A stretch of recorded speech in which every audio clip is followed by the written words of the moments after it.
Australian junior record, you reckon? Yes, it is. She's inside 2 minutes. Clay's in front of Jenica at this stage. Liz Clay's going to have a huge run. What a comeback.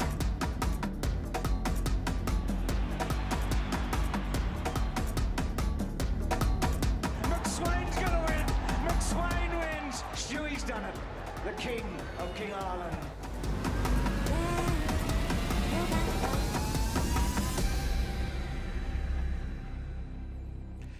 A very good morning and welcome to the WA Athletics Stadium. This is live pictures from here in Perth for Day 4 action. Can you believe it? Day 4 of the 2025 Australian Junior Athletics Championships. The first 3 days have been absolutely sensational across the board, in the field and on the track. The very best athletes have converged on Perth for the National Championships here at the WA Athletics Stadium. My name is Travis Jenkins, and alongside me is our resident expert here in the West. He knows all things track and field. A very good morning, Ethan Quinlivan. Morning, Travis. Always go to look around the commentary box when you say resident expert, because I don't know who you're talking about, but thank you, Travis. Appreciate it, none the wiser. So first up on the track, Trav, we have got the under-17 boys 400-metre hurdles. This is heat number 2 of 3 in the last race. Cameron Badger, who's the under-16 national record holder over the 200-metre hurdles, he's into the final.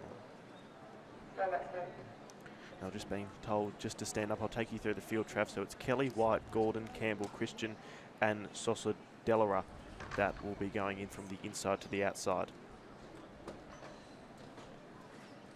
Top 2 into the final automatically. Quick weather update while we wait for the boys to head back down. It is absolutely beautiful. 28 degrees on track. There is no wind. It is going to be a fine day in Perth. And the track will be fast because the conditions are absolutely perfect. Can't wait for it, Trav. 28 degrees. Have you annoyed the Royal Perth Yacht Club today? I did actually. Yep. I did have to just give them a quick buzz this morning, and they told me, if you can, get out there on the water. I said, not today, unfortunately. I'll be enjoying the athletics. 20 minutes early then. That explains it then, Trav. Down the bottom right-hand corner there of your screen, we can see we're underway in the final of the under-16 high jump. We'll keep you updated on how that competition progresses as well. So just taking you through the field again, and top 2 will go through to the final automatically. Kelly, White, Gordon, Campbell, Christian, and then Scordelaro.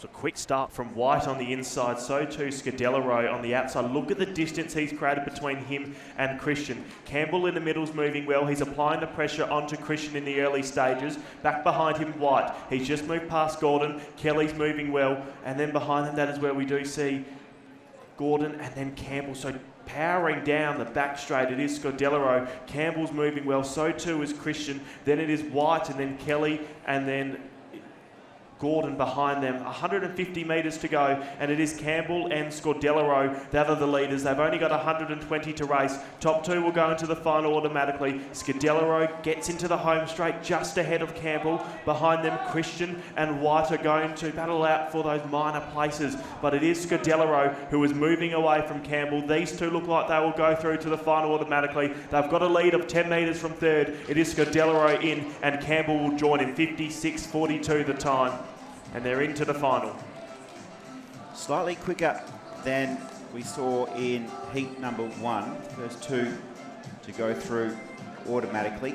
Just to be just a little faster here from the New South Welshman. And he has a lifetime best of 55.10. So 56.42 the time unofficially in what was a pretty even race throughout. Nice start for Scordelaro. Back to the high jump now. Our first look at the high jump. It is the under-16s women's high jump final. And we are at a height of 1 metre 54. Nice clearance from Philippa Bromley of Queensland. He enters the competition with a nice clearance. So we have quite a few athletes already clear at that height. We'll keep you updated. Ethan, I was lucky enough to just have a little walk around the stadium before competition started today and just get reminded of what it means for the families as well here in the stadium to travel into WA and watch their families compete on the track and in the field. It really is such a big moment for everyone, and so much goes into it, bringing an athlete, especially a junior athlete, over to Perth to prepare them mentally and physically for the rigours of a national competition. And it's just great to see so many families here enjoying the beautiful weather, enjoying Perth. They've been getting out and seeing some of the beautiful sights around WA. The family I spoke to from Queensland, they had been down to Fremantle yesterday and wow, really enjoyed the action down there. But it just reminds you that a lot of people give up so much for our terrific sport. Correct, and when you see an athlete here, there's often 2 or 3 people that are here for them, their coach and their parents as well, and you know they might even invite an auntie, an uncle, a few grandparents. So it really does take a village to raise these children and to make national medalists and national athletes as well. In the bottom right of your screen there, you'll also see the para under 17 javelin throw underway. Nice clearance there from the Queenslander. We're into first attempts at 1 metre 54. So currently Ethan here for the hurdles, which will be next to go. The third heat will be So I think I'm in the same situation as you, Trav. I don't think we've got a start list just yet. I'm sure we'll pop up in a few moments' time.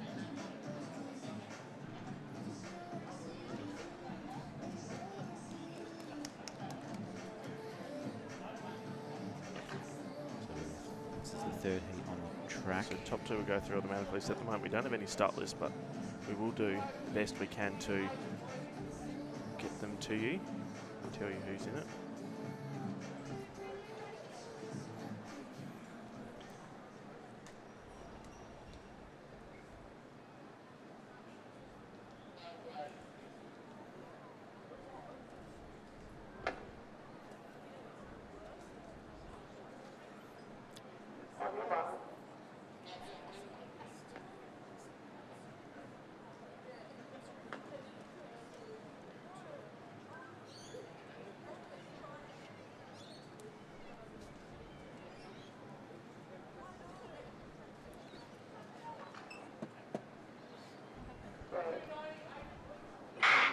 It was a quick start from Passaretto on the inside. Also out well was Bainbridge on the outside. He's put some distance between him and Cannon.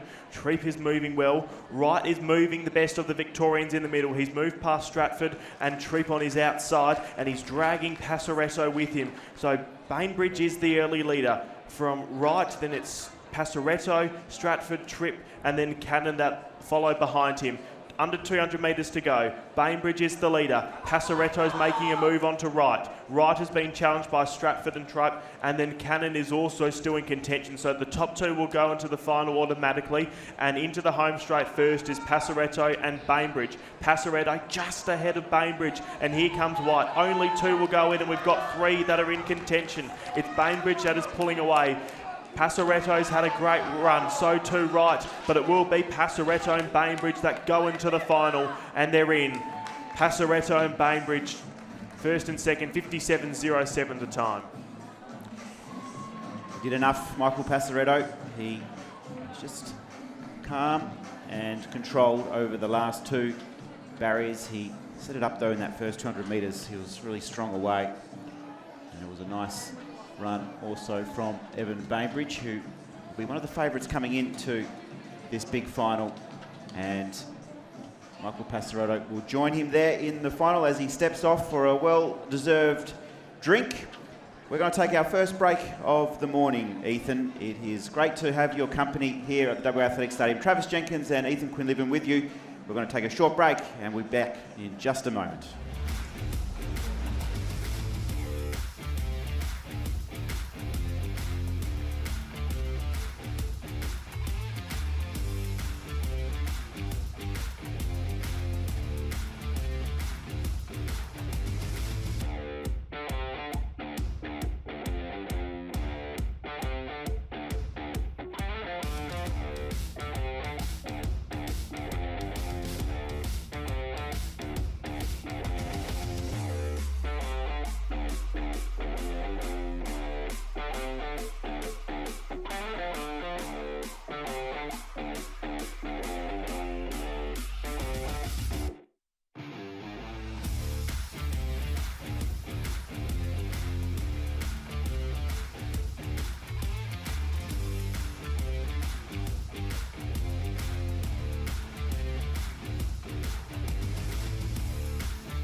Welcome back to the WA Athletic Stadium. If you have just joined us, we're into day 4 action of the 2025 Australian Junior Athletics Championships. Conditions ideal here in Perth today, so the scene is set for a lovely day of track and field, or field and track as it is at the moment. We've got the field well underway this morning, plenty of action right through the field. We've got live pictures now of the under-16 women's high jump final, and we are now up to 1.58 first attempts, and we still have 10 athletes in the competition. Ruby Kernigan with a nice clean sheet is going well, and the Para-Jav final is under 17 para boys and girls competing here. As we return back to the track for the next cluster of heats, it's going to be the women's under 18 400 metre hurdles. Heat number 1, it does contain the West Australian champ, the under 17 champ from last year, running up again this year, Mia Shelley, lane 8 from WA. Ethan, what can you tell me about Mia? Well, she's been in great form, Trav, over the past couple of weeks. In Western Australia, we've really had a great group of 400 metre hurdlers come through. Emma Philippi, she's turned her hand back to 400 metre hurdles. Alana Ukic, Imogen Russell, Vivienne Letessier, Ash Spencer. She's been great over the hurdles. So the 400 metre hurdle stocks in WA are pretty good, Trav. And you made the point about Mia Shelley. She ran up an age group last year and to win that under 17 title. So she actually is an under 16 athlete that is trying to be the under 18 national champion. She's not the only under 16 that's in this age group, Trav. Sienna Geck, who we just saw complete a heptathlon yesterday, she's racing in lane number 6, so look out for her. So the ones to look out for, in my eye, Trav, are on the outside. Mia Shelley, who's in lane number 8, as you pointed out, she's the under 17 national champion from last year, and Grace Townsend is going to be on the outside of her. She is the all-school silver medalist from last year, and she'll be in lane 9, Trav. So 8 and 9, look out for them.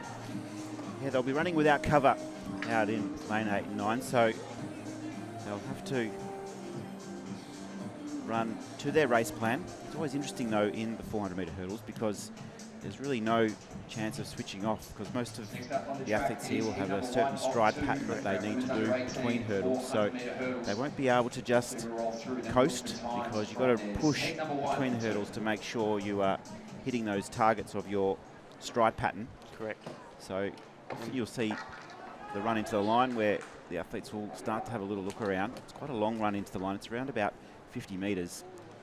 So sorry, Trav, we haven't had any short sprints to see what the wind is doing because sometimes the wind can play a bit of a role in the 400 hurdles to push them close to the hurdles and move them out their stride pattern. So can't give you a wind update, but looks still. Most of these athletes will also have trained both legs. So we're underway in the first heat of 2 in the under-18 400-metre hurdles championship, and the action is in the outside couple of lanes. We've got Grace Townsend of New South Wales, who is hurdling strongly. Hot on her heels, though, is the West Australian defending champ in the under-17 age group last year in Adelaide in Mia Shelley. And the two stars are stride for stride down the back straight, looking really comfortable. Coming through from Queensland is Adelina Condon as well. She'll be trying to push up for that third automatic. But the action out in front is Grace Townsend, and Mia Shelley has a great shot as they hit that third last hurdle and come into the straight now. It's Shelley and Townsend looking to go through as the automatic qualifiers. In third currently, Adelina Condon, who's running a nice race in a battle with Lily Colville. But now Mia Shelley, the West Australian hope, is striding towards the line. She'll be able to just turn the jets off a little and canter over the line. She has a little look over the right shoulder and she gets the job done with Grace Townsend really tight for third, perhaps just Lily Colville on the line with Adelina Condon not too far away, and Sienna Geck crossing over to complete her 400-metre hurdles. But for Mia Shelley, Ethan, that's the way to start your title defence. It is, and we knew that the action was going to come from the outside lanes. 2 medalists from last year, as you said, Trav. Mia Shelley, the national champion, Grace Townsend, the all-school silver medalist.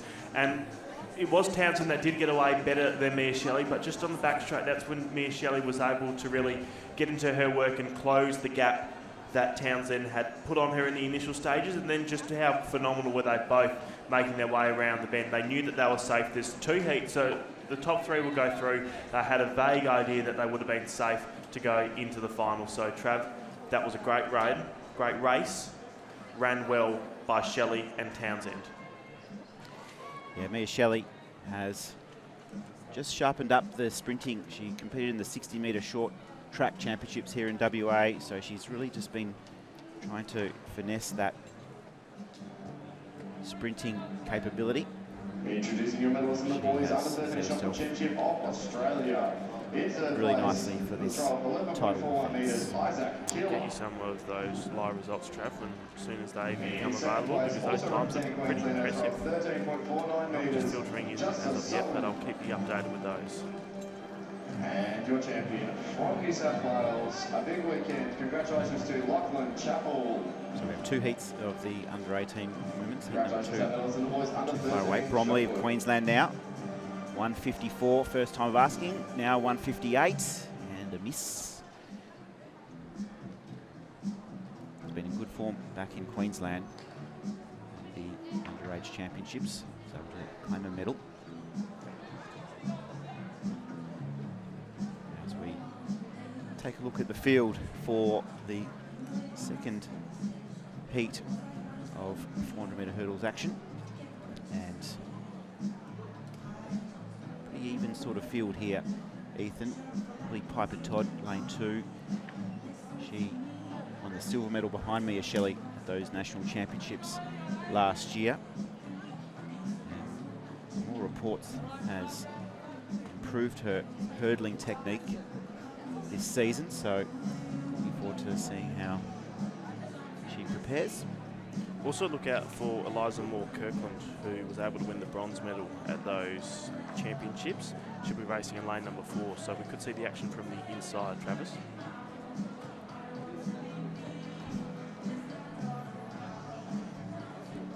Kayla Shannon, the Victorian, she'll run in the outside lane, lane 9. Ashley Kroll just on her inside from WA. She'll be joined by her team member Zoe Bascom, Charlotte Nagel, Annika Boys, Eliza Neal, Kirkland, Annie Baker from the nation's capital, and Piper Todd, who run in lane 2. 30 degrees, you can see the temperature there. Competitors not too far away. First 3, and then the next 3 fastest.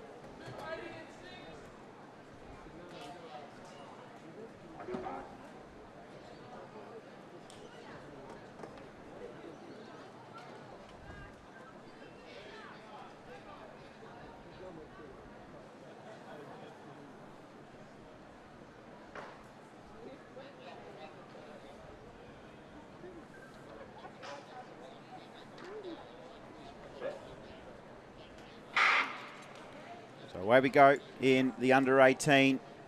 Second heat from the inside, it's Todd, Baker, Moore, Kirkland, Boys, Nagel, Bascom, Kroll, and in the outside, Michaela Shannon, who has started nicely down the back straight, the Victorian. We talked about her before the race. She's been in good form, working hard on her technique. Annika Boys from New South Wales and Charlotte Nagel just start to put their mark on the race.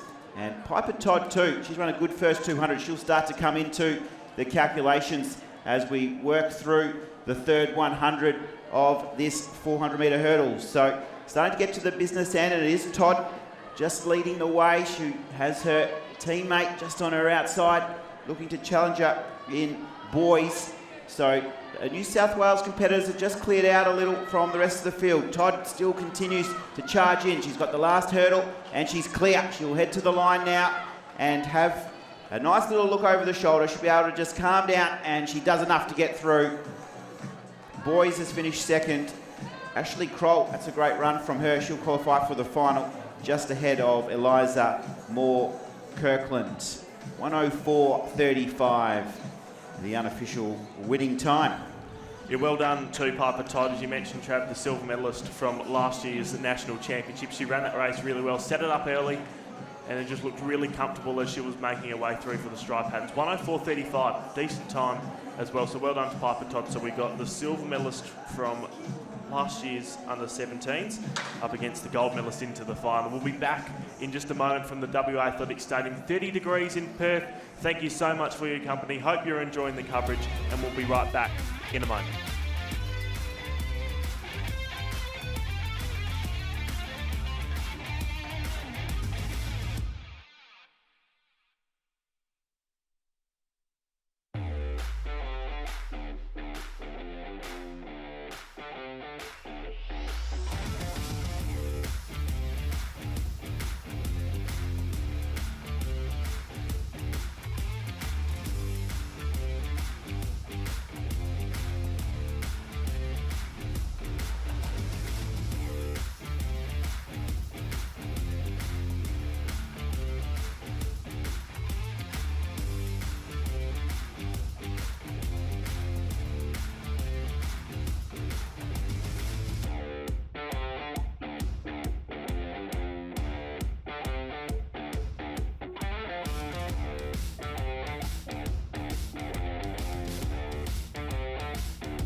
Welcome back to live pitches here from Perth in high jump action. Second attempt now at 1:58 for Harkin. It's been 5 that's cleared it on their first attempt so far, Trav. The clearance, lovely kick of the heels over the bar, and was able just to execute that. Perfection. The jumping. Great jumping, in fact, so we'll keep you updated with that. Here's a look at the under 17 competition. First time a lot of these girls would be going over the 400-metre hurdles at the national championships. Yeah, as you mentioned, Ethan, there previously to this in the under 16 age group, it's the 200-metre hurdles. So, as you mentioned there, the under 17, the first time to have an opportunity over 400-metre hurdles. Correct, and I'm interested to see how we go. So we've got 3 heats, Trav, so it means that only the top 2 will go into the final automatically.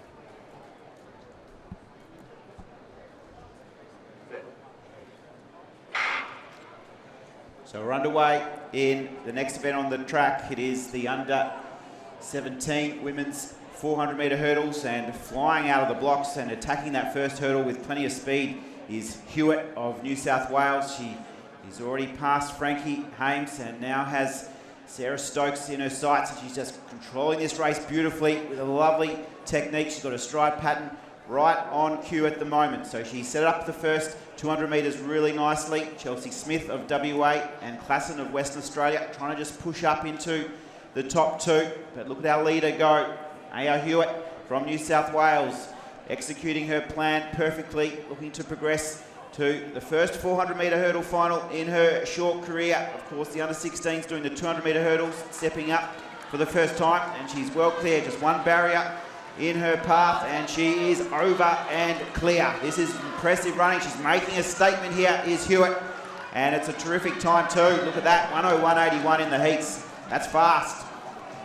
Coming in across the line now to secure that second spot is Sarah Stokes, just ahead of Tempany Hames, Tyler Scott, Chelsea Smith and Klassen of Western Australia. But Ethan, if ever I've seen a statement in the heats, that is one of them. Well, Trav, how's this? I'm yet to be proved wrong with this, but I think Maya Hewitt's actually competing in long jump competition as well, so she's an incredible athlete. 1:01, that was a great time, and well done. We knew Stokes was going to be in this because she is the bronze medalist from when they did 200-metre hurdles when they were under 16s, but Hewitt, an impressive athlete, an impressive performance, and that time, watch for it to get lower come the final. It's just come through, Ethan. 101.77. Sarah Stokes securing that second automatic qualification, a 107.52. Tyler Stott, you'll have to watch on closely to see if she is able to go through as a non-automatic. Here's a look at our high jump competition. There's Ruby Kernaghan. Third attempt at 1.58 m. She just tickled it with the calves, but unfortunately out for Ruby Kernaghan. And we've got an update for you, Travis, in our under 17 long jump competition. So we are up to round number 3 of the comp. Sophie Williams is leading with a jump of 5.64 m, and then in second is Maya Hewitt. Yes, Maya Hewitt, who has jumped 5.57 m, and then Chloe Munro is in third with a jump of 5.48 m. So there's only about 16 centimetres that are separating first and third as we are making our way into the final stages of that competition. Look at those knees, Ethan. I think I needed a bit of that strapping on my knees this morning just to get out of bed. Heavily strapped. I did get worried when he came in with the crutches, but now I know why that is, Trav, but I'll see what I can do. I'll see if I can get some tape. Need to find the Victorian medical team because I look like they know what they're doing with the knee strapping. Great symmetry on the tape as well. Near identical. Back at the high jump, Trav. And I can tell you, so the height of the bar, we are still in our third attempt is of 1.58 m for the under 16 competition. Here's Philippa Bromley. Yet to go clear at 1.58, and she just rammed her back into it, unfortunately, so she'll be done. But we are sifting through the field, so there has been a total of 9 athletes that have gone over 1.58 m. So we're starting to get into the crunch of things. We've got 5 athletes that are tied on first. Cheyenne Hall, Tanny Phillips, Layla Scott, Rebecca Howarth and Sophie Pearson. They've all been able to go over 1.58 on their first attempt as they just raise the bar, get that bar height for you, Trav, when they do raise it, because we are still in our third attempters, but probably starting to get over the 160 mark. On track is the second heat of the under 17 women's 400 metre hurdles. Not too far away from the start here. So heat number 1, it's heat number 2's turn now to light up the track. Women's under 17 400 metre hurdles. There's the lineup for you at home. Hannah Jenkins from Victoria. Here we go, heat 2. Listen to Farinazzo running in lane 6. She is the silver medalist from the All Schools Championships and the National Championships last year when they did do the 200 metre hurdles, so watch for her. She does know how to make podiums and make finals, and she'll be in lane number 6, so towards the outside.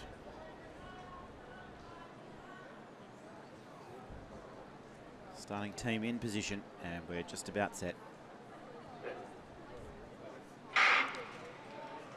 And we're off and racing in the under 17 400 metre hurdles, heat number 2. First 2 to go through. Competition pretty tough to make it through to the finals.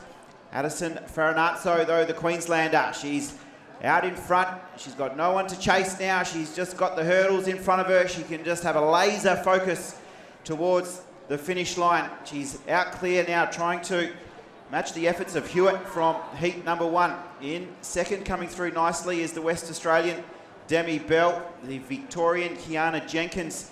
Also, you can see her right of frame, third currently in the standings. That's the challenge there for second and third, because our leader is well out in front. Addison Farinazzo, she negotiates the second last hurdle with relative ease. She's got a lovely stride pattern running, and she comes into the last, clears it beautifully. Bell in second currently, but Farinazzo, she can just switch off. She can enjoy the Perth weather as she crosses the line, qualifies for the final. Bell has done well to claim that second spot ahead of Jenkins and Latanis.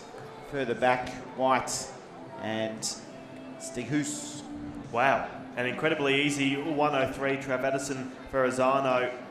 Based off history, we knew she was going to be up there in contention. She won the silver at the All Schools Championships and at the National Championships, and the opening 200 metres of her race was absolutely incredible. She stayed strong around the bend, then just into the home straight. That was when she was able just to dial back the pressure a little bit, and she was saving as much energy as she could for that final, and she was just able to make that 103 look so incredibly easy. 103.94, the official time for Addison Farinazzo. Demi Bell into her first big 400 metre hurdle final, the West Australian. Well done to Demi Bell. At the moment, Kiana Jenkins and Sienna Latanis hold that small little queue. I'll watch on closely. Heat 3 not far away. Back to high jump Ethan Phillips. So the height of the bar trap has been raised to 162.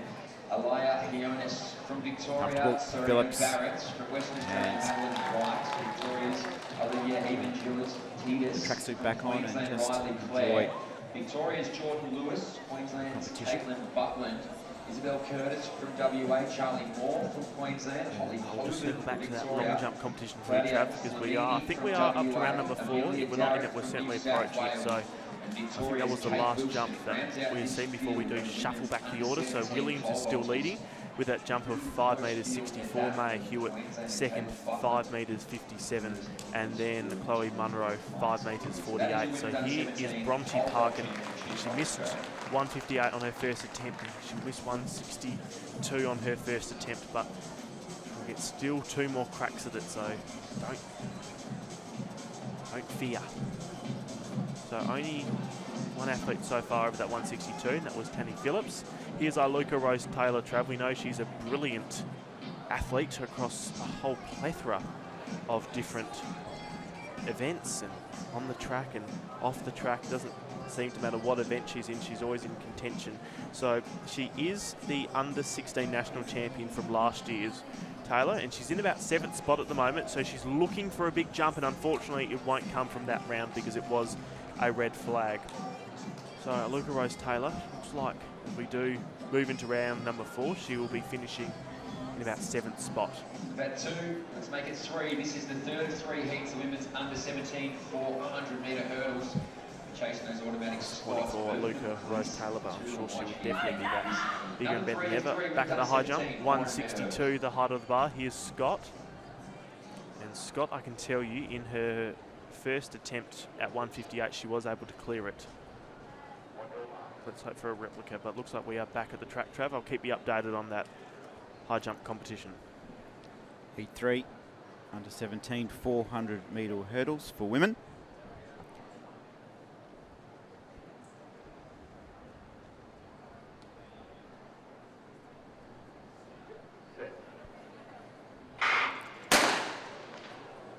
And not to be, first time of asking.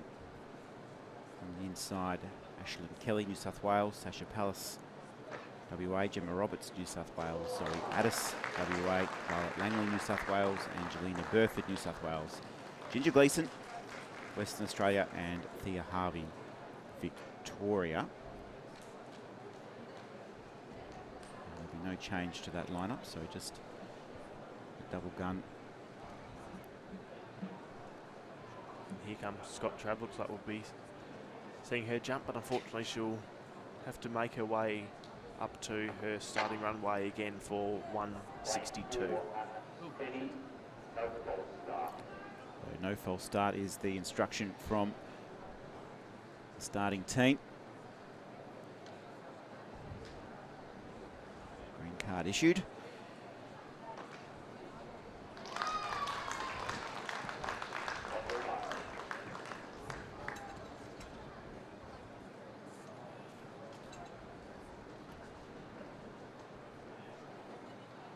Zoe Addis of WA there just making a last minute alteration to her blocks. Like she was happy with the angle. Just about set now.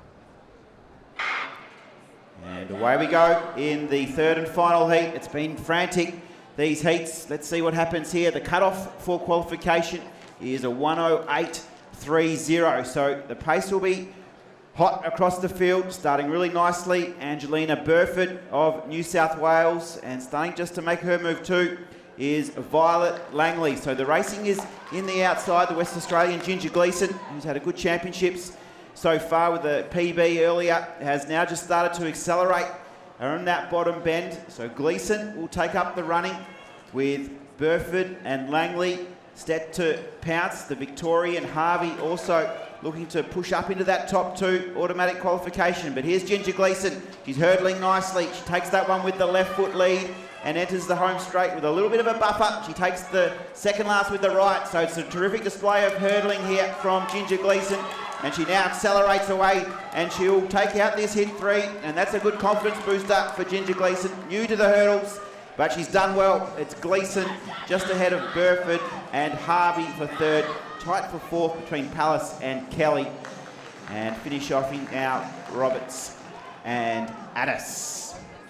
Confidence booster there for Ginger Gleeson, Ethan. She was really comfortable hurdling off both the left and the right foot. It was a nice technique, and she will be also in our calculations for the medals. She definitely will, Trav. What an impressive performance, and a 103 as well. So we've seen some quick times to make their way through a round in these 400 metre hurdles. Gleeson, as you said, Trav, just so confident on both legs. It can be so critical to do that in 400 metre hurdles when you are just developing your stride pattern. So well done to her. She's into the final. So we've got a 101 from Hewitt, a 103 from Fenzano, and now another 103 to add to the calculations.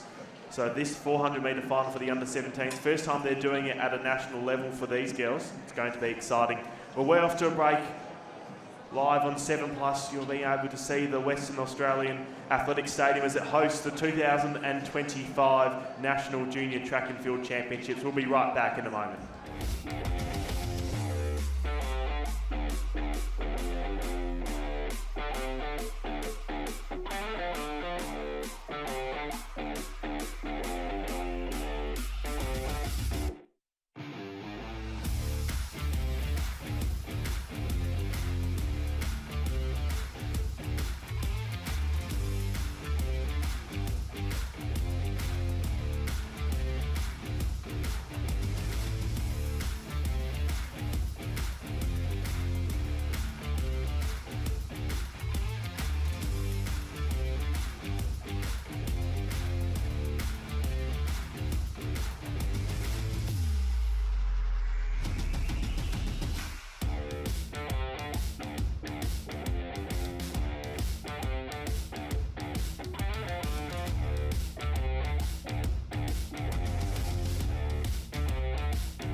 Hi, Shell. Shell has high blood pressure, and the rising cost of living certainly doesn't help. Annie manages her diabetes with good nutrition, but fresh fruit and veg prices keep rising. And Jack has high cholesterol, but nothing is higher than his power bills. That's why they save more money every year by getting their prescriptions from Chemist Warehouse. And you will too. Head online or look for our price list in store to see how much you'll save. Chemist Warehouse, discounting prescriptions every day. Welcome back to the WA Athletics Stadium. Here is Hagerstrom. Second attempt at 162, I should say. If she's going to go through, she's got to clear this one and up and over, and she's in. She's past 162 now. She's gotten over it on her second attempt, and she now finds herself in third position. Trav, welcome back. 29 degrees in Perth. What a glorious day. Yeah, look at the elation here. She's becoming the second attempt specialist. She did it at the last height, and she's absolutely ecstatic. She heads to her team. Could be her mum, I'm not sure. Got some terrific jumpers here in WA. We saw Joubert take the gold yesterday as well, as we now see Hall coming in. And unfortunately for Hall, she will now out at 1.62 metre. And on screen now we can see the official qualification from the under-17 women's 400 metre hurdles. Hewitt through as the fastest qualifier. That was an impressive run, wasn't it? Hope you enjoyed that. She really enjoyed her victory. Ginger Gleeson, Addison Farinazzo also going through. They all won their heats. And an automatic qualification. Sienna Latanis, Diana Jenkins, and Thea Harvey will complete the field in the 17 400 metre hurdles final. It's going to be a terrific final on tomorrow.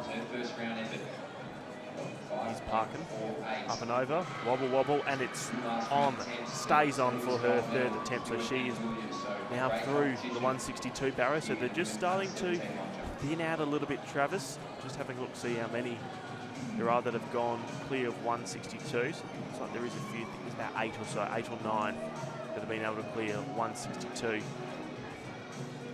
Championship record for that event, Ethan, 182. And Eleanor Patterson. Yeah, did that say Eleanor Patterson? She'd have to have that record, Trav. And just on the screen right now, you can see the long jump competition, that 585.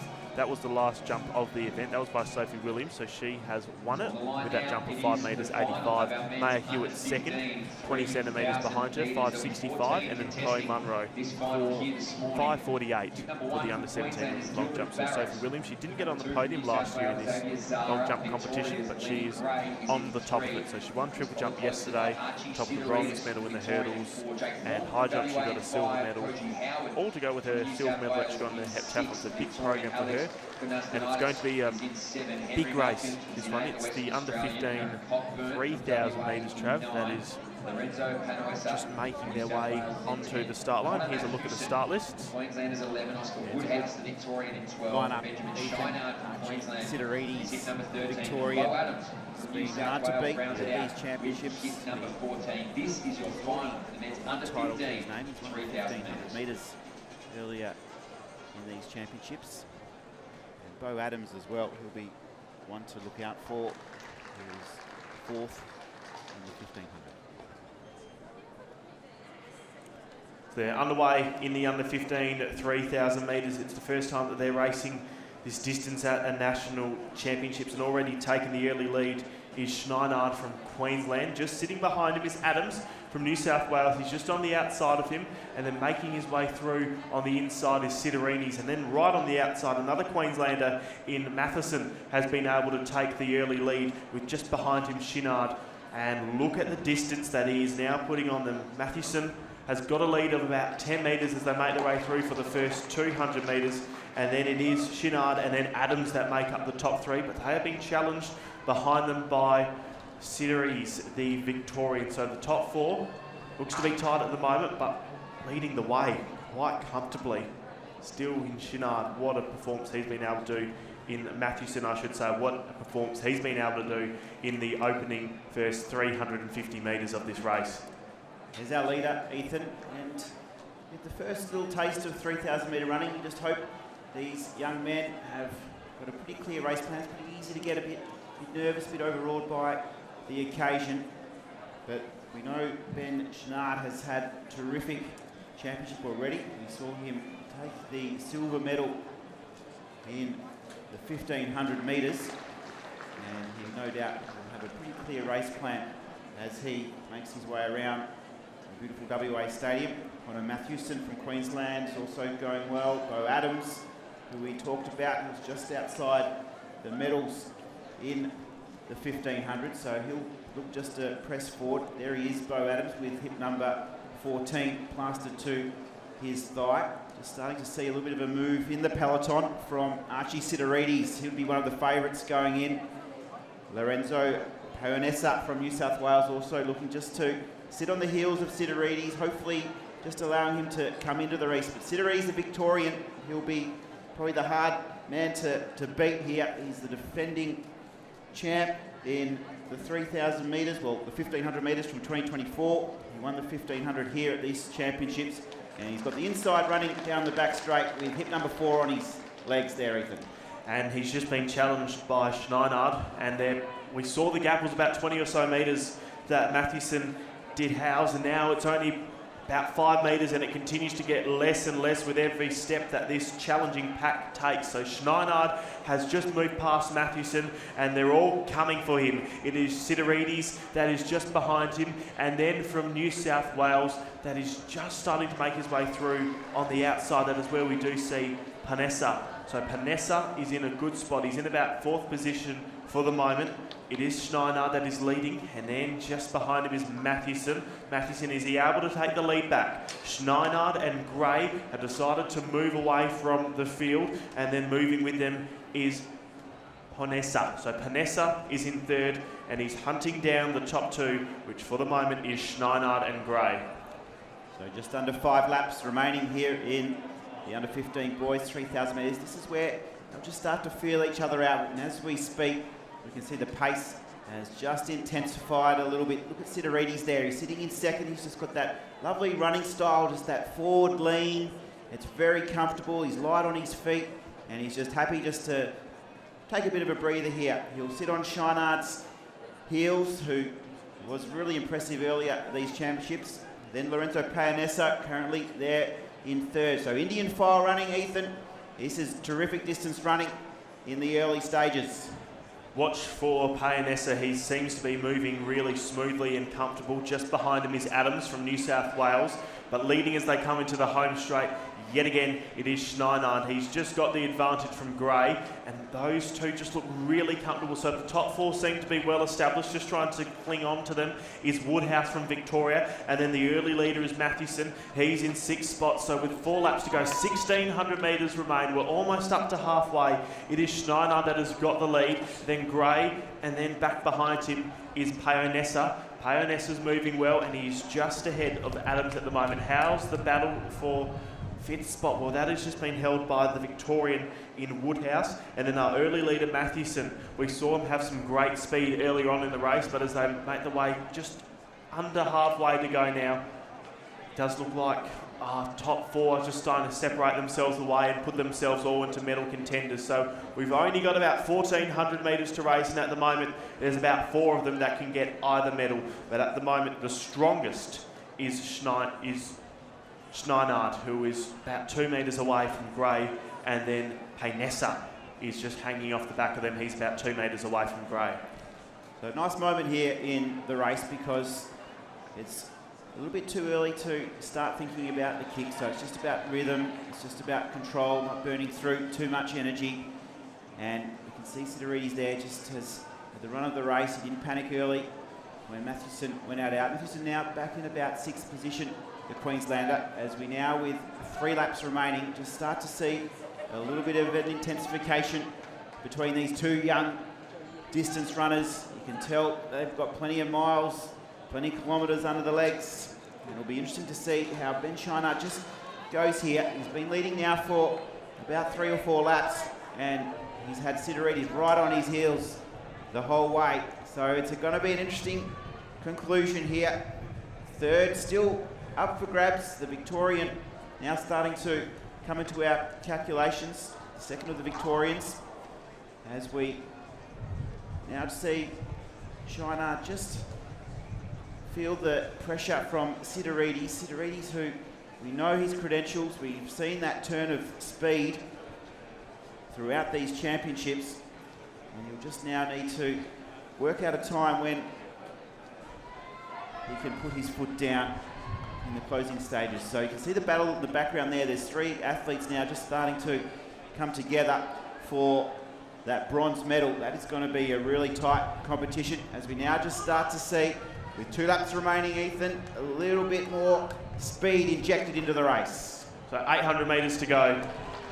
We've got a vague idea of how the medals will fall, but at the moment we don't know who is going to be in them first and second. For the moment, they do look locked away. It is Schneinard and Gray that are contending for first and second. Gray just hunting down Schneinard. 700 metres to go. Is Gray about to make a move? Gray's made a move. He's been able to move past Schneinard, and then just back behind him, Sidorides, I should say, has just been able to move past Schneinard. So Schneinard is now in pursuit with 600 metres to go. How's the battle for third? At the moment, leading it is Woodhouse. He has just been able to move ahead of Adams, and then behind them is Payonessa. So Payonessa's still in a good spot to be able to pick up a medal, but that is how the race for bronze is at the moment, as Woodhouse continues to move away. Back at the home straight, 500 metres to race, and leading the race, it is Schneinard. He's just been able to take it back off Sidorides, but Sidorides moves back into the lead with 450 metres to go. It's close, Travis.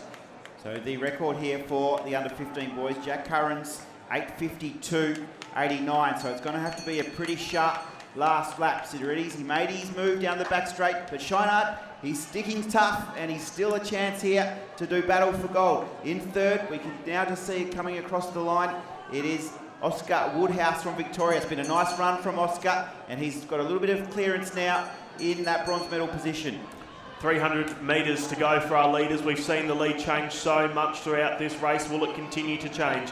With 250 to go, that is where we see our leader in Sidorides. He's been able to put 5 metres between him and Schneinard. Has Schneinard got some speed with 200 metres to go? Sidorides continues to kick away. The gap would be approaching 10 metres. Woodhouse has burnt them off behind him. He doesn't want anyone to challenge him. He said goodbye to Adams and also goodbye to Payonessa. And at the home straight, it's a big hello to our leader in Sidorides. Sidorides comes in with a gap of 15 metres. He has a look over the right shoulder. He can see the gaps now at 20 metres. He won't be caught. Nobody will be able to catch him. He burnt them all off, and he's now the national champion for the under-15s. 9:01.78 the time.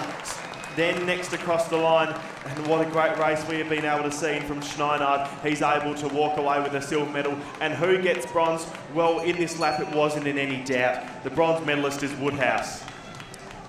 You almost can't believe it. Young Oscar Woodhouse, the Victorian, was able just to press up into the race. The longer it went, the better he became.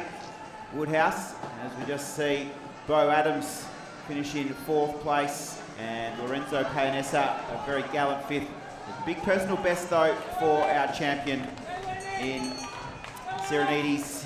Sidorides was able to just a bit above 9 minutes, 9:01.77 his final time.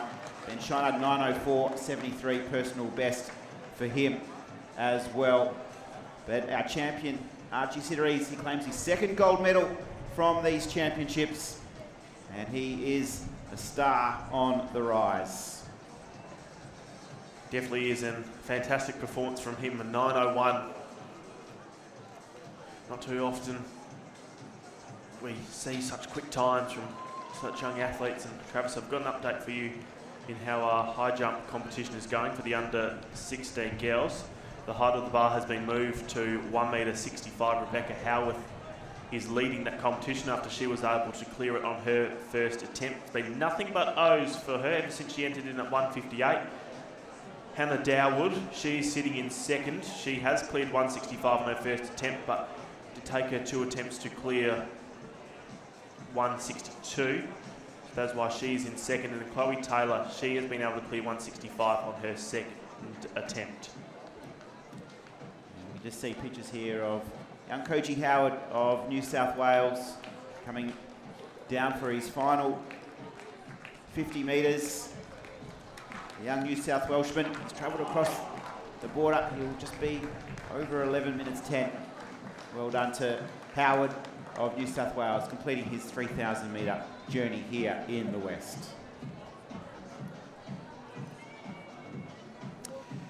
Ethan, I really enjoyed that 3,000 metres. We have another one still to come. We have the under-16 boys 3,000 metre final straight after the commercial break. We look forward to welcoming you back shortly. It's Travis Jenkins and Ethan Quinn living with you here on day 4.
Working on a dream.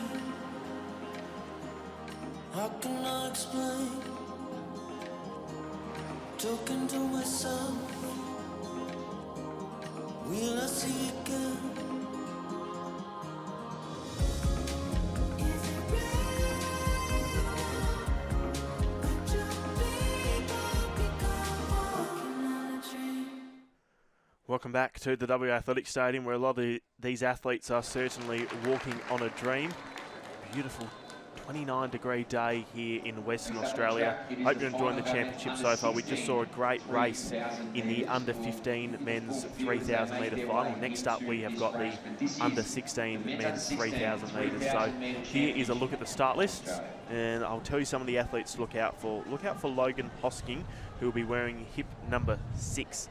Now, he is the silver medalist from last year's All Schools Championships. Evan Robotham, he will be wearing hip number 8. He's the national champion from when they were under 15s last year. And Tyler Frinch, he has got the silver medal from last year's Nationals and the bronze medal from the All Schools Championships last year. So they are some of the athletes to look out for as we're about to go for this race.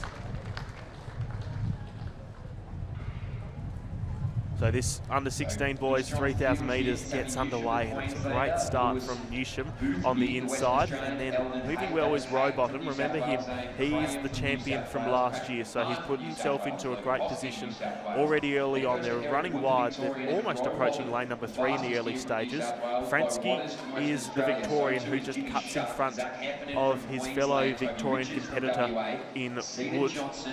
And then just making a burst is Heffernan.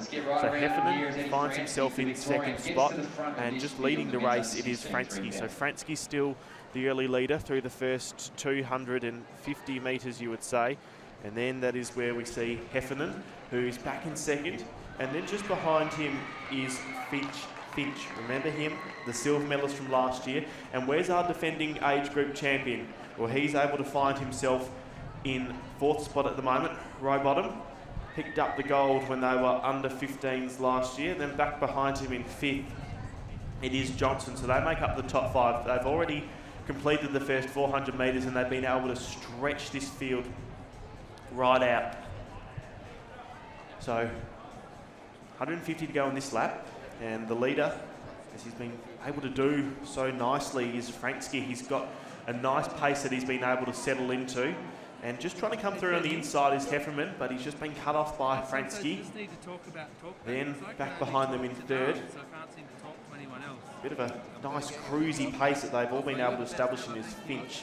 Finch, the silver medalist from last year, is just leading against the champion from last year. And then back behind them, Johnson. And then just making up that first group of 6 as they start to make an opening pack. That is Hayden, who is in 6th spot. So opening 6, in fact, even the opening 4 now have just started to separate away from the rest of the field. So Johnson, who is in 5th place, has just been able to fall away from the leading group, but the leading group is still being led by Fransky, opening the first 800 metres. Yeah, Indian file very early, just an indication that this field is just wanting to get a little bit of a move on. Been really impressed by Robotham these championships. You can see him there in 4th place, the New South Welshman. He wears hip number 8 today. He has been in good form, as Ethan has mentioned. He's won the 1500 metres already at these championships, won this 3000 metre title last year. Just now got 4 athletes in front of him, as we see Cedar Johnson, another sub 9-minute runner, move up into that top 4. Robotham now just content to just sit on the back of that lead group of 4 athletes. And the time is quite quick, Ethan. If I look at the record here for this event, it's quite fast. In fact, it's 8:32.17 set back in 2023. That would bury the Tasmanian with the record for these championships. But for Robotham, his fastest PB coming in is 8:40. He's been on the circuit now, very talented junior, and now he's just controlling his run so far. There we can see him there, just about 5th position on the rails. He's got Heffernan and young Frankie from Victoria. Really enjoyed his season. Young Eddie, he's got a good team behind him. Eddie Fransky, very impressive with the Victorian champs. He's got the glasses on today just to stay nice and relaxed. And with 4 laps remaining, Ethan, it's still anybody's race. It is, so we are just about approaching halfway, and this time in the under 15s we sort of had a vague idea which way the medals will fall, but at the moment there is about 7 of them that is able to pinch the medals. So it is Heffernan who is leading as we hit halfway, and then just behind him is Fransky. Fransky's just about to make a move, and then back behind them is Johnson. Johnson has been able to catch up to them. He was in 5th not too long ago. Now he finds himself in the medal position. Fransky decides he wants to lead again. He's been able to put about 2 metres between him and Johnson, and then it is him and Heffernan, I should say. Johnson comes behind them, and then Finch, the silver medalist from last year, he's in 4th spot, and look at the defending champion from this age group in Robotham. Robotham has just decided he's wanting to pick them off, and he moves up just past the Victorian in Finch, and he's moving up to Johnson, and now he's about to join the leading 2, and he's moved past them with a bit over 1,200 metres to go. So the defending champion from last year in Robotham has got the lead over Heffernan. Now, it'll be interesting here, Ethan, just to see who's going to just want to keep a close eye on the young champ, Evan Robotham. I'm enjoying Fransky's run. He's now just back in 4th position. Also the second of the Victorians going really nicely as well. He's got quite a fast personal best too. Under 9 minutes has young Tyler Finch. He's running 8:42. He's back there in about 5th position with his teammate. His Queenslanders Heffernan, though, just pressing forward. Heffernan 8:50 to his name. So all well credentialed. There is 6 battling it out for gold, silver and bronze. We are going to be coming down just over 2 laps remaining, and it's going to be who cracks first. And that's always the exciting part, isn't it, Ethan, when you have these congested groups? Who's going to be the first? Robotham decided. He's just having a little look to the right there. He's just wanting to make sure he's got a little bit of room, doesn't want to get into any trouble. He made his move on the last lap, and he still finds himself in front. The pace just slightly has slackened off a little in that lap, Ethan. And with 2 laps remaining, Robotham still leads the way. So they've been stretched out. Not too long ago, there were 7 that could win a medal. At the moment, it's 6, and it could quickly become 5. Robotham leading with 750 metres to go. Then back behind him, it is Heffernan, then Johnson, and then the silver medalist in Finch from last year. He's just leading from Fransky, and then behind those, that is Craven. Craven is just falling away from Fransky. But have a look at the leaders. It is Heffernan that is challenging Robotham. Robotham responding well with 600 metres to go. He's just got a body's length that is separating him.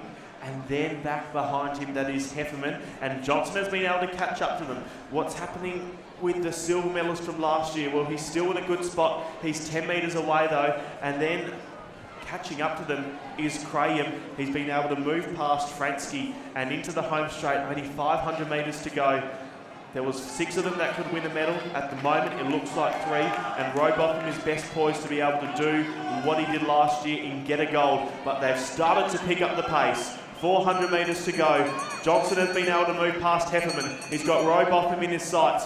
Back in 4th, it is Finch. He can still catch up to them and get a medal. We'll see what the final 350 metres has in store. It's Robotham that has been able to separate from the challengers in Heffernan and Johnson. Johnson is sitting in 2nd spot. Heffernan is picking up the pace. 250 to go. Robotham's been able to put 5 metres between him and Heffernan. Johnson's about to challenge Heffernan, you feel, and then back behind them in 4th. That is where we see Finch. 200 metres to go. It's a sprint finish. It is Robotham that has got the lead, and now being challenged, Johnson. He's been able to move, been able to overtaken by Heffernan, who's gone into 2nd spot. 120 metres to go. It's Robotham that is leading. Here comes Heffernan. Johnson behind him in 3rd. 60 metres to sprint. It is Robotham that has been challenged by Heffernan. Has he got enough in the tank to overcome the challenge from Heffernan? It's going to be back-to-back for Robotham. He's done it again. 8:37.17. Robotham, the national champion yet again. Heffernan is able to get 2nd, and then 3rd. That is where we see Johnson. Really fast last lap, Ethan. There's young Fransky. He's done a good time too, under 9 minutes. All of these young men. Zane Graham from New South Wales also under 9 minutes. Just gives you an idea of the quality of the running here from all of these young men. Right on PB times for all of them, as we see Patrick McMahon crossing through the line. Ellis Hayden and Lewis Boothby have had good campaigns. Logan Hosking and Eric Wood, the Victorian, coming across. Sam Newsham. And then we have Toby Riches from Western Australia. Bo Waters as well, rounding out his campaign in around about 9:38, dead even. But Evan Robotham, he just timed his run to perfection. He was challenged throughout, but he just was able to execute that last lap. It was a quick last lap too, around about 60 seconds. So he's got that turn of speed that you so often need in these major championships, Ethan, don't you? Because sometimes the pace can be slow, and if you don't have that kick and that turn of speed, you can get left behind. Johnson and Heffernan, though, they were really impressive. They put it right to Robotham all the way to the finish line, and we can just start to see some of the times coming through. 8:37.53 PB for Evan. Zach Heffernan, 8:38 PB for him. Cedar Johnson, 8:40. So top 3 medalists have all run personal bests here in the 3,000 metre under 16 final. And that's what you want, Trav. We didn't realise how quick it was going to be. Just in the early stages, pace was a little bit slow. Then when they started to really stretch out, that's when they were able to break away from the field. So great race from Robotham. All right, back in the field we go, Trav. Back to the under 16 women's high jump. Height on the bar is at 1.68 m. And here is Parkin. She has attempted 1.68 twice. Going for it on her 3rd attempt, and she wants a bit of crowd support, Trav. Yeah, she's looking for just a bit of energy, a bit of West Australian excitement to get her up and over. 3rd attempt is not to beat for Bronte park and she'll bow out of the competition. She had a nice 3rd of 10 appearance at 165. 3 remaining. Here we are, Ethan, the under-16 3,000 metre final. Evan Robotham confirmed the winner, Zach Heffernan and Cedar Johnson will go home with a bronze medal. Tyler Finch, Eddie Fransky and Zane Craven all under 9 minutes as well, which is fantastic. Running great depth in our distance categories, both the men and the women. We're going to take a short break. That is the pictures here as we look west at the WA Athletics Stadium. We're well underway on day 4. I hope you're enjoying the coverage. We'll be back in just a moment.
Welcome back to live pictures here from Perth, brought to you by Chemist Warehouse, proud supporters of Australian athletics in season 25.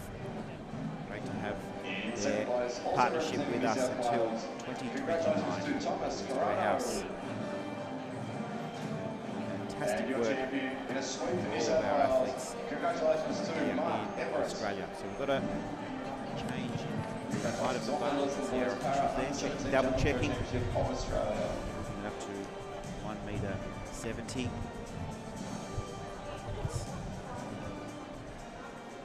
Howard, I think, who might be next to jump. She's had a clean sheet throughout this competition. It is Howard. She's already got one medal to her name at these championships. Look at that. Circles all around. That's what you want to see as you go over the next height. So Howarth is one of, actually we've just updated our system, and Howarth is actually going to be our Australian champion because Anna Downward did have a miss on her final attempt at 168. So Rebecca Howarth is our national champion for 2025. Gold medals for her. Well done to Rebecca. Really impressive campaign. First look at some pole vault action this morning, and that competition is just underway. A little hand clap there for the Victorian. The under-17 pole vault competition is in the early stages. The record for this event stands at 4.15 meters. Of course, the home ground here of Nina Kennedy, who has to adapt her training this week. She's had to move her training indoors. She would have normally been here in preparation for the National Championships with the juniors on. She's had to wander over to the indoor facility here at the Institute of Sport in Kennedy. And no doubt watching on these under-17, under-18s a little bit later on. Howarth, second attempts to be, she's just enjoying this. This is a celebratory jumping for her because she has the gold medal. She's been the form jumper of these championships. And with Eleanor Patterson and Nicholas Lagers to look up to, it's a nice moment for her just to enjoy. See how high she can go. Here we go. And almost fell on the bar, but was able just to kick away at the end. The young Victorian. So 280 is proving to be it is heat number successful 1 and height. 2 for our men under 13, 400. A couple of gentlemen might be chasing that sub 60 for the first time, but Western Australia's one athlete. Mormon on the outside has done just that. 3 of these guys will go through automatically to the final, and then we'll Our look at attention times. back Heat to number 1 the track and 2. Ethan. And we've got a couple of heats here for the under 13, 400 metre for men. We do. So top 3 will go through, Trav. And it will be Murphy, Lay, Reading, Bell, Matty Azzo, and Borman. So top 3, next 3 fastest pair into the final.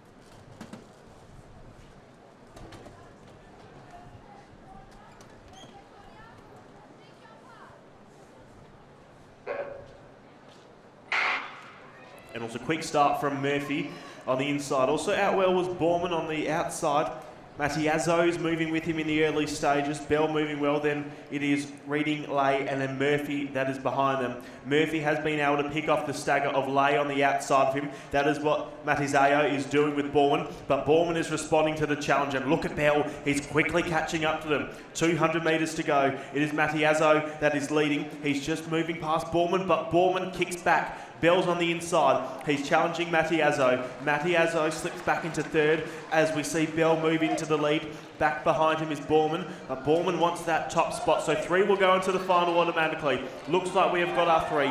Bell comes in just with the advantage. Borman then behind him. Here comes Murphy. Murphy's on the inside. He's been able to pass Matiazzo and go into third spot. Borman is finding some late speed and he's going to power his way through to the final. He gets the top spot. Murphy and Bell will join him 58.89. Quick time to open up this under 13 400 metre heats. WA 1-2, Borman and Murphy. The young South Australian Lachlan Bell had a terrific third 100.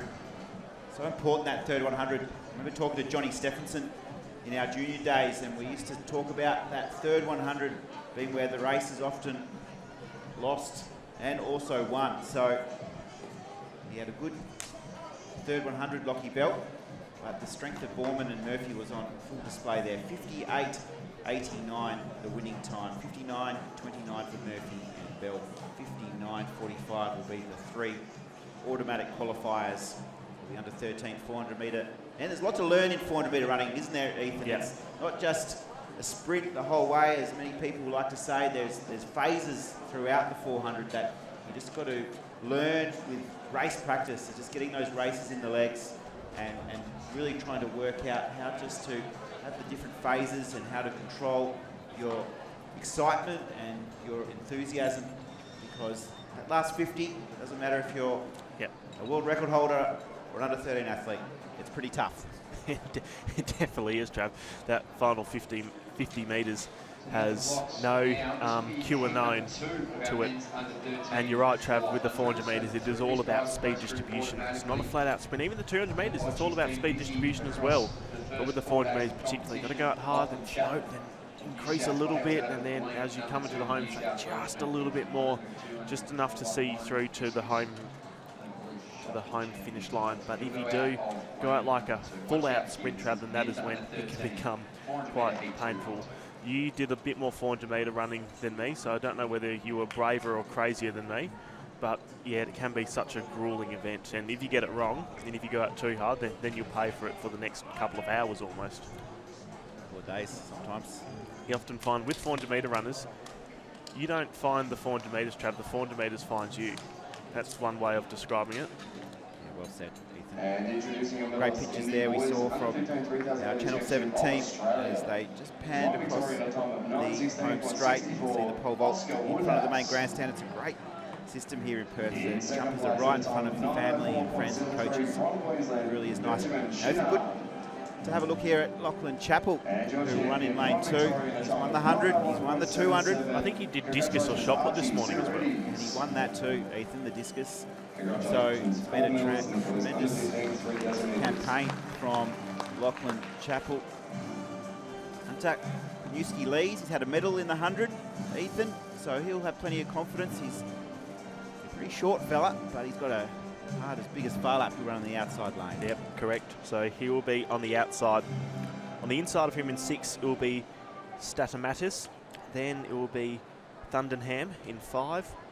Miskley in 4, Miller in 3, and Chappell, who you mentioned before, Trav, in lane number 2. And he has just had an almighty weekend. I think we might have even seen him in a long jump as well. Probably, possibly. So he'll be on the inside, Chappell. Miller, Miskley, Thundenham, Stamatis, and Kwetnewski-Lees.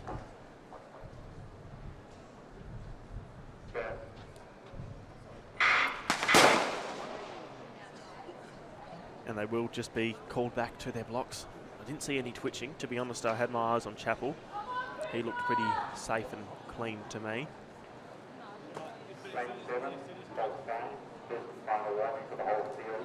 So Hunter Kwetnewski-Lees was just given the false start.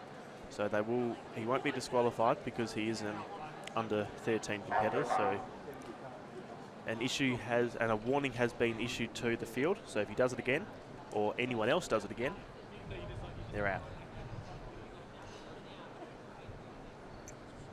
Chappell, Miller, Miskley, Thundenham, Stamatis, Kwetnewski-Lees. Quick start from Chappell on the inside. Also, Stamatis was out well. He's applying the pressure onto Kwetnewski-Lees, but Kwetnewski-Lees is responding really well. Chappell on the inside having a great race. He's moved up to Miller. Miskley is challenging Thundenham on the outside of him. Down the back straight, Stamatis and Kwetnewski-Lees are moving well. Chappell is moving so easily and cruisy down the back straight. Top 3 will go through automatically. Then behind him, Miller, Mitski and Thundenham. So the 2 on the outside, they're the ones to watch. They'll be making themselves heard as they come into the home straight. It is Kwetnewski-Lees and Stamatis that are moving really well. Kwetnewski-Lees is fighting hard as he comes into the home straight. On the inside, Chappell, he had a great bend. He's put himself into the lead. Kwetnewski-Lees sits in second. He's holding off the challenge of Stamatis. And then on the inside, Miller is challenging Stamatis, but it will be Chappell that will go through to the final automatically. Who's joining him? It's Kwetnewski-Lees and it's Stamatis. Well called, Ethan. What a resume Lachlan Chappell is building. He has taken out gold in the discus, gold in the shot put, gold in the 200, gold in the 100. Tell you what, I wouldn't want to match him in an arm wrestle, Ethan. He's a big fella, young Lachlan Chappell, but he is looking for his 5th gold medal of these Australian Championships, Lachlan Chappell, and he's kicked off the 400 metres in fine fashion. The young man from New South Wales as they head down into the bunker to cool down. Ethan and I will have a quick break. We'll be right back at WA Athletic Stadium in just a moment. Women's under 15 javelin throw is underway out there in the infield. There's 12 competitors in this one. New South Wales, Vashti Williams, then Victoria's Kelsey Luden, Western Australia's Abigail Warburton. Tamia Nataka from New South Wales is competing. Madison Harris as well from New South Wales. Kyra Payne, the Queenslander. Sarah Galia from New South Wales. Daniel Legat from WA.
But action continues here from Perth, brought to you by Chemist Warehouse and the West Australian Government working on a dream.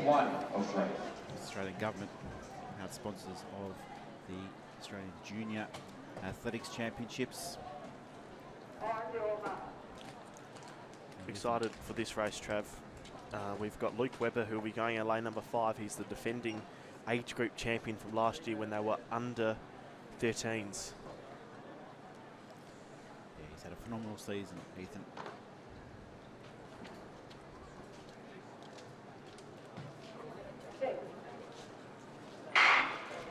And Webber did get away quickly. On the outside, Batley is moving really well. So too Frolich on the inside of him. Webber's been able to move past King, and he's got Frolich in his sights. And then next to move past is going to be Batley. And now Eiley's just feeling the pressure of Webber. So Webber is leading with 200 metres into the race on the inside. Skinner and then Goldie moving well. So too is Parker just next to them. And Webber just starts to ease up. Moving with him is Batley on the outside. 92 will go into the final automatically. And with 150 metres to go, Webber is best poised. He got the gold medal when they were under 13s last year.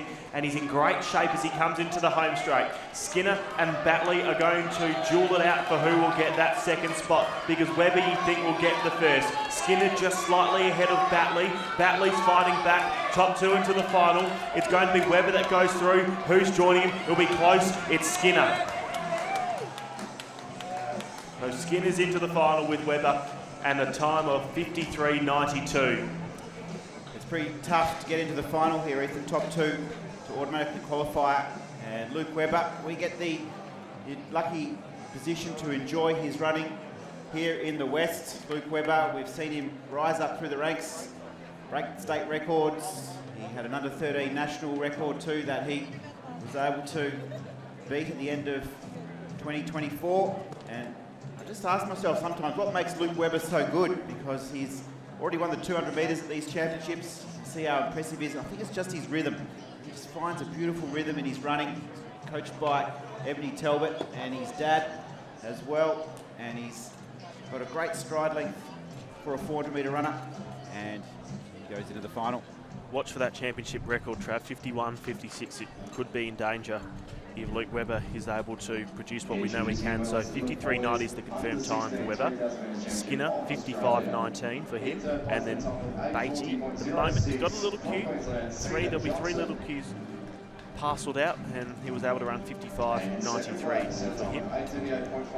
Next up, we've got heat number 2. That's going to be on the track for the under 14 boys. Now we're into some long jump action.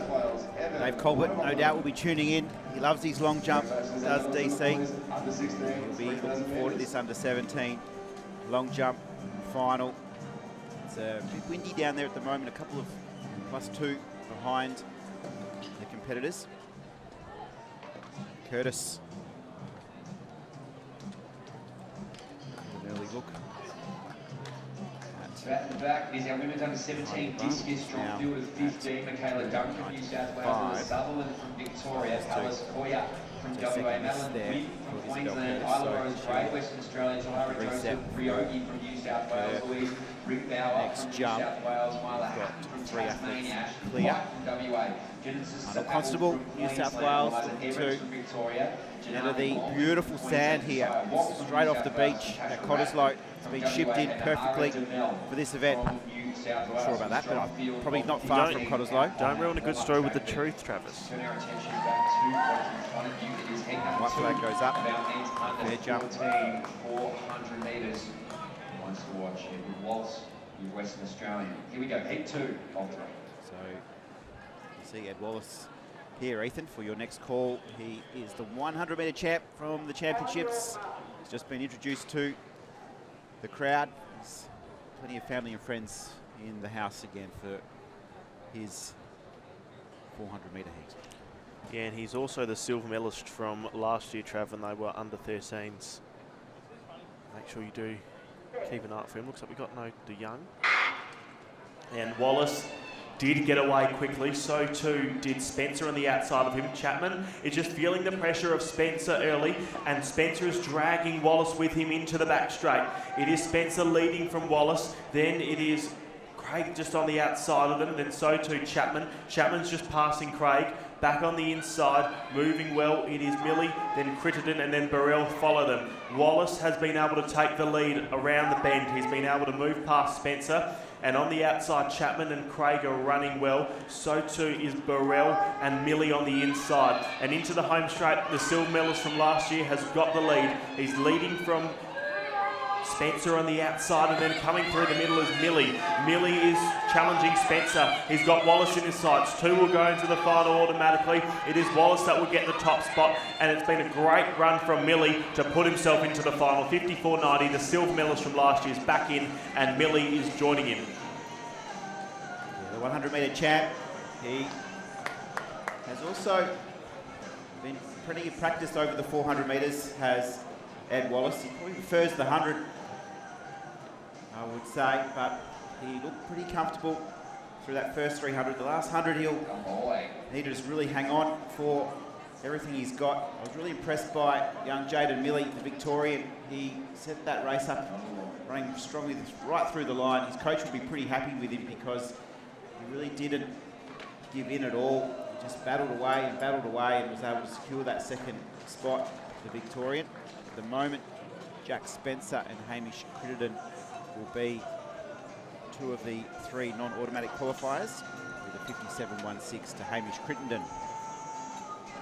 A great time, and as you said, Trav, great race from Wallace. Just that back straight that really impressed me. So he got out hard, and he was just being dragged with him by Chapman on the outside of him. Allowed him to just sort of set his race up nicely. So the height of the pole vault bar, 2 metres 95. I was wondering if we are getting ready for heat number 3 of the 400 metres. Tyson Kin, we've seen what he's been able to do. He's been pretty impressive and sound a little short. He'll be racing at lane number 2 at the moment. Stay in the competition. This is 3rd attempt. Congratulations, our medalists in the under 16 girls high jump. Moment. Whoop. And Lewis, Jordan Lewis there. You can see her just try to not break the line, because once you go over a invisible line where the uprights are, it does get called as a foul. She tried to pull back, but she couldn't. So Jordan Lewis is out. She's recorded a PB though of 2 metres 80. There's a bit of breeze at the back of our long jumpers, proving to be a little bit difficult in the execution of the run-up to the pole vault. The last of our heats here for the men's under 14 400. This will be heat number 3 for a clearance. a close field here. Monson from New South Wales, second from the outside, the fastest. Many men under that 60-second barrier. This is heat number 3 of 3, the men's under 14 400. Here we go. 3rd attempt up. Just on top of the bar. Just didn't get that spring off the bar. Watkins. Been a lot of false starts. Let's see what he can do. He's got it off the board, but he has got the white flag too. Good jumping. So heat 3, look for Shaw in lane number 2. Also look for Kin in lane number 5. Top 2 to go through into the final.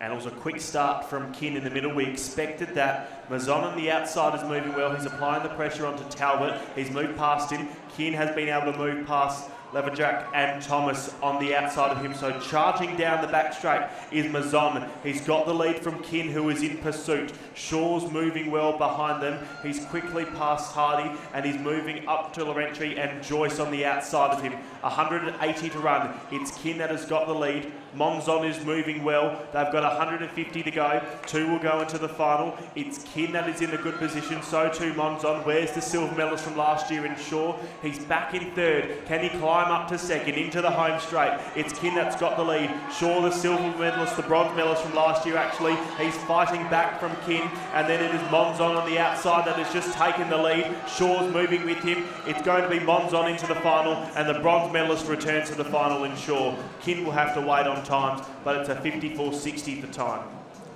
Yeah, well composed down the home straight was the New South Welshman. Didn't panic. Tyson Kin, he's more known for his 100 and 200 metres, and he felt every bit of that pain in the last 50 metres, young Tyson Kidd. But we'll wait and see if he's qualified as a non-automatic qualifier. And after 3 big heats there, Ethan, it's pretty impressive to see how this final is going to pan out. Monzon is through with Shaw. Tyson Kidd does have the small little Q next to the name, so he'll be pretty happy he gets to back up to do another 400 metres. Young Tyson Kidd. I'll bring you the rest of those results shortly for the final. The under-14 men's 400 metres. Back in this long jump competition, Trav, it is Mason Watkins that is leading with a jump of 6 metres 59 that we just saw. So they are in round number 1. Here's Mitchell. He has got a personal best of 6:68. And in comes Mitchell. Looks clean to me, looks behind the ball. Don't think there'll be any problems with the white flag being raised, and there's not. Big field here, Ethan. 16 competitors, so it'll take a while to filter through. And we introduce our medalists in the girls under 13 shot put See confirmation of the under 14 400 metres. Lukey Webber, probably the favourite. He's been unbeatable in the 200 metres. He's going to defend his title. Monzon was good in that last heat. Ed Wallace, the 100 metre champ, he's booked his place with Samuel Shaw, Josiah Skinner, Cameron Beatty. Tyson Kidd, I don't know if he'll be too happy to run another 400. He looked pretty tight towards the closing stages. But he's in a big national final, so the excitement will get him there. Jaden Milley and Oscar Levac will be the field for the under 14 400 metre final tomorrow. Wait for it, they'll go home, they'll recover, they'll get set. And they will be ready to go. 1-inch opening jump. Nice air time there. From Sebastian Hardinge, the Tasmanian. Leading jump so far is 6:49. Mason Watkins from WA. Good and strong field here to open up the account. This is heat 1 of 2, women's under 13 400. Nice clearance. 4 athletes remaining in this pole vault too, so there's actually a 3-way tie for gold coming into this height, so clearance here is very valuable for the Queenslander. As we return back to the track, under 14 girls, 400 metres. Only 2 heats, Trav, so top 2 will get into the final automatically. So we're underway in the under 13 400 metres. We have 2 heats for you, and the first one is underway. Getting a nice start in the outside lane is Emma Shields from New South Wales. The West Australian Kayla Tenardi is trying to just push her place into this top 3 qualification. But the New South Wales athletes of Sharp and Mulcahy and Shields are all right in contention here. So a good battle unfolding. It's now important just to improve this third bend. It's Sharp who's got herself into the lead, challenged by Shields, her fellow New South Wales competitor. And more Mulcahy is just starting to bob up and moves to the front with a bit of style and a bit of grace. On the inside, Jemima Punt has also pushed up nicely to secure that 3rd spot. But our winner is More Mulcahy. She'll go through with Shields and Punt. That last 100 metres for Evie was really composed, really controlled, and she'll be able to go through to the final in the under 13 women's 400 metres. Heat 2 is coming up next. We're going to take a short break. We hope you're enjoying our company. It's Travis Jenkins and Ethan Quinn living with you. We'll be back right after this.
back to the track. Next. Day 4 of the 2025 Australian Junior Championships. Beautiful Western Australia. Into that final. Magnificent Three hill conditions. A lot of breeze. The ocean this morning. Absolutely blast off. Magnificent day here in Perth. Heat 2 is next up. Brooklyn McWilliams, New South Wales. Second in the 800 metres, backing up here for 400.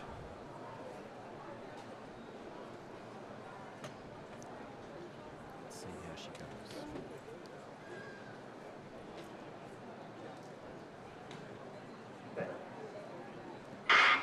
First 3 to qualify automatically. From the inside, it's Norris, Mayer, Kumar, Darmanin, McWilliams, who was second in the 800 metres, is running for New South Wales in lane 5. Gillen, Staniforth, Barnes and Dick. So the running in the middle, Gillen, he started really strongly, and flying down this back straight is Norris of New South Wales. She's put herself into a good position here in lane 1. Darmanin from Victoria also right up with a chance, and the West Australian in Barnes and Dick looking to go through as one of the automatic qualifiers. So Dick will be in front at the top of the straight. She's got her home crowd in front. She's leading now by about a metre or so, but the challenge is coming from Norris, who's bobbed up on the inside and is looking to charge towards qualification. Darmanin from Victoria also having a nice run in third, but it's Maddie Dick in front and she'll cruise into the final. Norris will go through as well, Darmanin third, and then Alexa Gillen from Queensland has finished in fourth. What a great race from Dick. She looked really impressive, particularly over the opening 300 metres. Just came into the home straight and she was just able to really switch it off and cruise down. Well done to Norris on the inside. She able to have a great race as well. So well done to Dick. She's into the final. Madison Dick, 59.26 unofficially. Here's a look back at the boys' long jump competition. Here's Wood. He is in 6th spot. He has been able to jump 6 metres 12. Needs to get 6.43 or better to go into a medal position. White flag is given.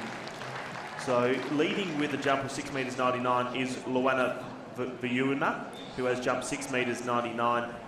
Max Mason Watkins is in second with a jump of 6 metres 59. And then Hardinge is in 3rd spot from Tasmania, who has been able to jump 6 metres 43. Here's Tennant. Where's Tennant? He is, tell you Trav, this hasn't yet received a distance, so he fouled in his first attempt. He has got a jump of 6 metres 75 to his name, which is good enough to see him in the gold medal position at the moment. So look for him, just raking the sand, getting it ready to go, as he's going to come tearing down this runway.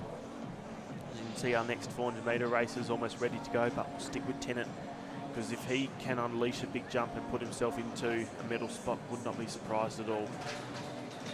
The wind at the moment, Trav, is pretty positive for them. There's some 1.7s, there's some 0.6s, no headwinds to speak of at the moment, and it's floating around that Goldilocks zone. Not too much, and just the right amount. So here comes Tennant. And they're ready for him, in he comes. He's been able to jump 6 metres 75. Looked clean off the board, was able to get up. He looks pretty happy, springs right up. White flag wasn't going to be an issue at all. He still had probably a good 10, 20 centimetres to go on the board. He only was able to put probably his big toe on the board. The shoe helps stabilise and support 3 feet through each stride. Here we have the qualification from the under 13 400 metre heats for women. Madison Dick, saw her in that second heat and victory. She'll go through as the fastest qualifier. Evelyn Norris is also into the final.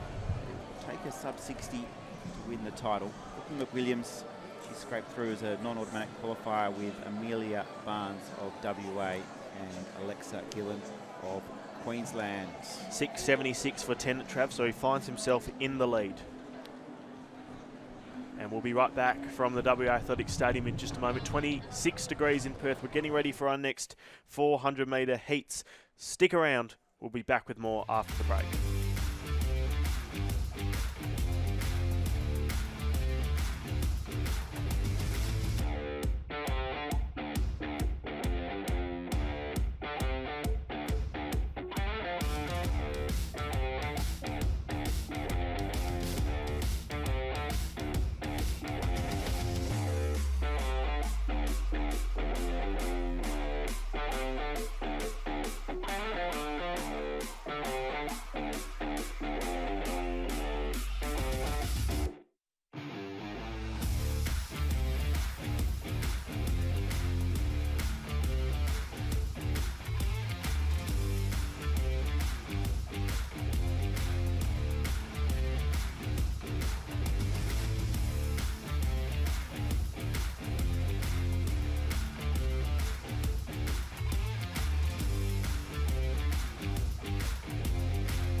need to raise the bar, then drop it, We need to push forward.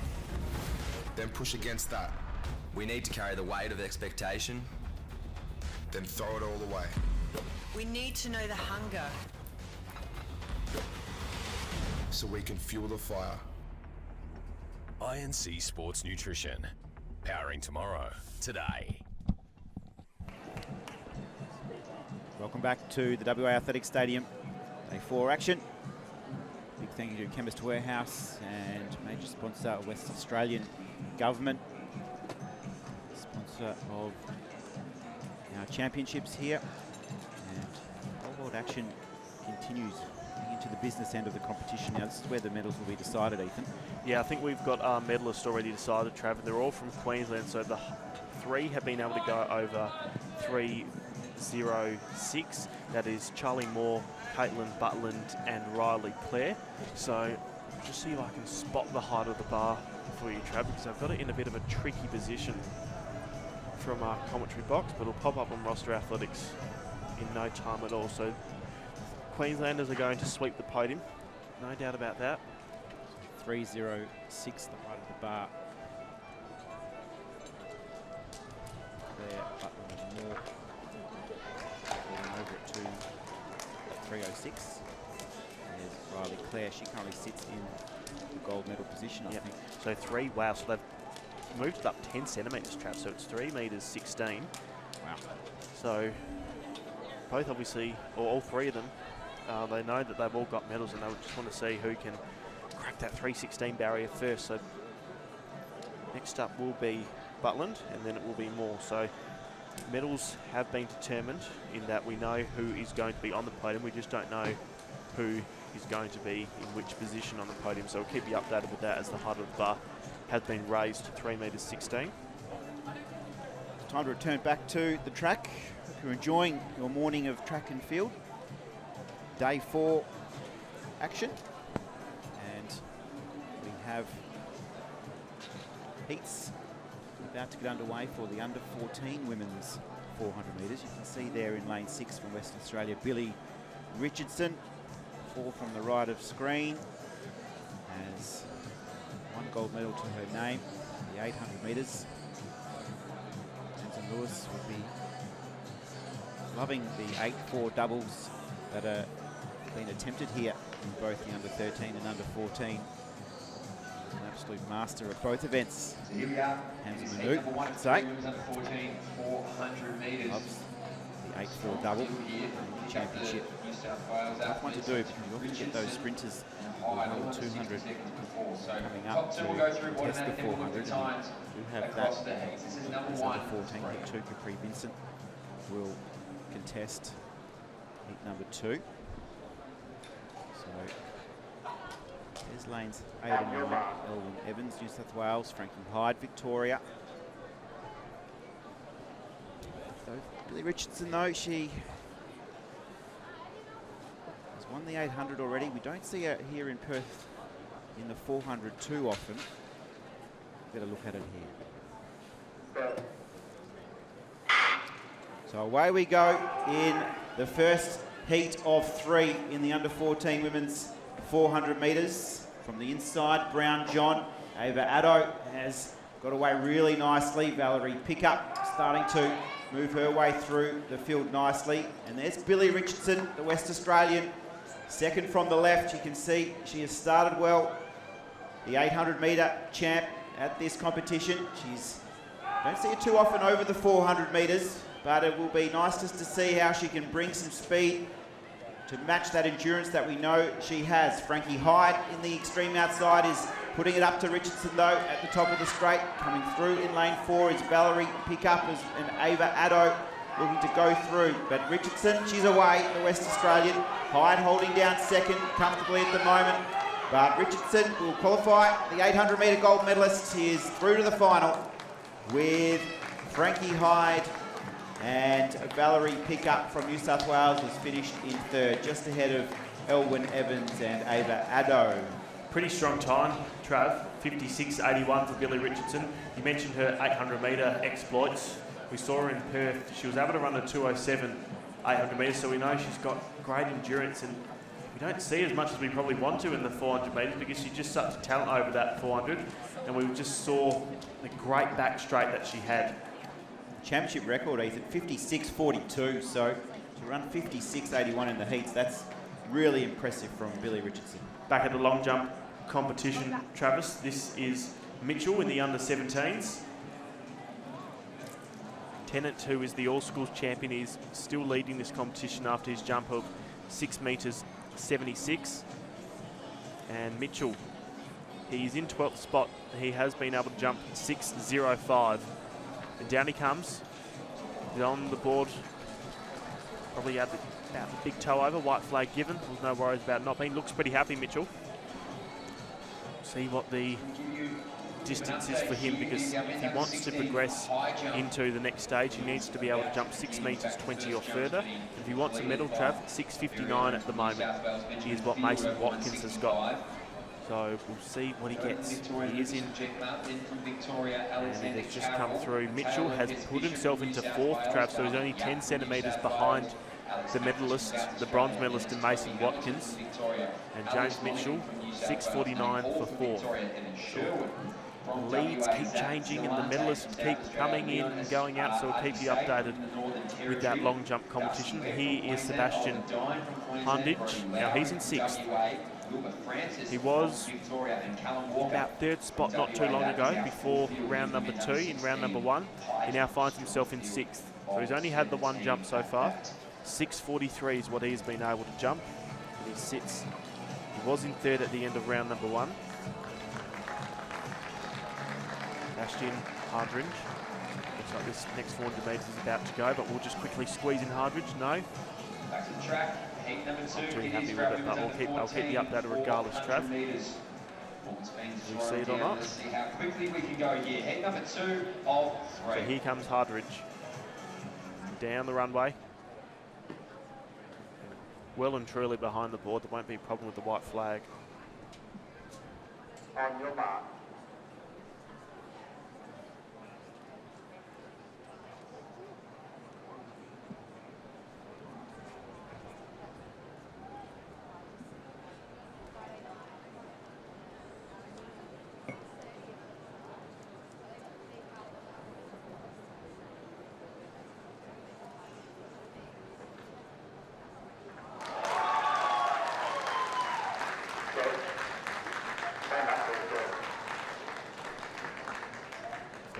Travel is 6.25 for Hundridge. He's still in 6th.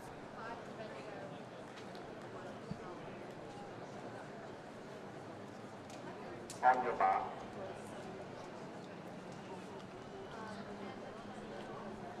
Number 2. About to reset.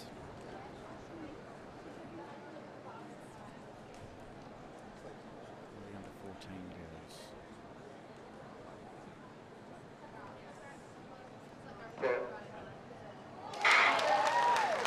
Comes away, bouncing out of the blocks nicely was the West Australian Grace Little in lane 5. And in lane 3 from Queensland, Capri Vincent, who we have seen win the bronze medal in the 100 and the 200, is starting just to carve her way through this field. Capri Vincent using that pace that we know she has. Zara Smith, the Victorian, has come into these championships with a PB under 60 as well. Has started really strongly. Second of the Victorians, Elodie Moore also pushing forward to contest top 2 qualification here. Capri Vincent has been really fast in the sprints and she's looking pretty composed at the top of the straight. She'll head for home just in front of Zara Smith of Victoria, and Grace Little, the West Australian, who made the final in the 800 as well. Grace Little is battling on strongly, but Capri Vincent, she's putting on a class here. She's a great athlete, and it's under 60 well and truly. Zara Smith has finished 2nd to qualify automatically. Grace Little 3rd across the line, just ahead of Claudia Patfield. Yeah, she's the bronze medal, the national champion last year, Trav, and they were under 13, so she's familiar to this 400 metre distance at the national championships, and you said that the medals that she has gone on and won so far these championships, so we knew what we were going to get here. It looks like she's just found herself into a pretty decent shape coming into this championships. Gold medalist from last year, Trav. She looks in a good position to be able to defend that. Yeah, absolutely, Ethan. Very composed in that last 120. It's good to see. And back at the long jump competition, Trav, here is our, at the moment, silver medalist. He has been able to jump distance of 6 metres 69 in round number 1. Lawan Avana Anayu. Keep you updated, he's about 7 centimetres off the leader in Tennant, who is the All Schools champion. And then here's our pole vault competition that we are seeing. So last check, they had the bar at 3 metres 16, and we have had Butland go over it, and so too more. And Claire, at the moment, she didn't get over it. So she will receive the bronze medal, Claire, and we will see what they moved the bar up to. 326 that they have moved it up for Trav. We'll keep you updated to see what those two girls are able to do with Butland and more. So it was a 6 metre 51 jump for Luana Avanayu. So not enough to propel him into the lead. Here is Gaidali. He's in 9th. So if he wants an extra jump, Trav, as we move into round number 3, he needs to jump 6 metres 26. At the moment, he's just 5 centimetres behind it with a jump of 6 metres 21. So top 8 will go through and receive an additional jump. The track, Charlotte James of New South Wales, been informed that Indiana King as well, the Western Australian, has been strong. 2 will go through automatically. Get a little bit more excited. Under 14, 400. Just laying there, all bent over. Not a lot of wind in that sock at the moment, Trav. We'll keep you updated with that as we almost ready to go in the 400. Follow the long jump action, bottom right there.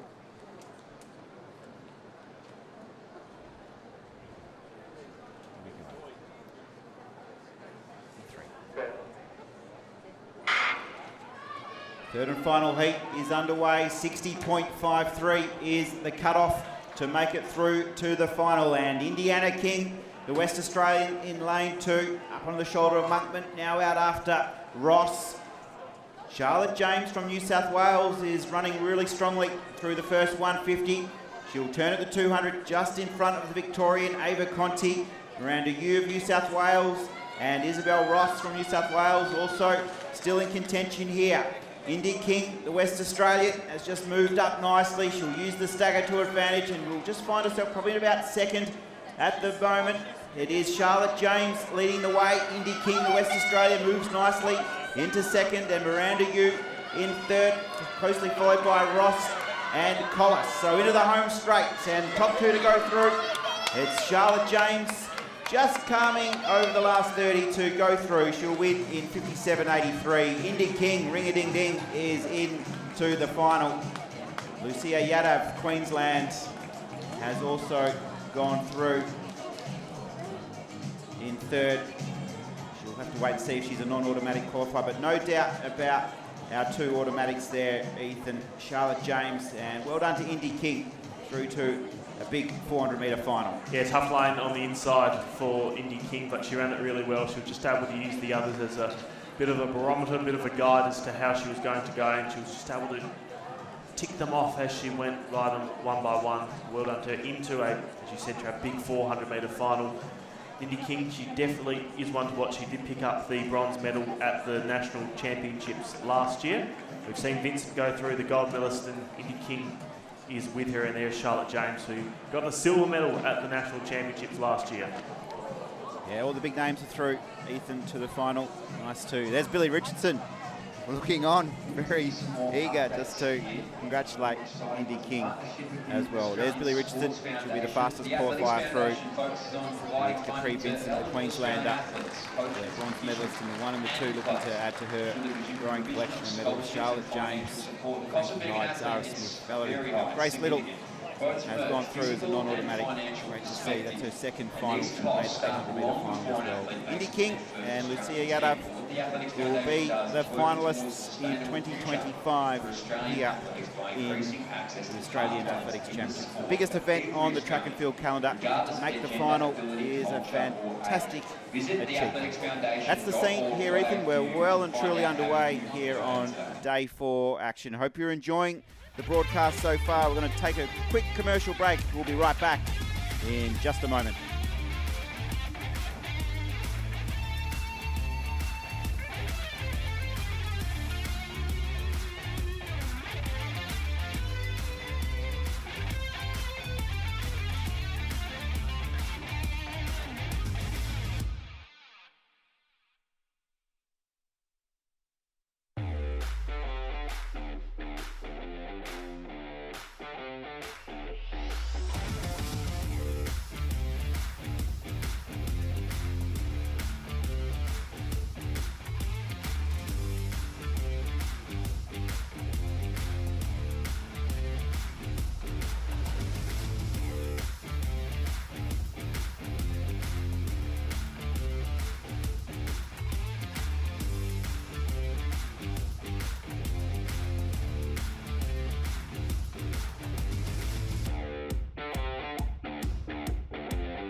Working on a dream.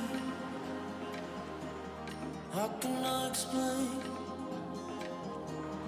Talking to myself.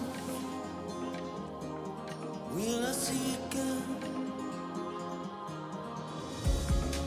Is it real? Could you become working on a dream? Beautiful pictures there from Western Australia. We have it all. If you're looking for a trip to the west, you have Ningaloo Coast up off Exmouth. You can actually reach the Ningaloo Coral Coast by walking off the beach. Put the snorkels on the sand. You can walk backwards with your flippers on and enjoy the beautiful Coral Coast up there at Ningaloo. Then you can head east into Karajini National Park and camp for a couple of days and really enjoy everything that it has to offer. Ethan, 3 3/4 laps now for our under 17 women's 1500 metres. We have 2 finals. They have been seeded into a final A and final B. We will keep you across the times on how they unfold. So the first heat is not too far away.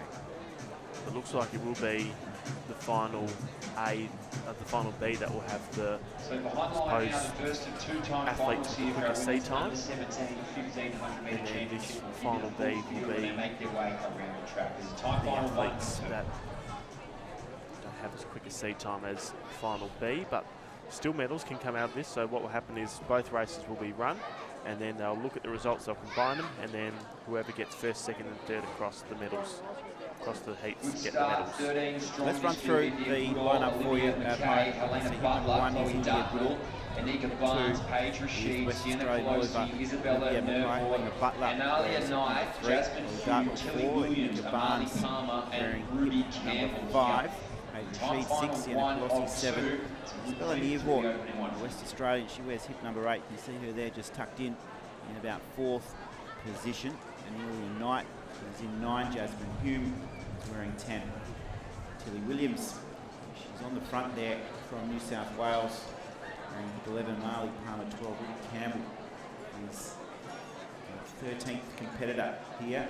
There's number 13 in the Queensland colours. So early stages, and Sydney Williams has decided to go on to the front. And the Butler of Queensland now just matching that move. Chloe Dartnell from Western Australia with hit number 4 has moved up. Sienna Colossi is also right up in contention. So the pace is rather swift early in this under 17 1500 metre final, chasing the championship record of 4 minutes 24. Ethan, they've just started now to string out a little bit, and it's our early leader is Tilly Williams of Victoria. Yeah, they haven't been impressed with McKay, what she's been able to do. She put herself in a great spot early on. She now finds herself in just on 4th spot. She's just been challenged by Colossi just on the inside of her, and look at Dartnell. She's about to make a move onto Butler, and then they're both challenging Williams. So times have got to be quick, because we know the calibre of the athletes that are going to be in the final B of this 1500 metres. So they'll compare the times at the end, and the medals will be distributed from that. At the moment, Williams is the one to catch, but Butler, I'm really liking how she's racing at the moment. She's put herself in a great position with a little bit over 800 metres to go. So in front of this big crowd watching on here at WA Athletic Stadium, it's almost a little bit easier when there's time finals, because you can't leave anything on the track. You've got to give it your all, and that is exactly what Helena Butler, the Queenslander, is doing. She's decided to take off and just put a little bit of space on Tilly Williams and also the West Australian as well, and he's really sprung this field out really quickly. In a matter of about 100 metres, it's now really spread wide as we head down the back straight, and the Queenslander has got a little bit of fresh air in front of her and also behind. Going nicely, Chloe Dartnell of Western Australia. She's with the Tilly Williams. She's right on the shoulder of her in 2nd place. And then there's a little break further back where we have 3 competitors just doing battle nicely. Tilly Williams is in that little group of 3. South Australia now is just starting to press forward too. That's India Goodall. She'll join the West Australian and Victorian. So Butler in front. She has just composed herself on that lap, Ethan, and she will now be racing against the clock. And it's going to be hard to beat. The final B is going to be looking on, and there's a great battle for 2nd, 3rd and 4th that is going on. Dartnell is just leading at the moment, just right on her shoulder. It is Goodall, and those two have been able to step away from Williams, who was the early leader. But at the moment, it's only one name that's on all of their minds, and it's Butler, because she's leading with 3:50 to go. So Butler, no signs of slowing down. She continues to push hard towards the line. She'll be looking to get close to her personal best for this event, which is pretty fast actually, Ethan. It's around that 4:42 mark. She's on target to go under that. The South Australian in Goodall now into 2nd place. And then we have the West Australian runner in Chloe Dartnell in 3rd overall. So Butler from Queensland, she's had a good championships over in Queensland. She would have arrived here with plenty of confidence, and she now just has about 150 metres to run. She is going to start to feel a little bit of pressure, because India Goodall is finishing with plenty of running. She's still got plenty of pace to burn with 100 to go. Butler now just finds that little bit of extra kick and is able to lift the knees a little bit higher, pump the arms and work towards the line. She's accelerating nicely. And Butler from Queensland will stop the clock in a PB, I feel, 4:38. That's a good time. Goodall has set her time as well for the 2nd heat. And it's closely followed in there by Ruby Campbell from Queensland. Sienna Colossi not too far away with Jasmine Hume of Victoria and Chloe Dartnell of Western Australia. All under that 4:55, Ethan, but the mark has been set by our leader in Butler, and she can now watch on and see what final number B has got. I was impressed with the way that Goodall was able to race just when the bell rang, Trav. She looked like she was close to 30 or so metres behind Butler who was to be the eventual winner, but she decided, no, I have to race for time, and she left absolutely nothing on the track. You can see she's exhausted. They've been given water. They definitely deserve it. But yeah, Goodall, she was one that impressed me. Butler, though, she was very impressive. She didn't lead right from the gun. She put herself in a great position in the first 400 and 300 metres, and then just after that, that's when she said, I have to go. And I like that, Ethan. They have the first, second and third place getters sitting on the chairs underneath the umbrella. They're prime seats to watch on. They do. Back at the long jump competition, Trav, because it's starting to heat up. We're in round number 4, if I'm not mistaken. No, we're just concluding round number 3, sorry. And it is still Tenter who is leading with that second round jump of 6.76. Watkins, he's holding on to the bronze medal position at the moment. Mitchell's just challenging him though. He's at 6.52. And in second at the moment, it is Lawana Avana Ananu, who has been able to jump 6 metres 69. Here's a look at the B final, Trav. And the athletes look out for. Watch out for hip number 4, Chelsea Tickle. Silver medalist from the All Schools Championships, Fryer, the defending national champion from last year, and the All Schools champion. So they are some names to look out for. Also Owen, the silver medalist from last year, and the bronze medalist from the All Schools Championships. So we're underway, Ethan. This will be a fast race too. That championship record of 4:24 will be under real threat here from the quality of this field, and we can already see Emma Fryer, she's decided to stay out of trouble, move to the front. She has been really impressive, the winner of the 800 metres a couple of days ago. Emma Fryer, she's been able to just recover nicely, and she's decided to put herself right on the front here, stay out of trouble. Leah Allen, the West Australian, has had a really good domestic season over here in her age group. She's been the champ over this distance, so she'll be looking to press forward when the whips are cracking. She's got a good turn of speed. We've also got the Tasmanian Violet Owen medalists at the All Schools Championships. She's just slotted nicely into third. It's been a good start from her. And Pippa Schwartz from New South Wales. I love her turn of speed. She's got Eva Gall hot on her heels, wearing hip number 3, and then it's Sophia Brown of Western Australia in about 5th position. Great pictures here. We can see Emma Fryer, Ethan, she'll be pushing towards that championship record of 4:24. She started well. She's got the gold from the All Schools Championships and the National Championships, Trav, from last year. And look at Violet Owen. She was in 5th not too long ago. She finds herself in 2nd, just pressing onto the shoulder of Fryer. So Owen, the silver medalist from last year, and the All Schools bronze medalist, is up with Fryer, and then on the outside of her, it is Allen, who is racing really well, and then just tucked away behind them is Schwartz. She spoke about the speed that she's got, and I can't wait to see if she's going to distribute that in a few moments' time. Then it is Tickle that is behind them. She picked up the silver medal at the All Schools Championship, so some of our returning medalists are all in the frame at the moment. They've just got about 760 metres to race. So the pace now has just intensified. It's just started to spread out this little group of 4. We can see the West Australian Leah Allen. She's on the shoulder of Pippa Schwartz. Leah Allen with a really efficient style. She's been changed coaches over the winter months here in WA, and she's been able to just improve her endurance to match her already impressive speed. But Emma Fryer, we know how good she is. We know that she is able to match the pace of any of these competitors. She'll be just looking to time her run to perfection. Owen sits on her shoulder. So Fryer leads, Owen on the shoulder in 2nd, and then we've got Pippa Schwartz and Leah Allen, and just pressing up nicely to the Queenslander Georgie Berg. She just comes into the calculation now, Berg. She's done well just to tap onto this group of 4 as the speed now starts to intensify. Fryer in front, Owen, Allen now in 3rd, looking to get a move. Schwartz in 4th. This is going to be a frantic last lap. Bells will be ringing. It will be Fryer who will hear it first, just in front of Owen. Allen just pumps the arms, just tries to get the legs moving. She's running too wide on Schwartz's outside and is grilling really nicely. The Queenslander is just starting to drop off now as his pace starts to quicken up. Owen in 2nd. Fryer, what can she do here down the back straight? She says go. She says catch me if you can, ladies. I'm setting sail for home. And she's off to the races. It's Fryer, the 800 metre champ, looking to do the double at these championships. Owen is holding out Schwartz, and Allen is still in contention for that bronze medal. But look at Fryer go in a straight of 100 metres. She's put 15 metres on the field and continues to accelerate away.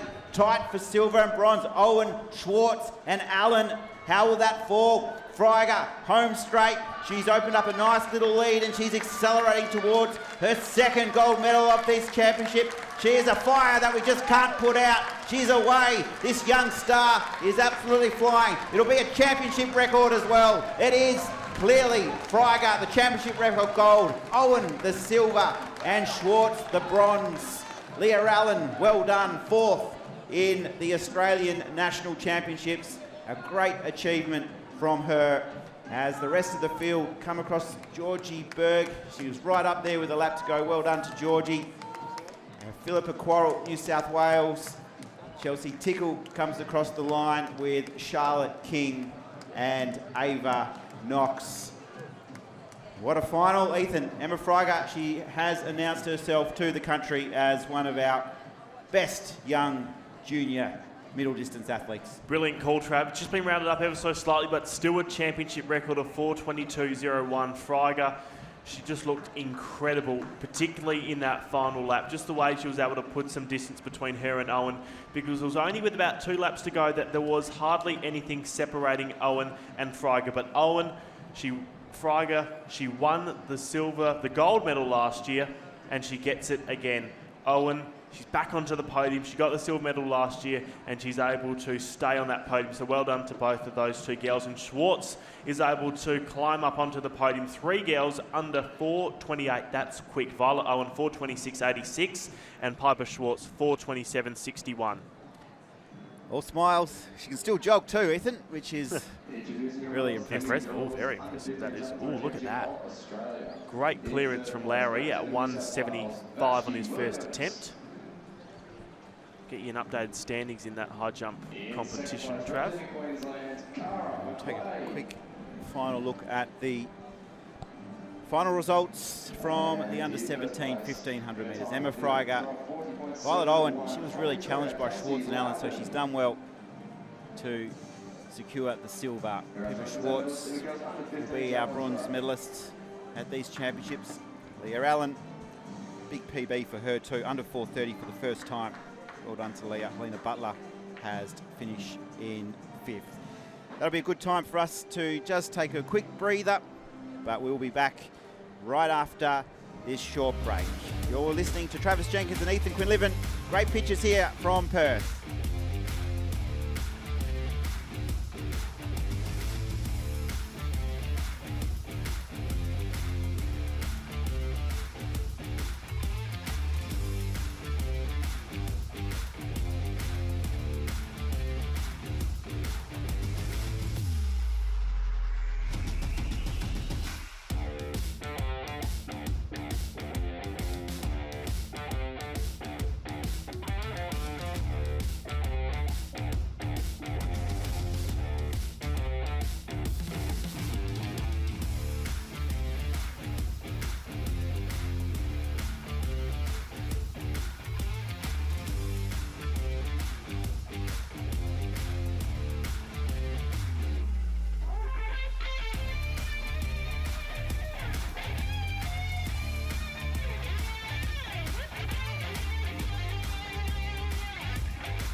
we're back live and we're looking for a little bit of crowd involvement. Hardinge, final jump in the long jump. Ethan, he's got the crowd behind him here in WA. And look to be over the board. He is the official with the red flag for him.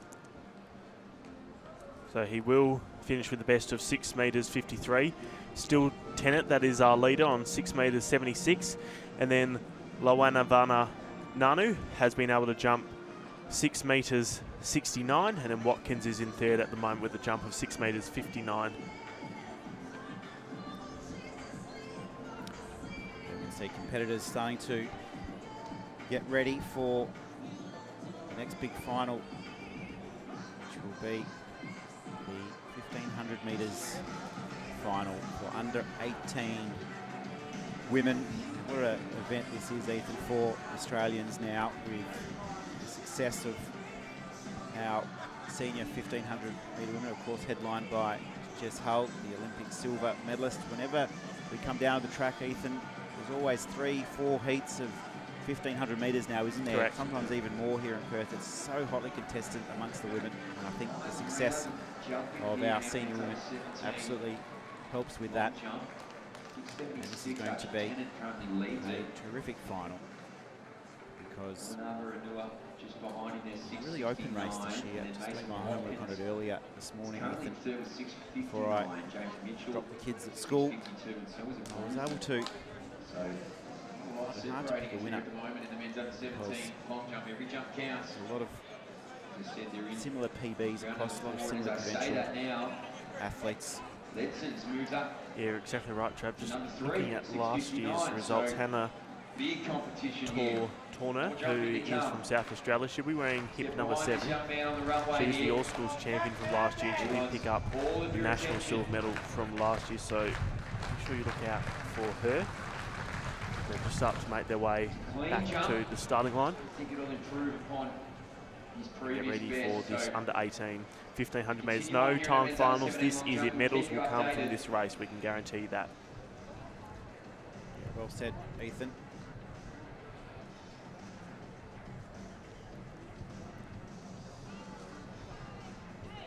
And back at the long jump.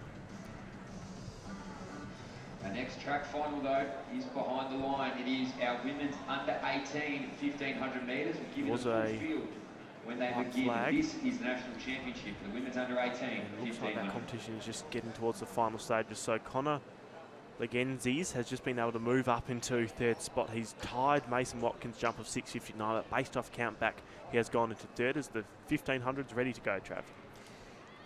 And we're underway, Ethan. And we can see hip number 1, Matilda Emanuel, who was able to secure the 800 metres earlier in these championships with a personal best time of 2:08. She's just been pushed back a little bit to midfield. And we can see hip number 6, Victorian Romy Vickers, starting to take up the lead. She's been challenged by Chudley, a New South Wales competitor. And then it's the Victorian Ellis, who probably didn't think she was going to be on the front, but now we can just see Cleveland not too happy with the pace. She's moved and she's brought with her the big tall figure of the South Australian Hannah Tournier. She'll settle into second place, the young champ. And then we have Isabel Valanotti and the West Australian Elodie Mulroy, who has been training really hard over here in the West leading up to this championship. Lucy Jones, the Victorian, is also going to be in the calculations. Matilda Emanuel, though, she won the 800 metres at these championships. She wears hip number 1. She's about midfield at the moment, just getting a little bit boxed in with her run. The pace, though, at the front is just held on by Lucy Cleveland, the Victorian. So the gold, silver and bronze medal will come from this race, Ethan. And so it looks like there's a few tactics at play early as we settle into the running. Yeah, you're exactly right, Trav. Keep a lookout for Tournier, the silver medalist from last year. She's found herself in a great spot. She's just off the shoulder of Cleveland, who was our leader, and then just behind them, that's where we see Valanotti. And I'll just keep you updated with this long jump comp, Trav, because we just saw a massive jump from Watkins that has been able to put him into second in his final attempt, jumping 6 metres 72. Great work from Ethan, keeping us across all the action. Dave Colbert will be pretty happy with their long jump update during the 1500 metres, that's for sure. As Tunia starts to just get into her rhythm. Valanotti sitting in second, just pushing up again is Leanne Ellis. She keeps bobbing up every lap. Macy Hare now just on the back, needs to try and hang on to this group. But I'm pretty happy with Matilda Emanuel's run. She's just stayed in connection. She's in the middle of the pack once again. You can see her there with hip number 1, just trying to keep calm. Hip number 4, Amelia Sherrard, just in front of her. And then we have Elodie Mulroy, the West Australian, big improver this year.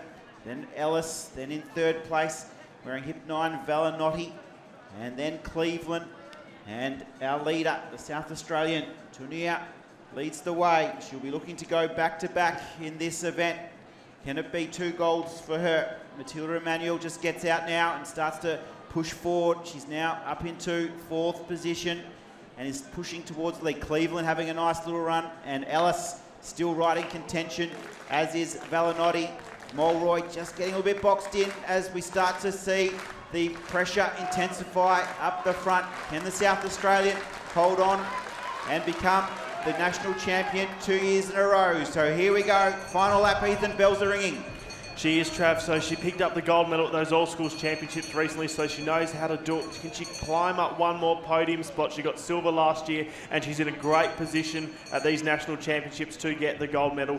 And just swinging with her, it is Cleveland, and then moving into the back straight, Ellis. She's been able to pick up the pace, and she's been dragging Jones with her with 2:50 to go. Tournier leads the way, and coming through, Lucy Jones, Victoria. Mulroy, too, is showing plenty of dash. Down the back straight, Leanne Ellis, the Victorian, wearing hip 13, now just needs to fight for the last 200 metres. Mulroy, the West Australian, is into the bronze medal position, and here comes Emanuel. She's into 3rd, and she now has her eyes on silver. Tournier is leading the way, and she'll have 100 metres to run to defend her title. The 800 metre champ, Matilda Emanuel, will try and chase her down. It's been a great run from her, but Tournier, it's time to appreciate this young South Australian. She's charging to the line. She'll be our 1500 metre national champion for 2025. Well done, under 4:30 as well. Emanuel has finished with the silver. Lucy Jones has flashed home for bronze. Mulroy, what a run. 4th in a national final. Leanne Ellis has finished next across the line. And what a race it has been, Ethan. But our champ, she goes back-to-back. She looked so strong moving down the back straight, and she was just able to create some separation when she heard the bell. There was not a lot separating them when they did hear the bell, but she just went go when the bell did ring. She was able to put 2 metres, then 3 metres, and quickly 5, then 5 became 10, and it was just a great display of middle distance running from Tournier. So well done to her. Trav, that long jump competition is done. Archie Tennant, he will receive gold with a jump of 6 metres 76. Mason Watkins will get the silver medal, 6 metres 72.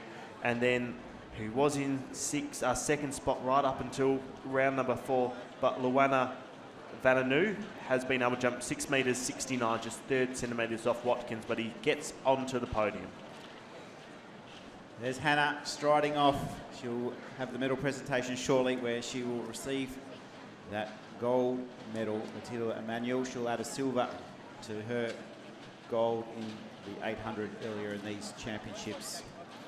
And well done to Victorians there as well, who've run really well to finish in the top standings. And this is a look at the high jump competition, Trav, the under 16 men's. Davin Yap, we just saw, he was able to go over 1 metre 79. And unfortunately for South Australian, in, I believe it is Alexander Matters, who just won't have the O next to his name for 179 just yet, but he's still got 2 more attempts over into the shot put competition. It is where we are seeing the under 14 boys, and we are into round number 3 of the comp. It is John Afa, who has been able to throw 15 metres 64 to get the lead. Hudson Siverson is in the second spot with a throw of 14 metres 68, and Levi Deasella is in third with a throw of 14 metres 53. So they are just in the concluding stages of round number 3 before they shuffle up the order. And here is our competition leader in Tiyuki Afu. 15.64 is what he's been able to throw. Takuyafu, so he gets it out there. Doesn't seem to be too pressed. In fact, it is Tatayupu who was just able to throw. He has been able to throw 13 metres 42, so he's in 7th spots at the moment. He will receive an additional throw. We'll see what he's able to get with his round number 3 throw. Here's Hall in the high jump competition. Right, the bar 179 for those just wondering. And Tatupu has been able to throw 12 metres 86 on his 3rd round, so he won't extend his 13.42, but still in a good position at the moment. Back of that high jump competition. Only 2 have been able to go clear at 179. We'll be right back in just a moment from the W Athletic Stadium. They're laying out the hurdles for the upcoming 200 metre hurdle finals. Don't go anywhere. They're set to be epic. Stick around. Plenty more of track and field to come after the break.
Hi, Shell. Shell has high blood pressure, and the rising cost of living certainly doesn't help. Annie manages her diabetes with good nutrition, but fresh fruit and veg prices keep rising. And Jack has high cholesterol, but nothing is higher than his power bills. That's why they save more money every year by getting their prescriptions from Chemist Warehouse. And you will too. Head online or look for our price list in store to see how much you'll save. Chemist Warehouse, discounting prescriptions every day. Welcome back to the W Athletic Stadium. 28 degrees in Perth. Ethan Quinlivan alongside Travis Jenkins. We're getting ready for the under 15 women's 200 metre hurdles. We've got some short hurdle time. Short or long hurdles? We'll go long hurdles actually. They make the progression through from the younger age groups. They start off with 200 metre hurdles and they move up to long hurdles, which is the 400 metre hurdles. There's a look at the high jump competition that is going on. It is the under 16 boys that is currently jumping. Davin Yap is the competition leader. He's tied with Toby Hamilton and then Leon Adjusafe, who have all been able to go over 179 on their first attempt and have a pretty clean sheet on their count back. So we're up to second attempts for 1 metre 79. We'll bring you more on that in a moment. There's a look at the 1500 metre results from the under 18s. Hannah Tournier was able to run 4:29.15. Then Matilda Emmanuel 4:30.54 and Lucy Jones, the bronze medal, 4:31.74. So pretty quick times all around for those 1500s. Yeah, it was a great front running effort from Hannah. Matilda Emmanuel was able to finish with a flurry with her 800 pace for the silver. Lily Mulroy too, just outside the medals. That's the best ever achievement for the West Australian. Page times. Catch the shot put.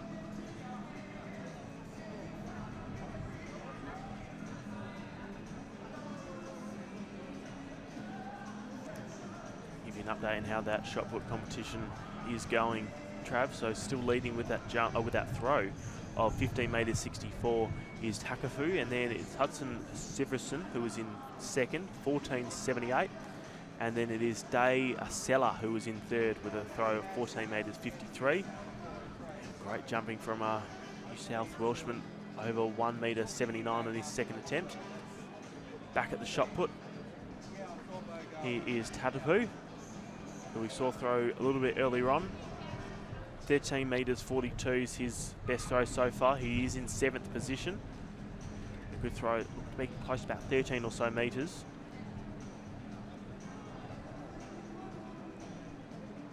And his haul in the high jump just misses it, unfortunately. So Hall's in about 5th spot. He has been able to jump 1 metre 75. He did do that on his first attempt. Still one more attempt to come at 1 metre 79. And back at shot put, it is Charlie Ellis, who was next into the circle. 13 metres 51, unfortunately for Tatapu, was a 12.78, so he doesn't progress up. But here's Charlie Evans in 6th. Pretty good throw as well. That'd be right around the 14 metres, you think. We'll wait for it to be confirmed. He has been able to throw 13.51. He did throw that in his third round actually. Needs to be able to throw further than 14 metres 53 to be able to go into the medals. He's just going to fall short. 14 metres 49 was what he was able to throw. He's at the moment heartbreaking, only 4 centimetres shy of a medal. We're back for another final here. It's our women's under 15. There's the high jump competition. Metre hurdle final. It's still going on. Lane number 1 from Victoria. It's And still we've only had 4 competitors go over 179. We have a first look at our 200 metre hurdles, Trav. Yeah, good final coming up here, Ethan. Under 15 women's 200 metre hurdles. There's your lineup on the screen. Alice Ashby will run in the inside, the Victorian. Margot Hobday, Harris Larder, Oliver, Ian Cottrell, Tilly Ojiaka Pettit, who won the bronze medal in the 90 metre hurdles at these championships. Felicity Boozer has been impressive. Alexia Matheson, silver in the 90 hurdles. She had plenty of speed in the heats. You can see her PB a couple of seconds faster than the rest of the field. Lily Barnett, the Queenslander, will round out this field in lane 9. Big moment for these young athletes and their families who have all travelled in to Perth to be here to make a national final. It's a great moment. Gold, silver and bronze up for grabs. A really even start across the field. The Victorian Boozer is away well in 7th. Hurdling technique comes right into it. Matheson as we saw in the 90-metre hurdles where she won the silver medal, is away and racing really nicely. Oliver coming through too, and Jackia Pettit right up into medal contention. But look at Alexia Matheson go. She's got 2 to clear. She's in front. Second is going to be tight. Pettit maybe just, but Matheson, she'll add a gold to the silver. Well done, 27.73. Look at the time, that's impressive. And hats off to Tilly Ogiaco Pettit. She had a nasty fall down the home straight. We wish her well. She looks to be okay. But Matheson is our Australian champion for 2025 in the under-15 hurdles, Ethan. She started off so well, Matheson. She was just so clean over those hurdles. She did pick up a bronze medal at the All Schools Championships last year, so we knew that she was in great shape over these 200-metre hurdles, because that wasn't all that long ago. That was only in December. So well done to Matheson. She had a great bend. She tacked the first couple of hurdles. Then coming into the home straight, she looked really cruisy and really strong as she came down this home straight to secure a gold medal. Just having a look at the replay here, Ethan, and we'll have to see if she has beaten the championship record of 27.63. She was able just to have a clean run. That was the difference. Boozer has run well, the Victorian. I think she may have just fell into the silver medal position, but it's all hugs, it's all smiles for Matheson down trackside. She's just having a quick interview with the media team, and she adds a gold to that silver medal from the 90-metre hurdles. Well done. Well done indeed. Back of the high jump competition, Trav. We're up to tent number 3 for 179, and we have been able to have 5 athletes go clear. Jack Clearmer has just been able to go through on his 3rd attempt. Lom Duregan has been able to go through on his 2nd attempt. And those 3, in addition to those 3 early. So here's a look at our competition leader in the shot put, Trav, in Tukafu, who has been able to throw 15.64, an almighty throw in his first round, and he's clearly got the gold. Siverson has been able to throw 14.78. He will get the silver medal, but can he extend in Tukafu to be able to move closer towards that 16-metre barrier?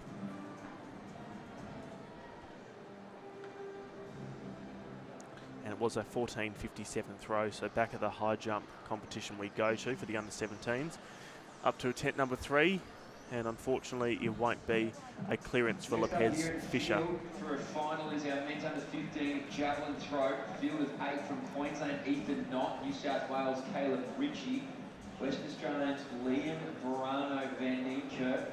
From Queensland, Ned Waters. Western Australians, Devon Larkworthy Dark as well. Here we can see our competitors for the next event on the track there. Behind their blocks, the warm-ups are done. Time for the next big final, the under-16 women's 200-metre final. And Geck will run from the inside. Lee Wardle, Dunlop, Gracie Lee Briggs will fly the West Australian flag, the sole competitor from WA. 3rd in the 90-metre hurdles at these championships. Probets, Tossie, Liam Bergen, 2nd last year behind Jemima Hood, who you can see there in lane 8. Jemima Hood has been in form. She's the gold medalist in the 90-metre hurdles here. She's the defending champion in the 200-metre hurdles, Jemima Hood. And she'll run from lane 8 for Victoria. And Bruggen has lowered her personal best a couple of times this season. Should be hard to beat. She finished 2nd last year behind Hood, so that little battle there will be really nice to see. It's lane 7, Liam Bruggen, and lane 8, Jemima Hood. So you can see Hood 2nd from the left of screen with the big bow in the hair. Let's see how we go.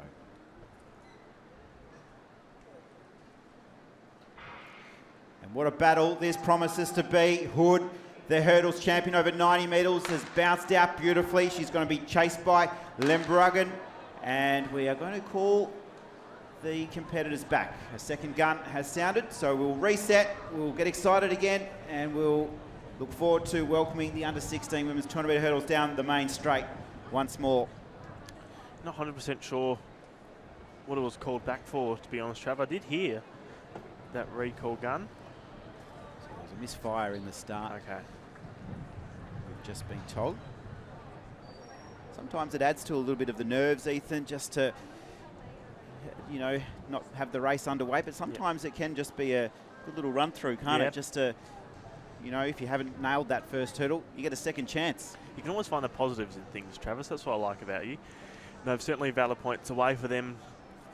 For some of them, if they didn't get off to a good start, could be a blessing in disguise, as you've alluded to. For if you did get off to a good start, you'd just be a little bit frustrated, but you just have to say to yourself, I've just got to do what I just did. Jemima Hood got an absolute flyer, and Leah Limbruggen, who finished silver last year, as we've mentioned, didn't get the greatest of start, so she gets a chance to start again. Gracie Lee Briggs, the West Australian, is in lane 4, which is 4 from the right. No disqualifications. Be a reset as we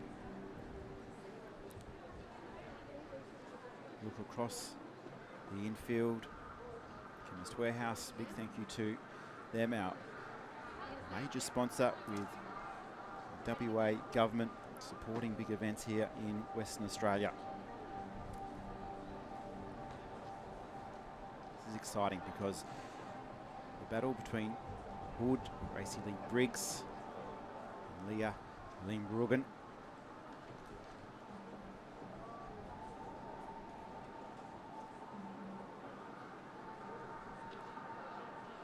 will be something to see. So the tension just building here as we sort things out. You can see there is not a lot of movement behind the blocks. It's the last chance to refocus.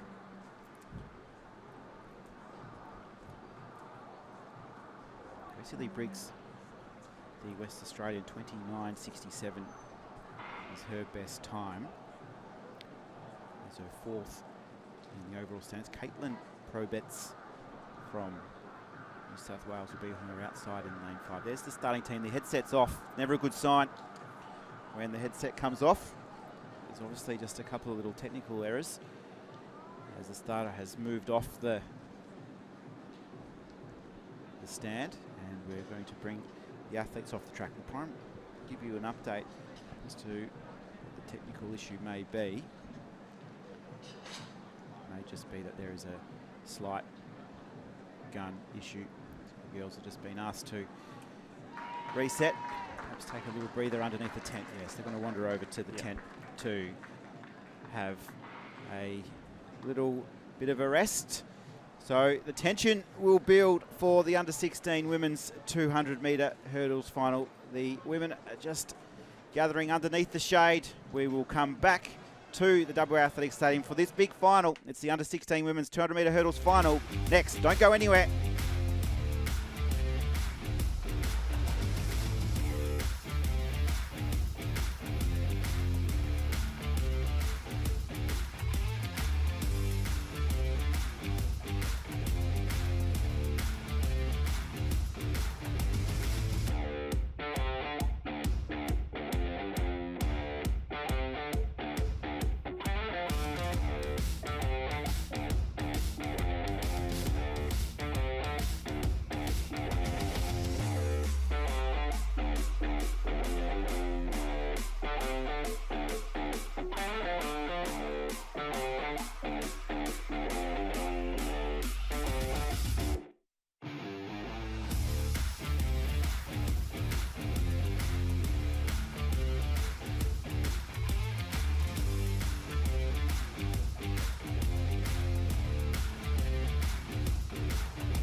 If you haven't downloaded it already, make sure you do so. The Roster Athletics app, you can follow along with the 2025 Chemist Warehouse Summer Series. You can view the entries, the start list, the live results, all from the palm of your hand.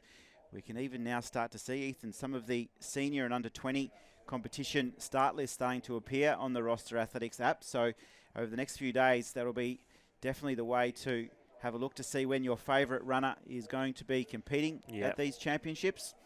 But for us here at these first 4 days, Ethan and I have been using the Roster Athletics app for all of our information.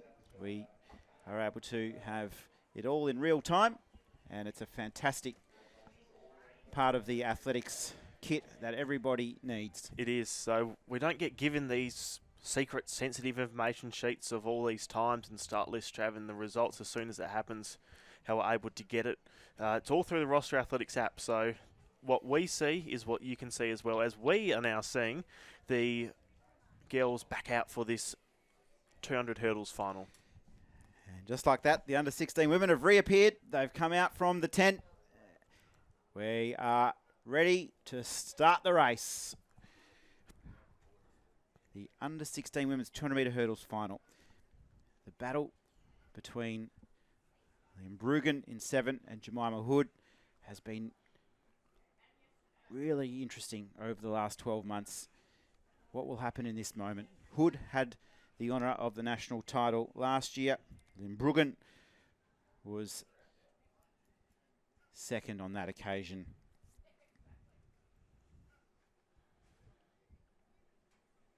They'll run from lanes 8 and 7 respectively.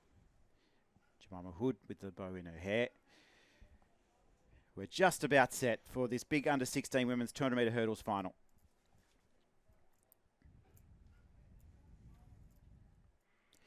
Getting a much better start here was Len Brugan. Jemima Hood in lane 8 has also started well, putting some pressure on Vin Valet, and coming through Gracie Lee Briggs, the West Australian, in lane 4, has put herself right up into medal contention, the top of the straight. And as we've seen so many times, it's Hood and Len Brugan going stride for stride. Len Brugan just moves to the front. Hood will have to try and race it down. One barrier remaining. Len Brugan goes to the line, and she's going to be the Australian champ. She reverses the tables to secure gold. Hood has won silver. Tight for the bronze. Perhaps Batossi, Pro Bets, Gracie Lee Briggs. We'll wait and see. They were all in the photo finish. But for Leah of Queensland, she has finally won that elusive gold medal in the 200-metre hurdles, Ethan. Yeah, well done to her. It was with a plus 1.4 behind her. She just got a fantastic start, and that's what was able to set it up for her. She was able to apply the pressure onto Hood in the early stage, and as you said, Trav, she was able to flip that order from last year's national championships. And Lynn Brugan, she just looked so strong coming into the home straight, and Hood just, the gap was just a little bit too much for her, but well done to Liam Brugan. She's had a phenomenal championships, and she's able to continue her great racing with a gold medal. 27.91 the time, Jemima Hood 28.20, and Caitlin Proberts bronze 29.28. What a race. Jemima Hood, I thought she might have just been able to rein her in, but Leah was just too strong in that closing stages. Well done to Caitlin Proberts too. She finished the race just the better of Gracie Lee Briggs and Tani Batossi. What a run. 27.91. First time under 28 seconds as well. That's a fantastic achievement. It is, and we've got the 200-metre hurdles to look forward to now for the boys. They're just getting assembled. It will be Cumming, Rogers, Asen, Brain, Kyle, Crosby, Seal, Eaton, and then it will be Paul Pratt from the inside to the outside. So for Lonham, it is the first time that they will be having experience over the 200-metre hurdles at a national level. Ones to look out for just on PBs that we're given, Brain and Seal. Brain is in lane number 4, 27.93, and then Seal, 27.51. They are some to look out for as they're just almost getting ready to go. 27 degrees, Trav, and that race did have a plus 1.4. So we haven't had any headwinds in ages, which has been great to see. Yeah, Cayenne Seal, he's been in good form throughout these championships. He was able to make the final of the 100-metre hurdles, which was a big achievement for him. Brain, the West Australian, he's really surprised me at these championships. He has really improved with his hurdling technique. He finished 6th in the 100-metre hurdle final. James Atkins taking the glory there earlier in these games. So Jesse Brain, though, he beat Kyan Seal in that 100-metre hurdles. So that'll give him a little bit of confidence, the young West Australian. I feel this is a really open race. I think it's just going to come down to who executes the hurdles the best. So many things can happen in these hurdle events, though, can't they, Ethan? Yeah, I agree, Trav. So Seal and Brain, they were the quickest based off their qualifying times. It will be Cumming, Rogers, Asen, Brain, Kyle, Crosby, Seal and Eaton. And then Paul Pratt, all from the inside to the outside. So there hasn't been a whole heap of wind that has been rushing itself down the home straight, which is good. The wind has just started to give us, it's in that Goldilocks zone as we spoke about, Travis. Not too much, which for these hurdlers is beneficial for them, because if it's a strong tailwind, well, people think, oh, great, quick times. Well, yes, but it also pushes them a bit too close to the hurdle. So they'll navigate the 10 barriers, same as the 110-metre hurdles, and then same as the 400-metre hurdles. This is their first step for a lot of them in their aims to become 400-metre hurdlers. Cumming, Rogers, Asen, Brain, Kyle, Crosby, Seal, Eaton and Paul Pratt.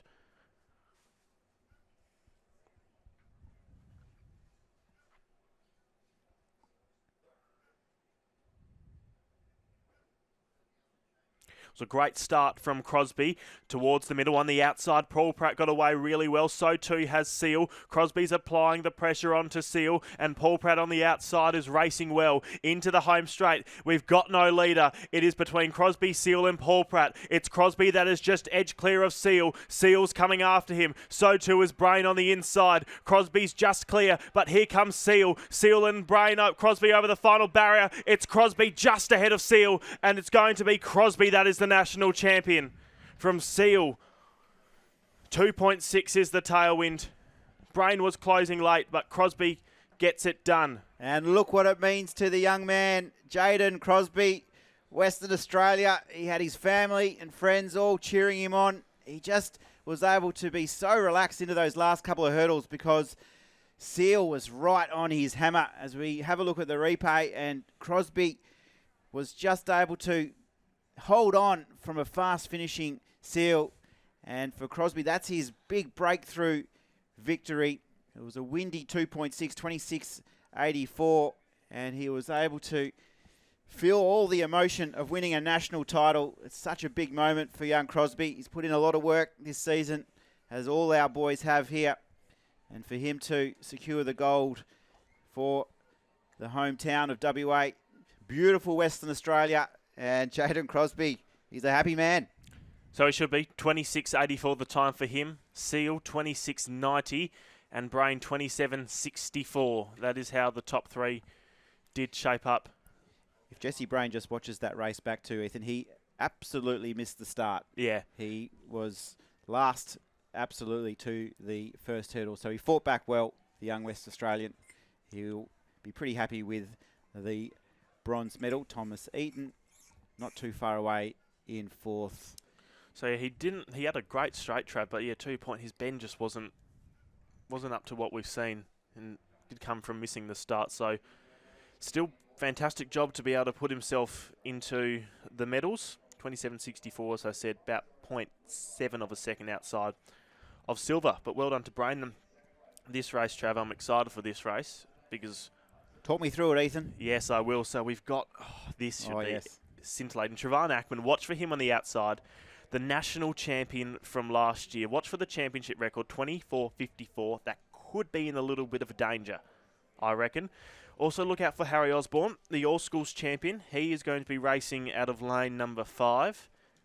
Nate Hall in lane number 9. He is the silver medalist from last year in the national championships when Ackerman won the gold. And then Bannister, he's in lane number 4 from Western Australia, the All-Schools bronze medalist. So we've got 4 medalists returning from the All-Schools championships and from the national championships. Ackerman, probably the one to watch for mine as the favourite. The championship record of 24.54, Ethan, was set back in 2005. I actually called that race. Did you? It was in Sydney. It was the All Schools Championship, and it was the Bazooka, Jared Bazudenhout from WA, who secured that championship record, 24.54, 2005 that day. So it stood the test of time, 20 years, in fact, exactly. So big moment here for these young men. It's a big record to break. Let's not get too excited. It's a little bit windy. Yeah. What I've been impressed about with Trevon Ackerman, Ethan, is that in the heats of the hurdles, he finished second or third, and he didn't look too happy, but I was a bit unsure about how he was going to go in the sprint hurdles, but he was able to just grit his teeth and win the final in sensational fashion. He's been unbeatable here in the West, as we've talked about. We call him Mr. Hurdles, and we're not going to have it all his own way here, because there's plenty of athletes who have all run in that low 25 time frame. Harry Osborne, Campbell Bannister are all going to be right there when the whips are cracking.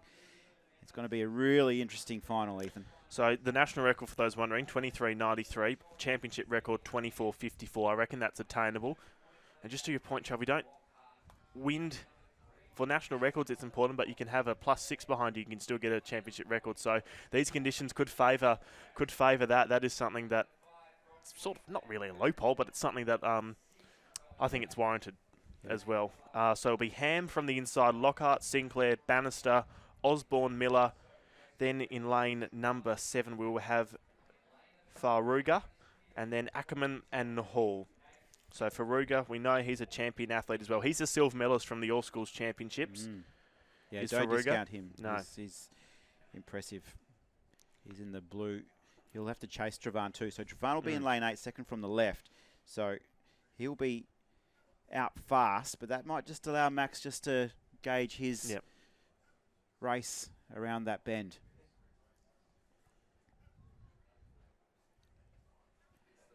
Big moment here, Ethan. For the outside lanes, Ackerman, Faruga, Osborne, Bannister. They're just some of the names to look out for. Can Ackerman get his second gold in these 200-metre hurdles? It was a quick start from Ackerman. He's quickly applying the pressure onto Paul. Faruga behind him. Miller out well. So too was Bannister on the inside. Osborne got off to a quick start. It's Ackerman that turns for home with the lead. On his inside, Bannister and Osborne are challenging him. It's Ackerman leading. Here comes Osborne and Bannister. Moving with them is Miller and Faruga. It's Ackerman that's fending off the challenge. Ackerman over the final barrier. He gets it done again. 24.60. Just outside the championship record, but well done to Ackerman. He got the gold last year, and he's done it again. Mr. Hurdles, in very self, Trevon Ackerman has absolutely delivered on the big stage. He was undefeated here in the West, and now on the national scene, he has absolutely flown down his home straight here. He was challenged by Maxi Faruja, who had a beautiful last couple of hurdles, and Ackerman just with gritted teeth and the determination to win his second gold medal of these championships, just outside that championship record of 24.54, held by the Bazooka, Jared Bazudenhout, another fellow West Australian. 24.58, the official winning time. Maxi Farugia has finished in second. Harry Osborne, he'll take home the bronze, 24.90. Personal best too for Harry Osborne. But for Trevon Ackerman, Ethan, what a star. 0.02 of a second outside that championship record, and it was legal. 24.58 for Trevon Ackerman. Max Farugia, 24.75, and Harry Osborne, third with the time of 24.95. Miller, 24.95. So he had 4 athletes go under 25 seconds. Unbelievable, Trav. They're just taking the hurdles off the track now. What exciting and what exhilarating races we've just seen. PBs all round as well. I think the question for me will be for Trevon, does he step up to do the 400-metre hurdles and make that his event, or does he focus on the sprint hurdles? Ooh. I just think I'm torn, because he's got a beautiful technique that he could definitely tolerate the sprint hurdles, but he just will probably need to work on his endurance a bit more to be able to handle the full lap. It's going to be an interesting decision that him and his team will have to make. It's the question of the day so far. No doubt about that. What does he do? Great question. I'm sure Julie Danes will be coming up with the answers. So let's have a look at this javelin competition, Trav. And leading it is the under 15 men's javelin, by the way. We are up to round number 3. Ned Waters has been able to throw 44.67. Liam Vergano Van Niekerk is in second, 43.12. And then behind them in third is Caleb Ritchie, who's been able to throw 40 metres 35. And this is Slater. He didn't get a throw in his last attempt. It was a foul. But this time looks pretty safe. Oh, I think that'll just be a foul. I think the tip hit the ground just before the nose did. And there's plenty more coming up from the WA Athletics Stadium at the National Athletics Championships. We've got some 1,500 metres to look forward to before we move into some 400 metres. Stick around, plenty more action to come from the WA Athletics Stadium.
need to raise the bar, then drop it.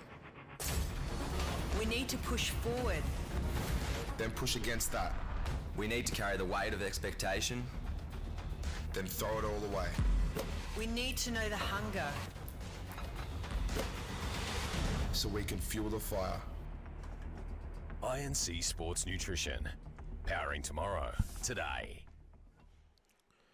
Welcome back to the WA Athletics Stadium. Ethan Quilliv and Travis Jenkins alongside you. We are about to get ready for some 1,500 metre para finals, which aren't too far away. And just in the javelin competition at the moment, we are up to round number 3. And I believe that this is our leader, Ned Waters, has been able to throw 44.67, just a bit of a false start for his run-up. He is leading by about 1.5 metres over Liam Vergano van Niekerk, 43 metres 12. Caleb Ritchie, 40 metres 35. So here is our leader, Ned Waters. Great throw from him. It's over 40 metres. Back to the shot put competition that is going on. And it is the under...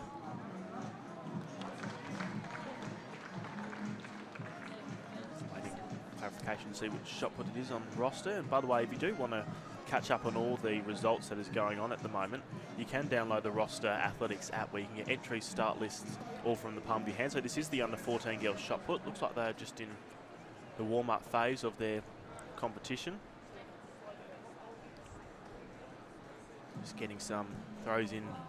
Yeah, we're just in the warm-up phase of that competition, so we'll bring you updates when that competition starts. For those wondering, Ned Waters was able to throw 40 metres 95. Here's Liam Vergano van Niekerk in his round 3 throw, 41 metres 25. Introducing your medalist in the boys under 15 200-metre hurdle championship of Australia. In third place, representing Western Australia in 27.64, Jesse Brain. In second place, representing New South Wales, 26.90, getting ready to go. So we have got some, so coming up on the track, for those wondering, we are only about 3 minutes away from the para 1500 metres for the under 17 girls. And then we'll be having the boys 1500 metre para races. So it's going to be a combined race for the under 15s and the under 17s. And then after that, we'll be moving to the 400 metres.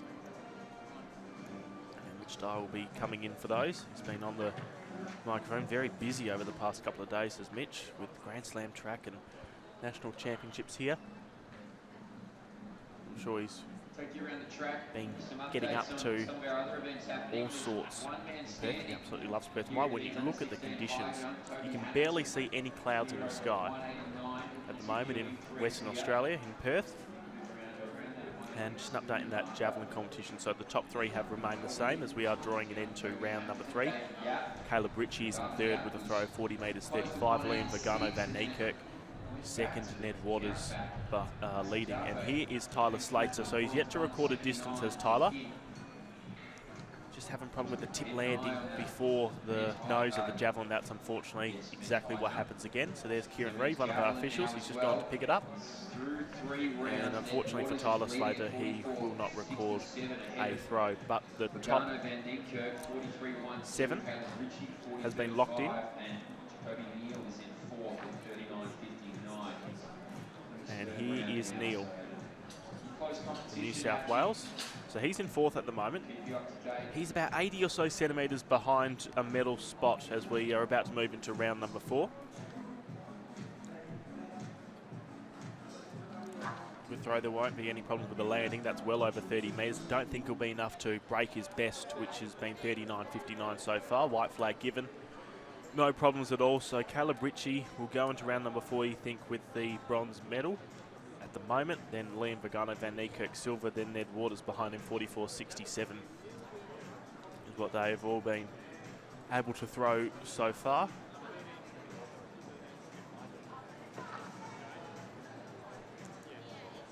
As here's a look at the high jump competition that is going on. It is the under 16 high jump. Height of the bar at 1 metre 89. Toby Hamilton, who you're just seeing on your screen, he is the gold medalist. And he has actually attempted 1 metre 92. He attempted 189, and on his second attempt he was able to get it and move clear to now 192. So in the silver medal position is Davin Yap. He did unfortunately miss all 3 attempts at 1 metre 89. And then Leon Just Safe, he is the bronze medalist after jumping 179. He got that decision based off count back from London Grand. So there's Hamilton just going back to his coach. He was able to, as I said, jump 189 on his second attempt. For 175, 179, 183 and 186 was all on his first attempt, and Toby Hamilton has got 2 more attempts to be able to clear 1 metre 92. He is the gold medalist regardless on whether or not he does clear it, as just looking over at the start line. So we are almost ready to go for 1,500 metres. It's the para girls that are going to go in the 1,500 final. 4 competitors. Welcome back, Travis Jenkins, who will be calling you through those 1,500 metres. Great day in Perth, Trav. Yeah, sensational, Ethan. Lovely conditions for our visitors here in the West. Just talking to a couple of families, as I mentioned earlier this morning, getting out and enjoying some of the 22 beaches which are close to the city. Cottesloe Beach, not far from here. City Beach, just 5 minutes down the road. And we are underway. Let's talk you through our competitors here in the under-17 para final. We have 4 competitors. Lucy Gilmore wearing hip number 1, Lara Pearson number 2, who competes in the T20 classification, with Eleanor Downey as well in the T20, with the T20 classification for athletes who have been diagnosed with an intellectual disability. And Zoe Schultz wearing hip number 4, running in the T38 classification. So we will see Downey out in front as a personal best of 5 minutes 46, but as you've mentioned earlier, Ethan, it's not all down to times, it's to do with the classification and just how those results are calculated into a percentage. Yeah, so it's all based off the world record, Trav. So just because an athlete might come first across the line doesn't necessarily mean that they will be receiving the gold medal. They're essentially racing against themselves and their classification record. So you might often find a case, Trav, where there might be the person who crosses the finish line in third might be the eventual gold medalist. But it's a great display of distance running from Eleanor Downey as she tracks down the back straight. Only 250 to go on this lap. She's had a good week here, she has. Eleanor Downey. She competed in the long jump earlier in these championships, and she was able to finish 6th in the long jump. She jumped 3 metres 56. She was able to finish 2nd in the 800 metres. Zoe Schultz was the overall winner in that, the Victorian. You can see her here wearing hip number 4. And Downey took home the silver medal in the 800 metres at these championships. And then she also is backed up for the 400 metres as well, where she finished 5th in the 400. So she's had a really busy weekend. Lara Pearson also is competing here. She has hip number 2, and Lara Pearson has a bronze medal to her name from the 400. And we can see hip number 2, that's Lara Pearson there, as we talked about. So bronze medal in the 400, looking to add to her collection here. She's 2nd overall. Then we have Lucy Gilmore sitting in 3rd, and then Zoe Schultz, who was the silver medalist from the 400. Zoe Schultz, she runs in the T38 classification, which is for athletes with a diagnosis of cerebral palsy. But our leader, Eleanor Downey, looking to record a time under that 5:46, Ethan. Yeah, and she's started off really strong, Trav. She's got about 600 metres to go, just a little bit over, and she has absolutely no signs of slowing down. She's got a gap of, it'd be close to 100 metres, because behind her, that is where we do see Pearson, and then it's a good battle for 3rd position across the line, Gilmore and Schultz, and they're only separated by only 2 or 3 metres, as we're seeing Downey just make her way into the home straight for the penultimate time for 5:46. What you said, Trav, is she wants to go under for Pearson. She wants to get under 6:04, Schultz 6:19, and for Gilmore 6:25. So they are the times to keep an eye out for our under 17 para 1500 metre women's finalists. We've really seen it here in the West, haven't we, Ethan, with the para community really being embraced in competition and really growing too. The love affair of track and field amongst our para athletes is really improving here in WA. We've seen the Kinetic Track Squad through Danny Kavan and his team create a really great culture and a really terrific inclusion of all of our para-athletes, and the performances as well have now started to really flow through in the juniors and coming through those senior ranks. Yeah, correct. We're certainly entering into a golden age of athletics, and we've got the paras along as well who are entering into a golden age of their athletics and their careers, and only 250 metres to go for our leader in Downey. Remember that time, 4:46, Trav. Looks like she's going to get well and truly under it. The clock just hits 4:46 right now, and she wants to get under 5:46, so she's got a minute to go, and she's only got about 180 metres. I dare say she's going to get underneath it, and look at the distance between her. It's about 150 metres between her and Pearson. As Pearson just moves down the back straight, she's got under 300 metres to go, and then it is Gilmore and Schultz behind her. So Dowdy into the home straight for the final time. She has been in terrific form. She's got her eyes on that clock. 5:46, it's 5:12, 5:13 now, and she sees that scoreboard and starts to just arch the back a little and extend those strides. She accelerates beautifully towards the night. She's had a busy weekend here in Perth, and she charges with a 5:26.77. That'll be a personal best to Eleanor Downey. Congratulations. We'll now wait and see how the rest of the field go. Of course, we're waiting for times to filter through. Here's Lara Pearson, who we talked about winning the bronze medal in the 400 metres at these championships, and she too is able to just get her eyes on the prize. 6:04 is her lifetime best, Lara Pearson, and she too is going to be under 6 minutes in a personal best time. Well done to Lara. That's a great run and a terrific finish. Lucy Gilmore, New South Wales, has done a PB, and Zoe Schultz under 6:19. Yes, she is. So well done to all of our competitors. Zoe Schultz, fourth across the line to round out a terrific run. We'll wait and see now once the numbers have been crunched and the calculations are in. We'll be able to bring you the gold, silver and bronze for the para under 17 1500 metre final. Well done to Downey, just an incredible race. We knew that she was going to be one of the athletes to look out for, and she certainly was. Straight for the drink bottle. Yep. Ethan. So next up, it is going to be the under 15 and 17 para 1500 metre finals, but here's a look at our medalist, and it looks like it will be going the way of the line. No, in fact, Eleanor Downey, sorry, she will get the bronze medal because she did have a percentage of 80.60. Then it was Zoe Schultz who will be the national champion, 6:12.99, and Lucy Gilmore, 6:08.08 for 81.14%. So well done to those three girls. Gold, silver and bronze, Zoe, Lucy and Eleanor. Yeah, well done, Ethan.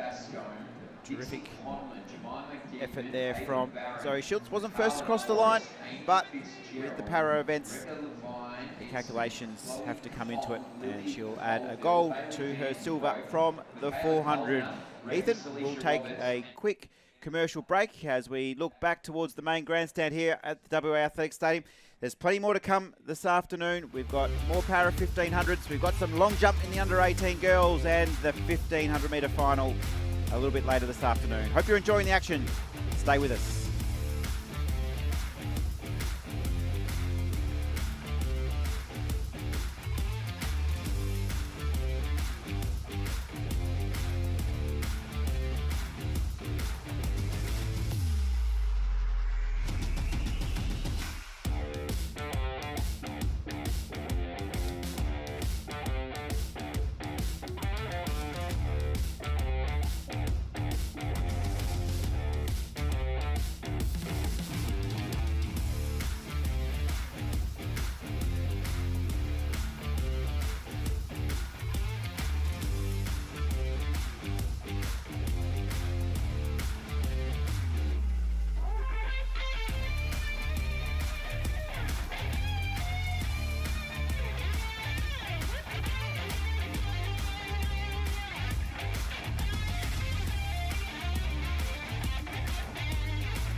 Welcome back. A beautiful shot there from the commentary position as we look down the main straight of WA Athletics. They bathed in sunshine. Beautiful day. It has just gone 26 degrees. There is a lovely little southwester in. The Frio Doctor has arrived and is keeping things nice and cool out on track. Little tailwind down the home straight, headwind back straight. But it is perfect conditions for vaulting, also for our jumpers who are getting underway shortly on the back straight. The under 18 women's long jump final has just got underway. There's our para athletes on screen just in front of the Puma sponsorship banner, and the under 17 para final will be the next race you will see on your screens. Here is the lineup for the under 15 men. So it'll be Toby Morgan that wears hip number 1, Trav, with Ethan O'Dell wearing hip number 2. Xavier Wilson will be wearing hip number 3.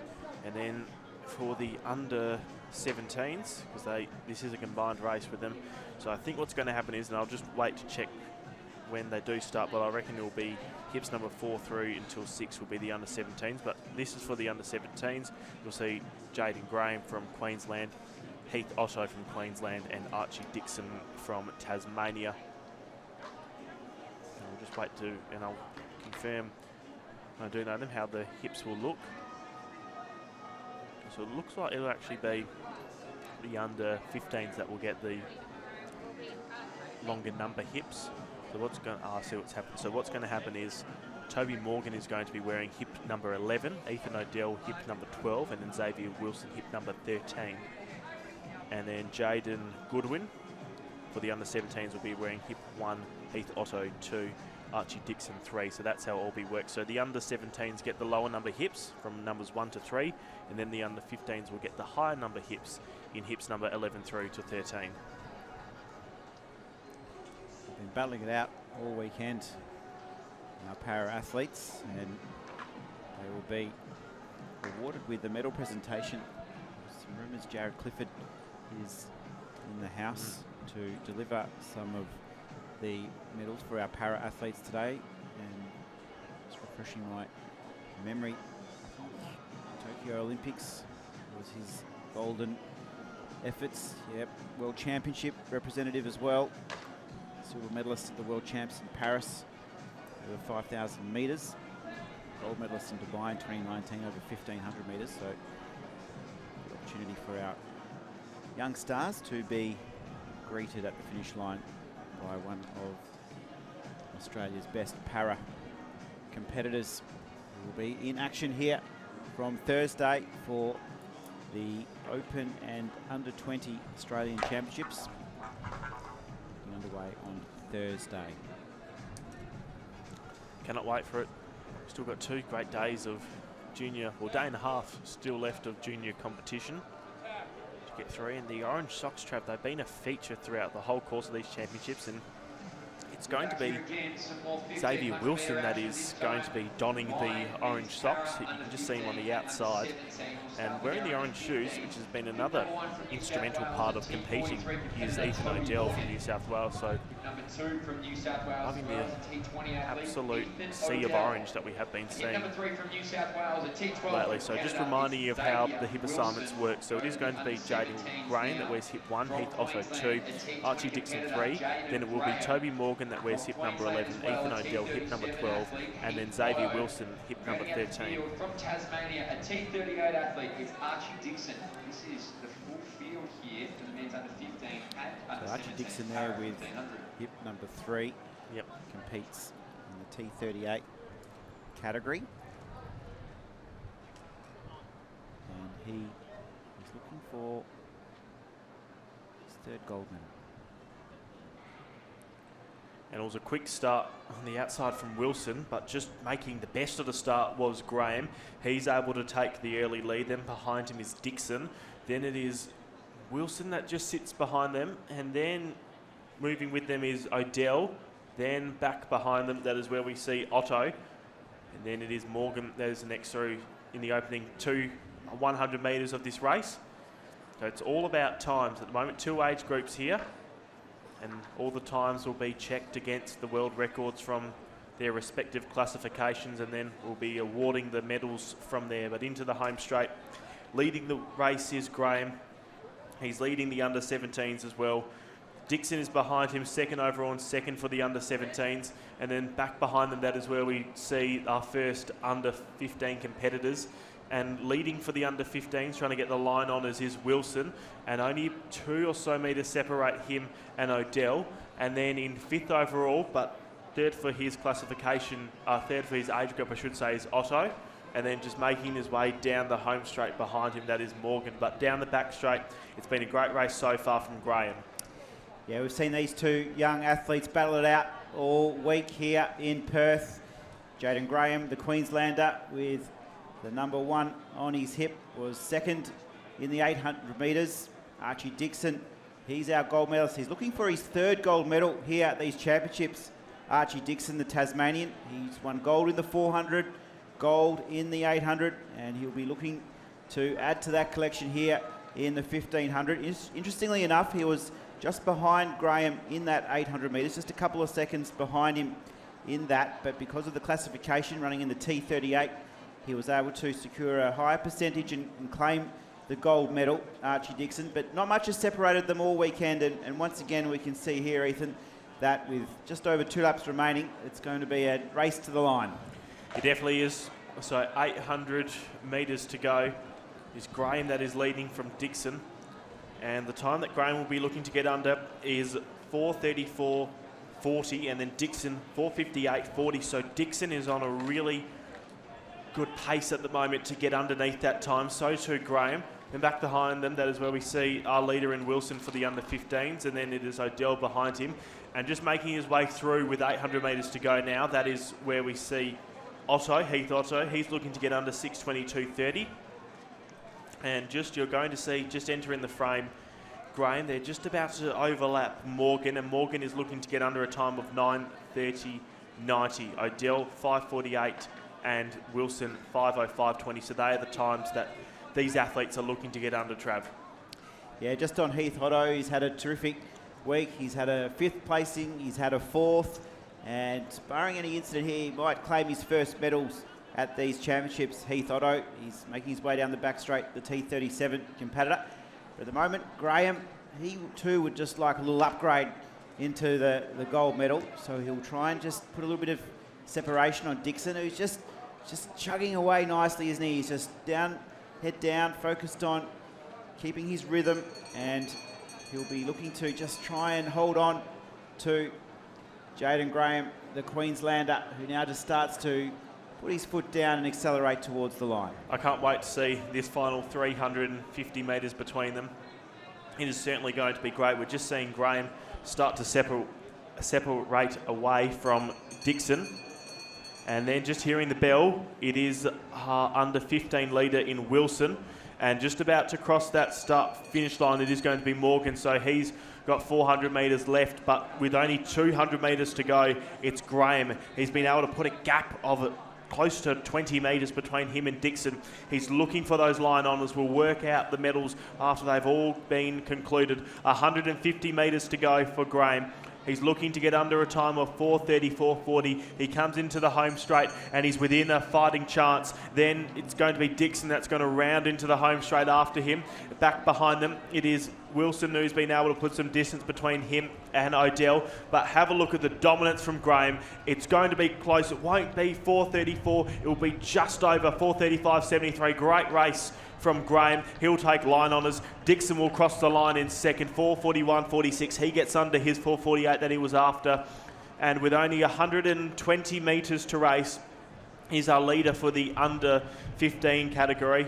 He'll claim line honours as third across the line, and he'll claim first across the line for the under 15s as Wilson comes tearing down the home straight. He's only got 60 metres to race. Here he comes. He's looking to get under a time of 5:05.20. It'll be pretty close though. It'll be just over 5:10. It's a 5:12.06, and just making his way into the home straight. We've still got a few competitors to go. He'll take 4th place across the line overall, and he'll be able to take line honours in the under 15 category as second across the line. It will be Ethan O'Dell. 5:48 is what he's looking to get under, and he's going to smash it. The clock has just gone over 5:30, and it will be O'Dell that crosses the line next in the time of 5:36.67. Great racing from him. He will take second across the line for the under 16s, and just making his way into the home straight right now is our third competitor from the under 17 category in Heath Otto. He's absolutely taken off, Ethan. He has. Look at him go. He's looking to get under 6:22. He is going to sail home, and it's going to be under 6 minutes. 5:57.63. Great racing from Otto. And next up, coming into the home straight, is going to be Morgan. He's looking to get under 9:30.90. That's his season's best. Well, he is going to well and truly romp it in. He's only got 70 metres to go.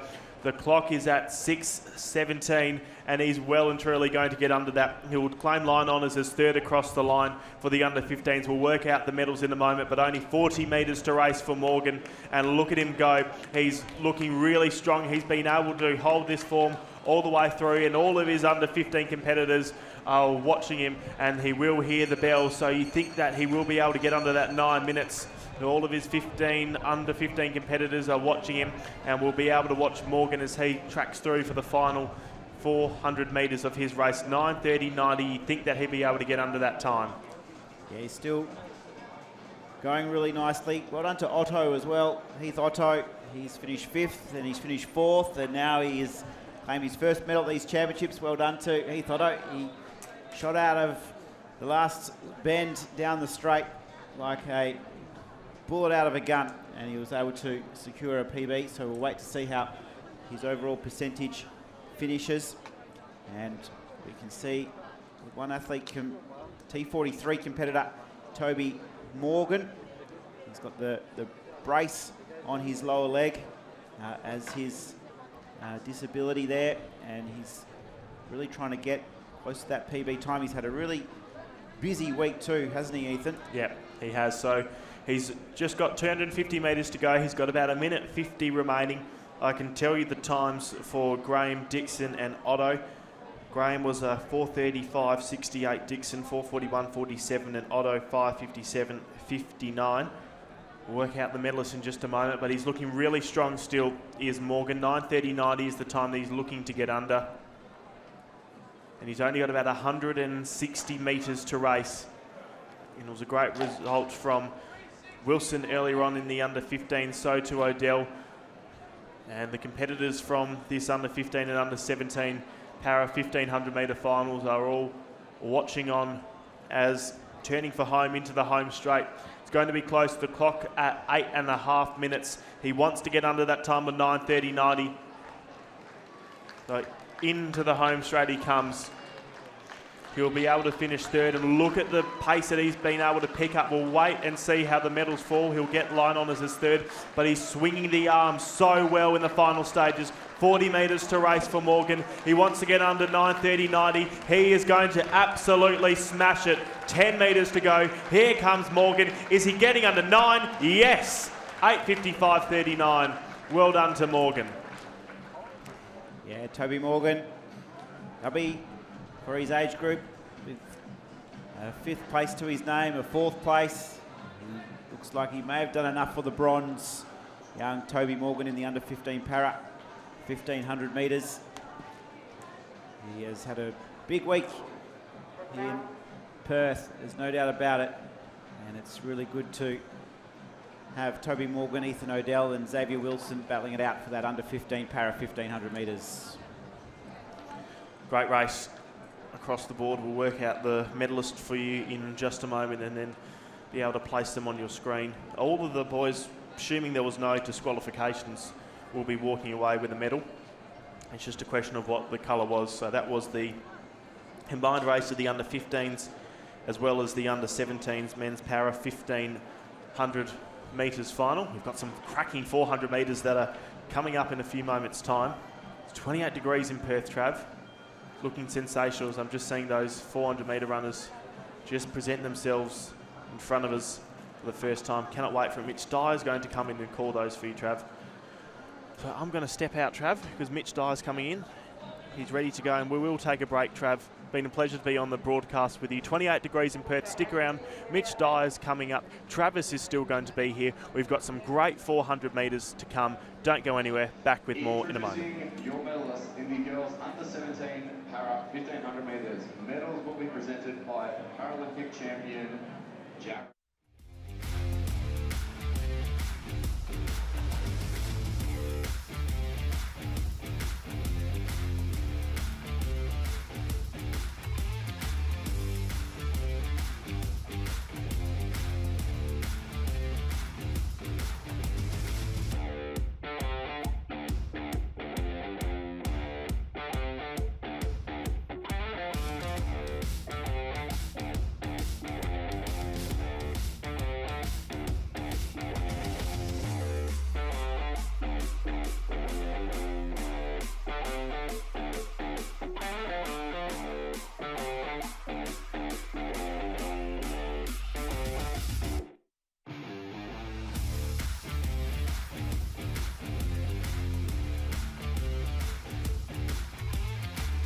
And welcome back to beautiful Perth for day 4 action of the 2025 Australian Junior Athletics Championships. My name is Travis Jenkins, and alongside me, it's a very warm welcome, a very sunny Perth welcome to Mitch Dyer. Mitch, you've been extremely busy. You've done more announcing than there's ever known to man in the last 48 hours. It's good to have you in the stands here. Oh, you sing my praises too much, Trav. I actually think you and Ethan have probably done more than me, so you guys are the real heroes here. You're putting in the body of work, but it's great to be here in beautiful WA. Who have we got walking around here? Jared Clifford is in the house. Ah, yes. He's been able to give up a bit of his time. He'll be busy at the Australian Open and Under-20 Championships. He's just hiding there.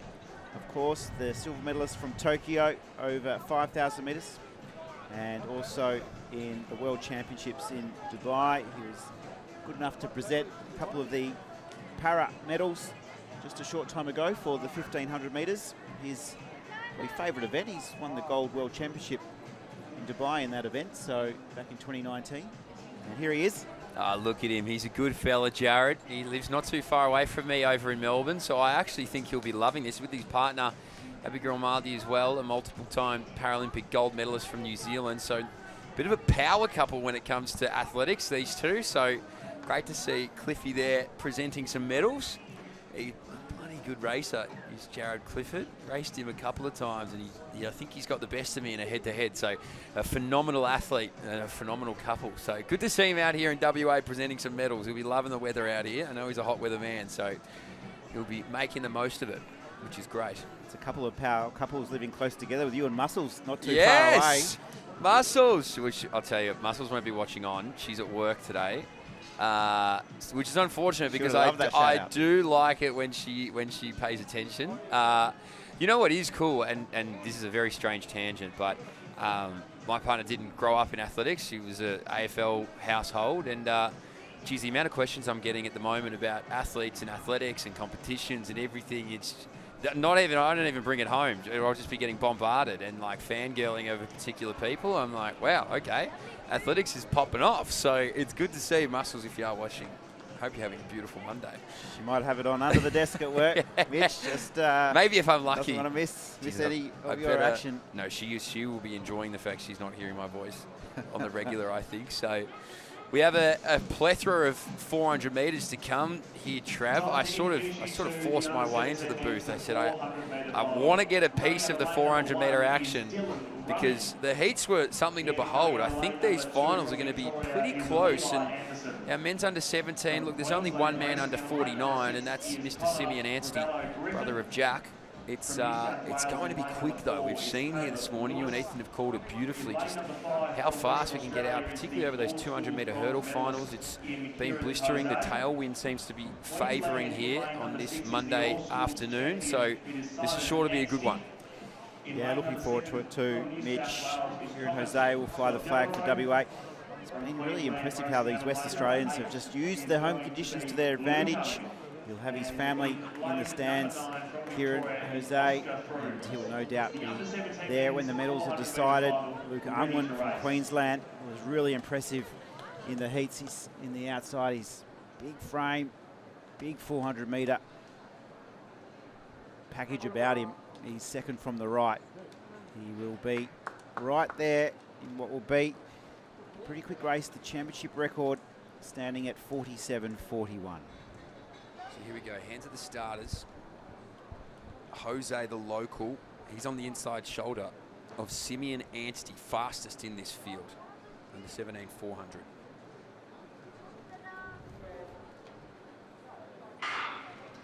Simeon Anstey got a really good start. He's fourth from the right for you watching on. He's got the best of Jose at the moment, and he's right up behind there in Scotolaro from New South Wales. So Anstey's going to leave nothing to chance. Scotolaro doing a good job to maintain pace. The Victorian in Froomes as well. Widest on the track, got some work to do with that inside company. Through the opening 200 metres though is Simeon Anstey, but I think we're going to see the local in Jose really start to get some form around this bend. He does it so well. He's out there after Anstey. They roll into this home straight. I told you, watch this young man's bend. It's blistering. Jose inside Anstey. These two are going to move away from the rest of the field. It's a battle now for this gold medal. Anstey's going to have to find a little bit of something. He does, and he's going to take it.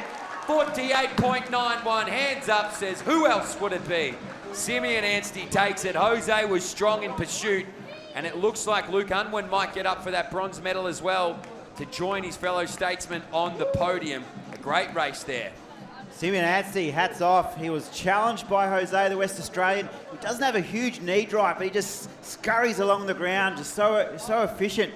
But Anstey, what a comeback it's been. He was fifth at the National Championships last year. He was out of the medals. He had to reset for 12 months, and then he's come back over here to Perth to be our national champion. It's a great rise. It's 48.89 as well officially for Simeon Anstey, so I'll be chuffed with that. Here in Jose, 49.16, and Luke Unwin gets a lifetime best of 49.38. Another who was really strong over those dying stages.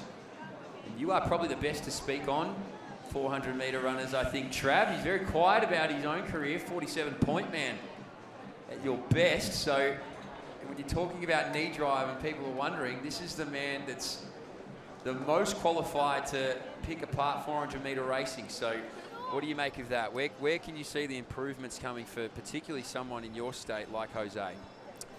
Well, look, he's got the endurance and he's got the heart, and I think that's goes a long way in 400 metre running. I've got to mention the silver under-20 national medal too there, Mitch, boy, by the way. Here he is. So, you know, it's an event dear to my heart. I do love the 400. I had some great battles with Johnny Stephenson over here in the West, and we absolutely love the 400 metres here in WA. What a beautiful sight it is, Mitch. Beautiful Perth. I know you love it here. I do. We're going to take a quick commercial break, and we'll be back in just a moment for some more 400 metre final. Seth Kennedy coming up.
welcome back because it's track time. It's under 18 400 metre final.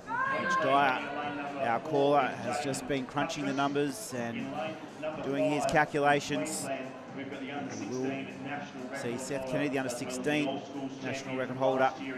He'll start here in lane 5. Mitch, throw a blanket over the field though, because it's going to be a pretty interesting race. It is. It is going to be an interesting race. Obviously, my stocks are very high on young Seth Kennedy. He, look, 400 metres is absolutely his distance. You know, he's the national record holder under 16. He'll obviously go after that championship record here, which was set all the way back in 2006 in Sydney. Can you believe that? So if he runs a lifetime best, he'll get under it.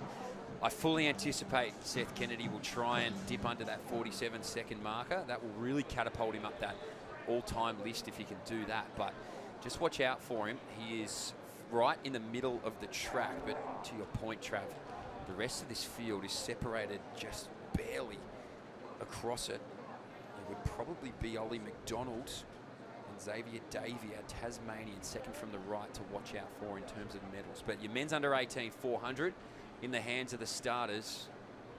What can Super Seth do? Good clean start across the board here, men's under 18 400. So we're watching in the middle of the track for Seth Kennedy. He's a 47.07 man at his best, but now he's going to have his work cut out for him. Xavier Davey of Tasmania as well, so he can really sense the moment. You don't get conditions like this every day, so they want to make the absolute most of them. 28 degrees and perfect. 200 metres to go now, though. These two are going to round around here. Seth Kennedy making a really good fight with 150. He's already up to Davey, so he'll roll into this home straight all on his lonesome. So here he is. Seth Kennedy rolls in. He's going to want to try and get under 47 for the first time. He's out there in pursuit for second, but what can Super Seth do? He's out in front. They're lining up to try and get him. It's not a bird. It's not a plane. It's Super Seth. 47.33. Quick for the young man. It's not a lifetime best, but it's another national title to his name.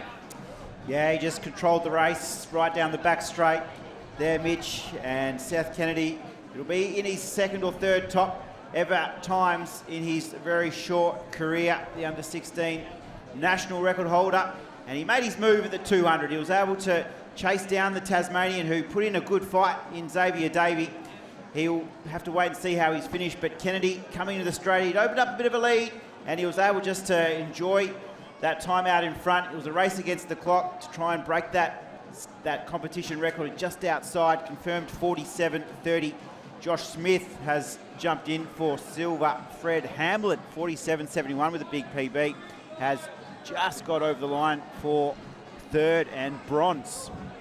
So the two men from New South Wales, they were pushing hard. In fact, Ollie McDonald as well has only just missed 48.1. Xavier Davey, the Tasmanian, 48.28. Back then to Curtis, 49.2. And Zapris, 49.3. So geez, the two from New South Wales really just were lining up to see whether or not they could get after Seth Kennedy, but he'd done enough in the early stages to work his way away from this field. Crowned himself yet again the national champion over the one-lap journey. So still be chasing after that elusive sub-47. That would play on his mind, but impressive 47.3, 47.65 to 47.71. So all three of our medalists dip under 48, which is quick for an under 14 race, under 18 400 metres. Yeah, it's high quality. Seth Kennedy was able just to really bring Josh Smith, Fred Hamlin, brought everyone along for the ride. That's for sure. Super Seth, as you mentioned, will be up and about after that. It'll be good to see how he progresses over the next couple of years, just as he makes that transition into under 20s and senior. He's been a star as a junior, and now he comes into that time where he's just got to make that transition in with the big boys. Yeah, and he's in a good place for it, you would think. Up in Queensland, they've seriously got some good sprinting stocks. I'm not sure who coaches Seth, but look, he's going to have his pick of the litter, I think, depending on if he stays up there, he wants to move, whatever he wants to do. Just, to me, it feels like he's just got all the right technique, he's got all the right staying power, and now we'll just be, to your point, Trav, trying to transition from being a junior athlete to a senior athlete, because For some it's easy, for others it takes a few years, so hopefully he can keep himself in the right environment. We'll see Colin just jumped there from the ACT. This competition is our women's long jump. Big field, there was 18 of them in this event. Yeah, it's going to be a tight one. She foul in round 1, Chloe Kong. So she needs to hit the board because it'll dwindle down to just 8 jumpers to contest. And that's actually a good jump. It's a 5.55. It puts her from 17th on the sheet up to number 2. So terrific from Chloe Kong of the ACT.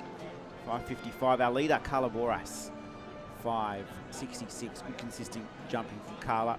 5.62 in round 2. So we're into round 2. South Australian. Colville. Billy Colville, 5 metres to be in 15th overall. Good little crowd assembled down there in the back straight. Absolutely beautiful conditions. This is under 13 shot put. Another big field, actually. I think there were 18 competitors in this woman's shot put as well, so it's great to see. Under 14 shot put leading the way so far. Savannah Uvar. 12 metres 53 her best throw. Well, sorry, I just got the message from the crew up at Viking Aths up on Queensland. Seth Kennedy's a part of that stable, so pretty handy stable. Also got Ellie Beer and a couple of other very, very quality athletes, so big shout out to the crew up there. He's got a good team around him. We'll have the Shermanator to chase around for the next few years as well, you would think, Mitch. Yes, the Mayor of Ballarat, the Shermanator, man in the good Puma colours now as well, obviously major sponsor of Australian athletics, so he will have his work cut out for him. Reese Holder as well, another that he'll be chasing around, Luke Van Radigan. So pretty good crops of 400 metre runners at the moment. Be interesting to see Reese Holder out at the Nationals. Obviously our Olympic semi-finalist last year. World Unis 2 years ago that really put his name out there. But we turn our attention to the women's under 17 400. This one, you can see the times on your screen is very close. We've got 5 women who have run between 55.20 and 55.79. So going to be very tight, you would think. I'll give you the list. It's Alice Hill, Blair Bell, Sierra Williams. This is around 55. Second runner start, Kiara Carlson, Aluka Rose Taylor, the South Australian, Chanel Charles, the Tasmanian, Sophie Walker from WA, Phoebe Laker from New Zealand. They're all 55-point runners. And then Lacey Williams, the Victorian as well, on the outside. So work's going to be cut out for us in terms of calling, because I imagine this is going to be close, though. For me, I really like Aluka Rose Taylor and Chanel Charles. But could come from anywhere. In the hands of the starter now. Here we go. So this will be a very close final. They're not separated by much, those that are the top athletes. In fact, it's only half a second. So they make their way around this opening 100 metres. Chanel Charles has jumped out well. Aluka Rose Taylor too. But our visitor from New Zealand out in lane number 8 is trying to set this tempo up the back straight. Sophie Walker, the local here now, also moving well in the opening 200 metres. So we'll get a look at the clock. It's fast, and they really will round around in some form of a blanket. Out there moving well, though. It is our athlete from New Zealand really just giving them everything to chase. So can they go get Phoebe Laker? It's Laker who moves into the home straight. Doing a good job inside of her is Walker, the local. Now we see Aluka Rose Taylor as well really start to power away. So the South Australian is right up there with the local in Walker. They won't get out there to Laker. Laker will take the overall win, but it's going to live with Aluka Rose Taylor. Gets up for the win for Australia. She is your national champion. Sophie Walker was next, and it looked like Kiara Carlson will roll through there as well for bronze. So what a race, 53.89, if you don't mind. That'll be a big PB for Phoebe Laker of New Zealand. She's arrived here in Perth in good shape. She won the Under-18 Championship of New Zealand, and then she's wandered over to Australia and has been able to win and become first across the line at our national titles. Aluka Rose Taylor, she won silver 12 months ago. She is now upgraded to the gold. Cara Carlson has also moved up from her bronze medal last year as well. But it was a terrific run from the New Zealander, Phoebe Laker. She is really well credentialed. She's lowered her PB here in Perth in these perfect conditions, and she will be able to return back to New Zealand pretty happy, Mitch. I would say so. 53.89 unofficial. We're just waiting for these results to flash up for us here, but geez, 53 point running is seriously quick. It'll be interesting to see as well what Aluka Rose Taylor has managed to run. I dare say, just waiting to review here, she'll be just outside the championship record with Phoebe Laker, but again, just waiting for these results to come up because this is going to be fast. They're probably 54 mid to 54 high. There'll be a hold on these results, so just bear with us.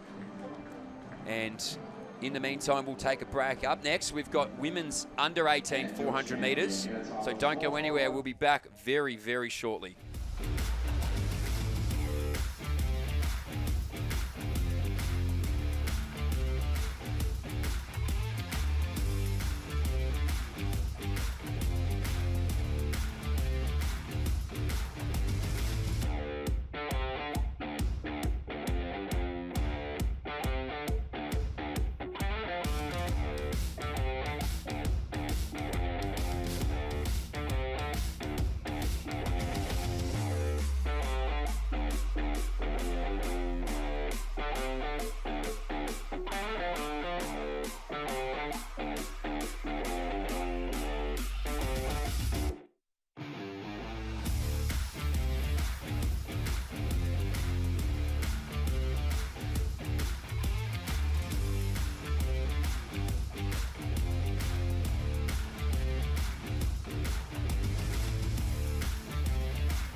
So right back here with some more 400 metre action. We told you we wouldn't be long. It's our women's under 18 400 metre final up next.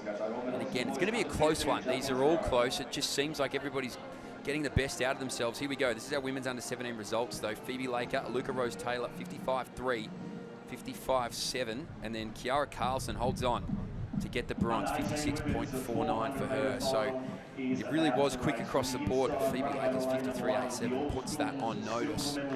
Let's see what we can get out of our under 18 women here as well, because the watch is Rose Ackland, the Queenslander, who is out in lane number 7. Now her lifetime best is 52.5. And if she can run anywhere near that, she'll be on for a championship record. And maybe even floating around a national one that is set by none other than Young a long time ago. So let's just focus on the championship record. Ella Connolly's championship record back in 2017, 52.96. So that could be under threat.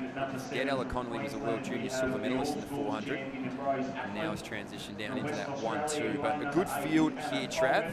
What do we make of this one? Yeah, Rose Ackland, really impressive in the heats yesterday, Mitch. She went out really hard and just switched off over the last 50 or 60 metres. I don't think she will do that in this big final. She will be going from gun to tape to pressure on the rest of the field. She has it all before her here, Mitch. It's going to be a terrific race. Murray in her inside, and Tihuhu Takino from Queensland as well. Will be right up there when the whips are cracking. Going to be an absolute cracker. Women's under 18. Here we go.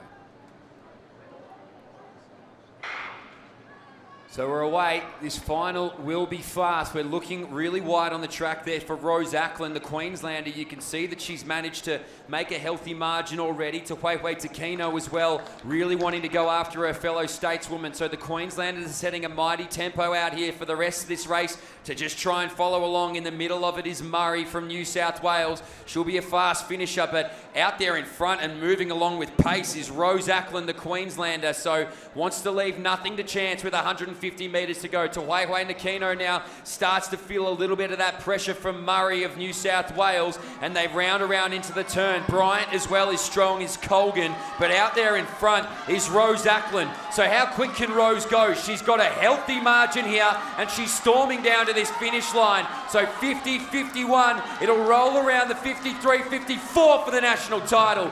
54.18 for Rose Ackland, the national champion. Back there to Murray, and then it looked like a fast finishing Bryant to round things out on the podium there, but Rose Ackland gets another 54.18. Impressive running from Rose. You can just see her control in that last 80 mid. She keeps her head lovely and still, and that's the key for efficient 400 metre runner. She's really strong through the core. You can just see the arms just moving off that fixed spine absolutely beautifully. She's able to get that foot plant high up on the toes in the closing stages too. As soon as you get onto the heels in that last 50, it's all but over. But for Rose Ackland, she was able just to show her class. She was well in front of the 300, and for her, she'll go home with a big gold medal around her neck. So Rose Ackland takes the gold. Cheyenne Murray gets up for silver, 55.79 for her, which is a lifetime best. And Lola Bryant, the Queenslander, all the way out in lane number 9, just comes storming home with a 56.33. So absolutely chuffed with that, you would think, over the one-lap journey. Yeah, she had a lot of pressure. Jasmine Rintel of New South Wales also ran well. Estelle Walsh, the All-Schools champ, she was back down in 6th place with a 57.09. There was no doubt about Rose Ackland claiming the gold as the official results just start to filter through. Murray, the silver. Bryant from Queensland, the bronze medal PB for Jasmine Rintel. Under 18 women's 400 metre final. Tick. You always love to see PBs or SBs next to people's names, particularly at a national title. You know, half the time, if you're not battling it out for a medal, you're battling it out for a lifetime best. So well done to our women's under 18 400 metre runners. We're going to come back and we're going to double it. We're going to turn our attention to 800s. These will be some heats though, so don't go anywhere. You can see our athletes strolling out onto the track now. We'll be right back though with plenty more action here on day 4 of the Australian Junior Athletics Championships right here on 7+.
Hi, Shell. Shell has high blood pressure, and the rising cost of living certainly doesn't help. Annie manages her diabetes with good nutrition, but fresh fruit and veg prices keep rising. And Jack has high cholesterol, but nothing is higher than his power bills. That's why they save more money every year by getting their prescriptions from Chemist Warehouse. And you will too. Head online or look for our price list in-store to see how much you'll save. Chemist Warehouse, discounting prescriptions every day. So big thanks to Chemist Warehouse for their continued support of Australian athletics alongside Puma, of course. We're back here. You can see just how lovely it is in Perth. It's nearly 30 degrees. So from wherever you are watching, whether that's in Australia or around the world, this is how nice Perth is on the regular. What is this, Trav? You even just blink when you walk outside and just go, oh, great. Another perfect day in Perth, I suppose. Yeah, in April, Mitch, you often do just forget to pack the jumper and the pants because you just put the shorts and T-shirt on automatically every single day in April. We don't get a lot of rain really until May. But May 1 last year, it was about 34 degrees. We were sitting down at the beach having dinner. It was unbelievable. Barron in the long jump. This is the under-18 girls long jump final into the third attempts. Currently sitting in 5th overall is Ava, 5:35 with a 2.0 behind her. In the back straight, the long jumpers, which is meaning they've got a little bit of a tail behind them. I often see the pit used this way. Normally it would be down in front of the main grandstand. As you can see, a bit unusual, but there's a good crowd assembled there in the back straight, enjoying some of this West Australian sun.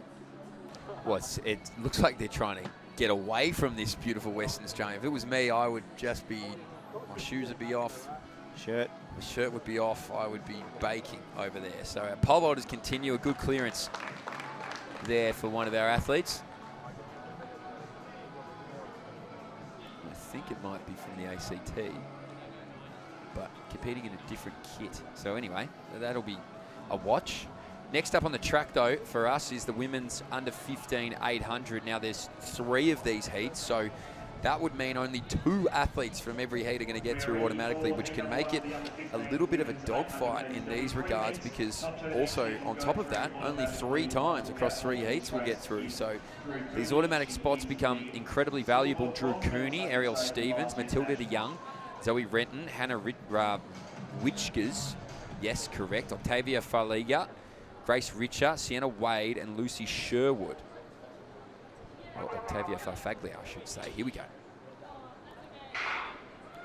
Heat number 1 underway here. That is 1 of 3 for our women's under 15 800. These automatic spots become incredibly valuable. There's only 2 of them per heat, so these women will get out here and contest early. Lucy Sherwood from New South Wales gets down to that railing quickly, and joining her also from New South Wales is Drew Cooney. So Cooney now gets out in front. Oh, we've got a fall. We hope we're all okay.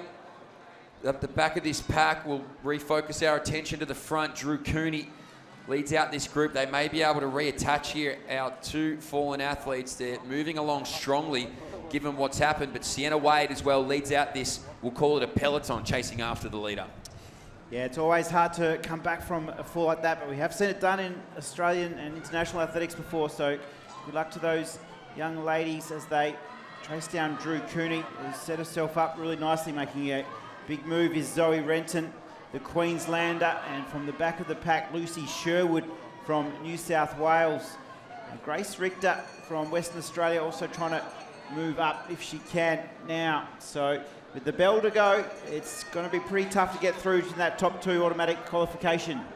So they're moving along nicely now with just on 300 metres, but Drew Cooney has really set this tempo and given everybody something to chase after. It looks like our young Queenslander will be the only one to be in pursuit right now. Renton, although now from Western Australia, starts to move through, is Richter. So Richter doing a good job to put herself in a position to make this women's under 15 final, but out in front, she's been there a long time, is Drew Cooney. Richter doing a good job. Renton sits there in 3rd. In fact, they're all going to start to pile up here behind and just give themselves every opportunity to either get that automatic spot or run quick enough to see themselves make a final. So Out in front, though, is Drew Cooney. Richter doing a good job back there from her. Is still Zoe Renton, but now they're going to have to swing wide and kick Holmes to see what happens. Richter's got company on her outside shoulder. Cooney still leads it out here. She might just do enough to hold on, although they start to pile up. No, Drew Cooney will take it for sure, gets the win. Next one through there was Richter. Stevens was the fast finisher, then Renton. The rest of this field now with Wade, Sherwood. The Victorian and Farfaglia now finishes things off as well. And brave to finish here is Witchkers, who was part of that fall early. Well done to finish this race off, as well as Matilda DeYoung. So fantastic grit and determination from our athletes here. We'll obviously wait any time there's a fall. It can take a little bit longer to sort out what happens, but very, very brave and great sportswomanship to see there, finishing things off in heat number 1.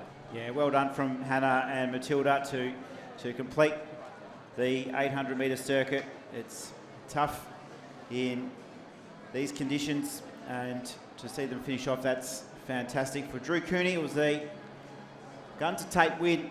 She was able to set herself up early, and she'll just wander off down the race to reset herself.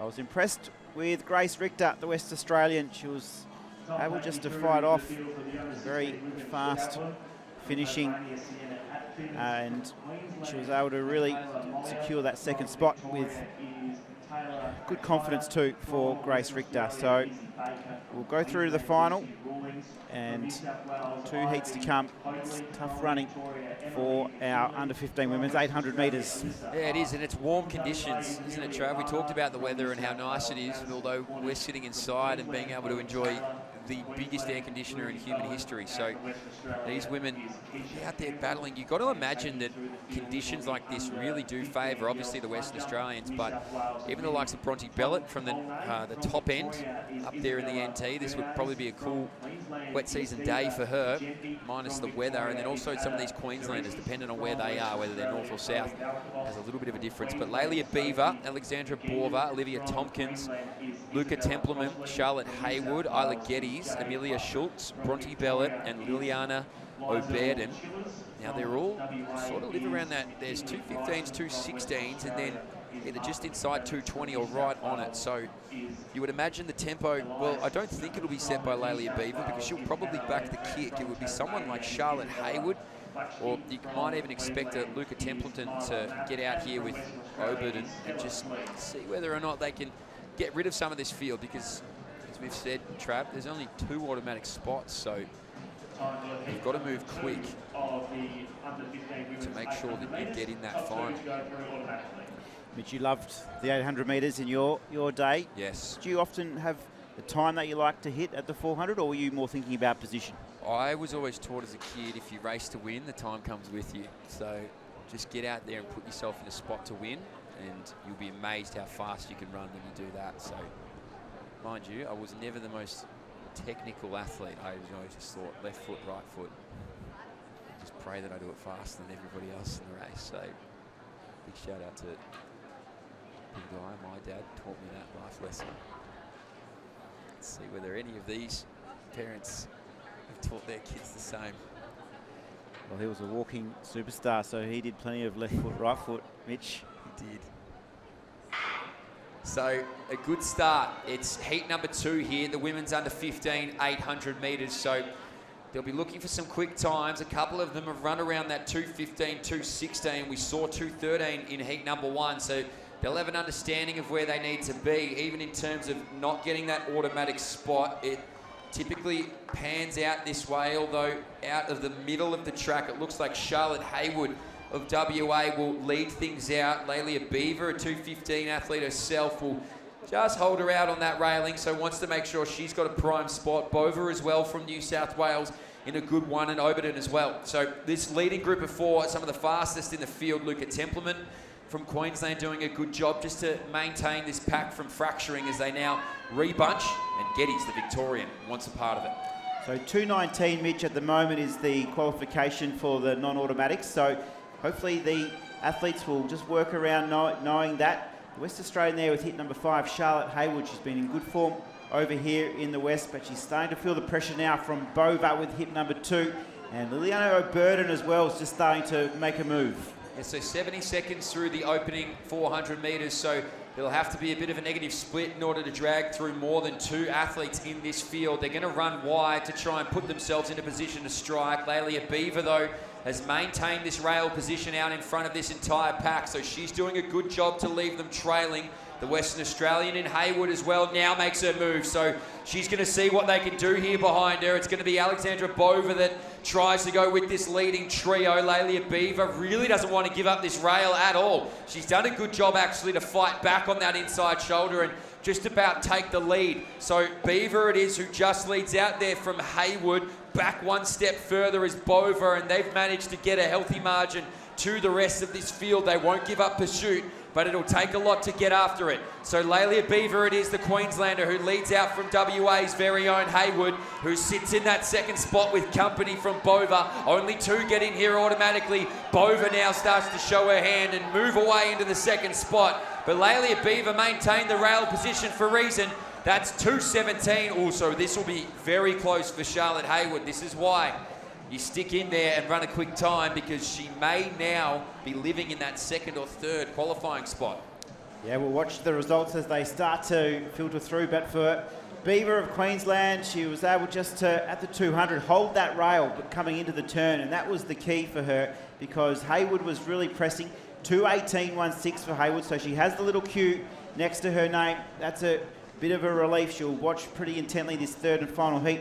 For Beaver, 2:17.25. Bova, who was quite strong in that last 80 metres, finishing in second, 2:17.59. Haywood, as I mentioned, with the little Q next to her name. But Leila Beaver, she had that strength, and she can really contend for this title come finals time tomorrow. So impressive. Manages to hold that third spot right now, Charlotte Haywood. So she is the last woman into the final as it stands. Third place is going to have to run faster than 2:18.16 to get through, but keeping in mind as well, you could get a lot through, because what tends to happen in this third heat, they get an understanding we're not out in the bowl, so we're not telling these athletes how fast they need to run, but 2:15.44, Ariel Stevens is the fastest, then Zoe Renton, 2:17.9 and 2:18.16. Will get you into a final. We're going to take a really quick break. Heat number 3 is about to get underway. We'll be right back with it here in a moment.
So make their way down this home straight here. It is our Western Australian in Palstitch doing a really good job to lead out this field. Ava Jacob right behind there. Now the Victorian can sense the moment. It's Gross. So 65 seconds, that's much faster than what we saw in heat number 2. They're really out there trying to chase after these times because it currently sits at 15, 17 and 18. 2:15, 17 and 18 at that. So let's see if we can get anybody in there. Doing a really good job out here from Western Australia though, really setting this tempo is Power Stitch, and now she's got that company. Finally somebody joins on. That's Ava Jacob.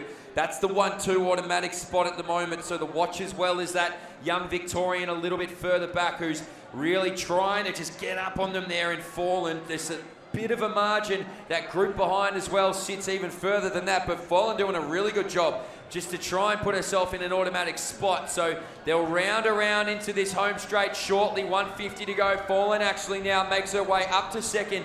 Our Western Australians going to have to fight on here. Power Stitch is sitting in third, but Jacob and Fallon are out there in front. Power Stitch sits in third. She's just going to be waiting on this time as it speaks.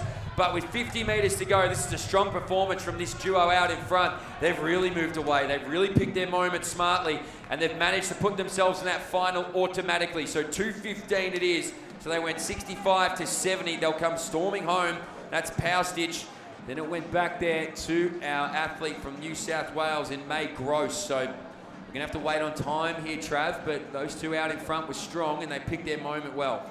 And Ava Jacob, she's run really close to her personal best, Mitch, 2:15.65. She was just outside that unofficially. So the quality of the heat running is on show here. You do have to bring your best to make it through to a national final.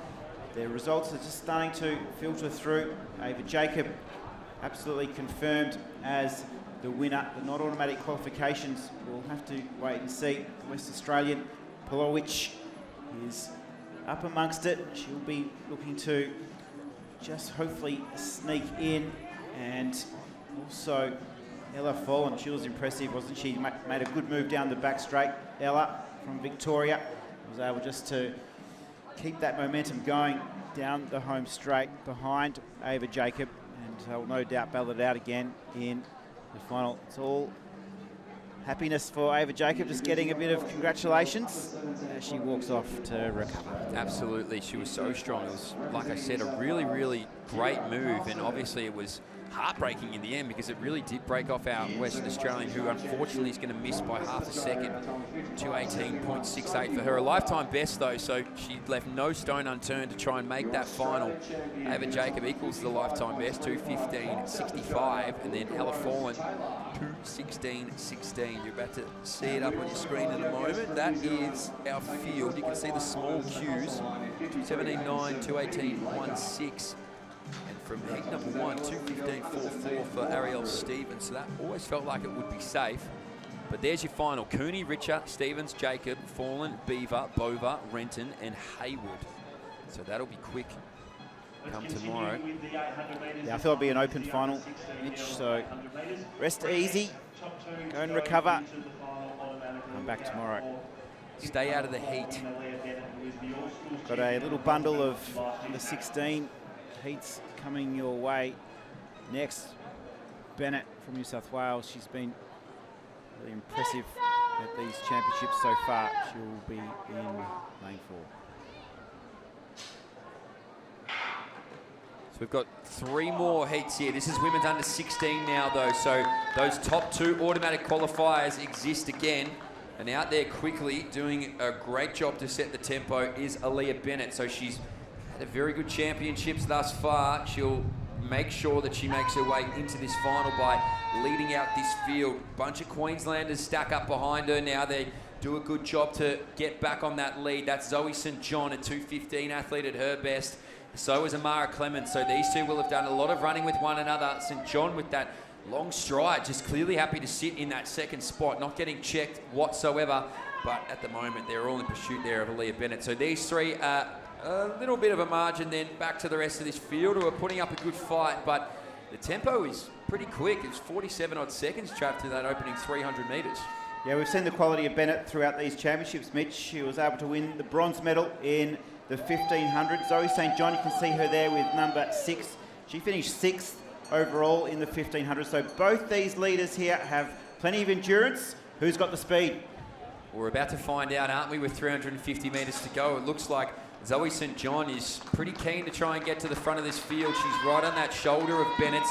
And as we say that now, her fellow Queenslander is just happy to sit on behind here in Clemens. So she's actually been trailed into this race quite nicely, but she'll have to find a little something up this back straight. She does. She reattaches to this leading duo who really will want it their own way, but at the moment Zoe St. John just tried to make her move there. You saw that, but was able to be boxed out by Aaliyah Bennett. So Bennett still leads, and now Clemens makes her move. So she really was just waiting and just trying to seize her own moment. She's now on the shoulder of our New South Wales athlete in Bennett, who's been leading the whole way through here. So this group of three have been boxing on for 700 metres, and they've only got 100 left to try and find 2 automatic spots. So it's Bennett who leads it out there. Clemens now just feels that pressure of St. John, just gets around her outside shoulder. Have to try and hold on for a quick time. We've seen how important that is here in their under 15 event. So Bennett will take it 2:13 as well, if you don't mind. Then back to St. John, then to Clemens. Followed through nicely was Jerd, and then in that hip number 5 was Bert Griffith as well. So Griffin did a good job too, just to get that tempo moving, but that leading duo, they were impressive. Yeah, Bennett, the pressure came on at that 200. Clemens made a really strong move. She was just waiting for her time, and when she went bang, Bennett was able just to cover it. And then just watching her face around that bend, Mitch, she could have been talking to the crowd. She could have just given high fives. She was just so relaxed. And as we look at her now, just walking off, she wouldn't blow out a candle, Mitch. And, you know, just really, really fit. She's, as we saw in the 1500, had a beautiful finish to finish in the bronze medal position. And that will give her a lot of confidence for the final tomorrow. Certainly will. So 2:13.28 for Aaliyah Bennett. Zoe St. John a personal best of 2:14.19 to book herself a spot in that women's under 16 final. Amara Clemens 2:15.33. Lucy Jerd has got up to 2:16.90, and Beth Griffin gets under 2:17 for the first time as well. In fact, from positions 2, 4, 5, 6, and 7, all lifetime bests. So only 2 women walk out of that heat without a personal best. Matty Vine on screen, one of our officials here in the West. He's working his way up for credentialing for the Olympic Games in Brisbane in 2032. He is working on the javelin today, the under 16 javelin throw. Sienna Atkins leading the way, 46.74. As we turn our attention back to the track, Mitch, for Heat 2. Big shout out to all of our officials. They do a remarkable job, and like you said, they'll all be gearing up, I think, for a spot in Brisbane. How many chances do you get to work a home Olympics? It's very, very rare. So I reckon the queue to get in on that will be massive come the end of LA and the cycle begins for Australia. It might be one of the rare ones who will enjoy this new athletic precinct when it comes around in 2032. It'll be awesome. Here we go though. Heat 2 of 3 under 16,800. We'll come back a little unsteady. I don't think Isabella Tompkins was quite ready for the gun. Maybe didn't hear it. We've had that a few times across now 4 days of competition. You believe tomorrow's our last day for these junior championships. Hard to believe. 2032 Olympics, Mitch. They you can announce it too. Your name is all over that, Mitch. In the stadium, around the bowl, you'll blow the speakers off that place. Hope so. Better test them out.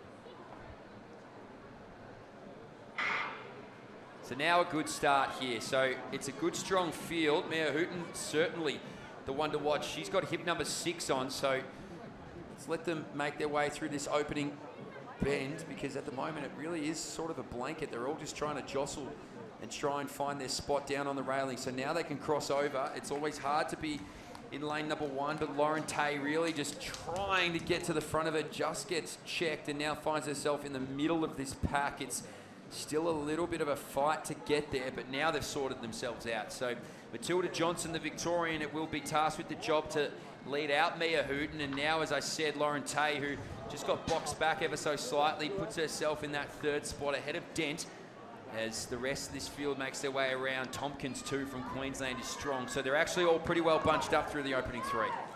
Yeah, Johnson leading the way with hip number 7 there. Hooton in hip number 6 has just settled into her rhythm really nicely. As you said, Mitch, Lauren Tay just got checked a little, but she's refound her rhythm now, and she's in a good position here just to push into that top 2 qualification. Yeah, so around 67 seconds there, travelling through the opening 400 metres, so a pretty good clip. Matilda Johnson doing a really good job with Mia Hooton behind her. Tay now in third. They've actually done well to reattach to this leading trio because it looked like for a moment there maybe that separation was going to be formed, but take the hat off there to Tompkins, who did a good job. Now she sort of finds herself in no woman's land in that 4th spot, although really does a good job to make her way back up onto that leading trio. So 200 metres remains, and it is still Matilda Johnson out in front. Now you start to see Mia Hooton just press ever so slightly and has picked her moment at 200. So wants to go around, does not want to be off the rail with 100 metres to go. And that's exactly where she'll get to now at 150. So really good work there from Mia Hooton. Now we see our Queenslander just get right up there in Tompkins. So puts herself in an automatic position. Johnson's going to grit her teeth and see if she can reattach to an automatic spot. Mia Hooton, it is out in front though. Tompkins and Johnson will jostle. The Victorian might just get the better of it. She'll try and get after Hooton, who will get that automatic spot. Well done to the Victorian, and Matilda Johnson gets it. Goes back there to Tompkins, who did that really good work up the back straight to put herself within a chance to get to the final. She'll wait on times now, but 2:15.35 for Mia Hooton. She'll see you in the finals.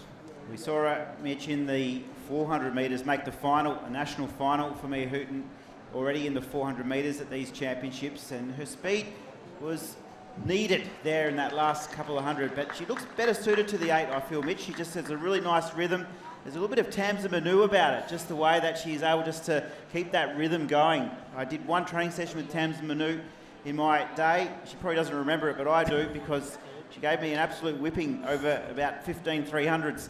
And she just had this great rhythm about her. And that's what I saw there with Mia Hooton too. So it's going to be interesting to see how she goes in the final. Isabella Tompkins has got the small Q next to her name with a 2:15.93, and it looks like that will be around about the mark you'll need as a non-automatic qualification, with one heat remaining. 2:16.90 actually. Lucy Jurd currently sitting in the hot seat as the non-automatically with 2:16.90. Well, the hot seat's always a nervous place to be, so Lucy Jurd will be watching on with great interest, you would think, for heat number 3 here. It is a good quality field, not that the other two haven't been, but I get the sense that that 2:15 could be under threat, because we've got Olivia Galang, who's a 2:12 runner, Chelsea Ireland is 2:16, Nicol is 2:16, and Grace Francis is a 2:13 runner. So you would think at their best they're going to challenge. This is Boris on the runway as well, the Victorian. That's in the long jump. She was a medalist yesterday in the triple. And she will be our gold medalist today, Mitch. Here we so go. we are final jump. It's been a big competition under 18 women's long jump. But for Carla Boras, she will be your national champion. 5:83, personal best in round 3. Here she is, bottom right hand of screen for round 4. Beautiful work from the 7+ team just to capture this last jump here, Mitch. We're absolutely sizzling here in Perth. Here goes Boris. She's our national champion already. It's a good jump too to round out the comp. She was able to jump 5:83 in round 3. The record for the championship, 6:25. Sherman Oxus, the West Australian, from a few years ago. Carla Boras, she'll celebrate tonight with a gold medal in the under 18. And she was good yesterday too, wasn't she, Trav? So here's heat number 3 of 3, the women's under 16 800, and again they have a pretty good idea of what time they need if they're not going to be in that automatic 2. It's a quality field. Chelsea Nicol from New South Wales, it looked like tried to get to the front, but Grace Francis says no, I would love to be there. So Francis it is that gets right down to that railing. Olivia Galang from the nation's capital sits in second, and now we start to see Chelsea Nicol try and find her spot. There might not be one there, but I think she's going to create one for herself at 200.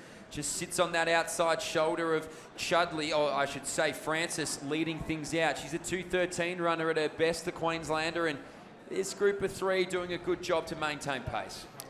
Yeah, the pace is a little bit faster here, Mitch, as you would expect in this third and final heat. Qualification has been tight right across these 800 metres. The Queenslander Francis is looking pretty comfortable. She's got a nice rhythm going. Hip number 7, Chelsea Nicol, New South Wales, and Kearney and Galang are going to start to press forward at the bell.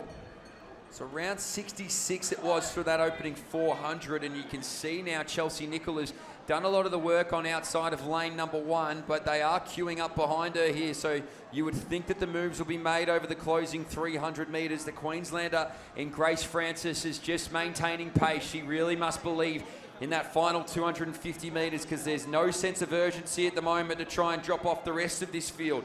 Olivia Galang from the ACT is strong, and now we start to see South Australia's Chelsea Ireland as well assert herself for a spot in the final. So here we go now. This is going to be messy over the closing stages. They're 3 wide leading into 180 metres to go. It might even be Galang who leads it just on the inside. No, it's Nicol. Now Galang presents again on the outside. So here she is from the ACT. It's Galang who moves right around Nicol. These two are next to each other. Ireland now wants to try and reassert herself into the automatic spots. This is going to be a blanket here. These two have led out from Ireland. There's a big booming finish here from McHenry of WA, who's going to try and get there. Ireland, McHenry dive at it.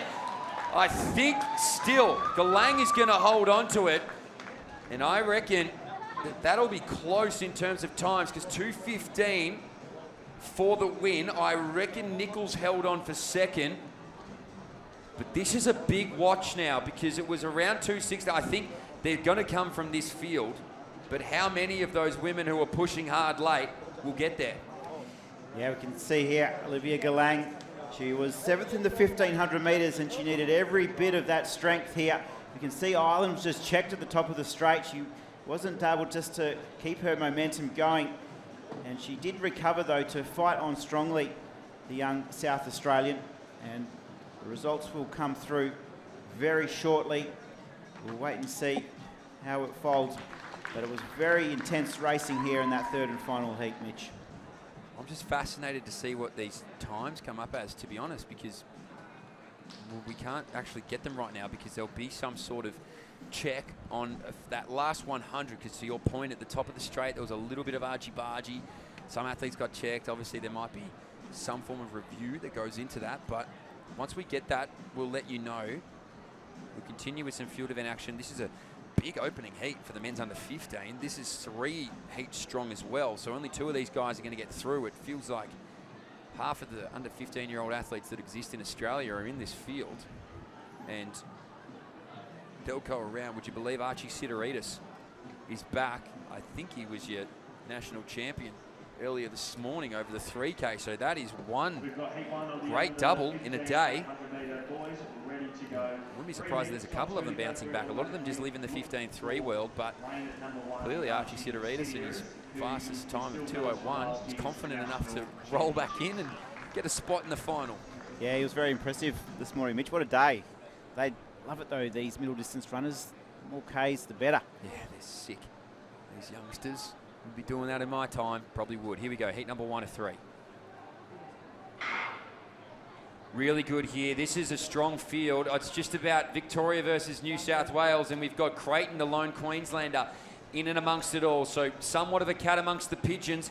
They'll sort themselves out here. Victoria's Archie Sideridis is the fastest on paper. He was also crowned national champion just this morning. So you would imagine he'll be hoping this field doesn't go out too quickly, but Hugh Thirlwell didn't read the script. He said, no, I'll actually make this as quick as possible, thanks. So heat number 1 off to a flying start. Our Queenslander's done a good job in Creighton to get in that second place, and Fraser Lucas as well in third. Sideridis will just trail off him. Bit of a gap then back to Bo Adams. And as I've said, many of these men actually did compete this morning. So this is a big double 3K to 800, but doing a good job to lead it out here.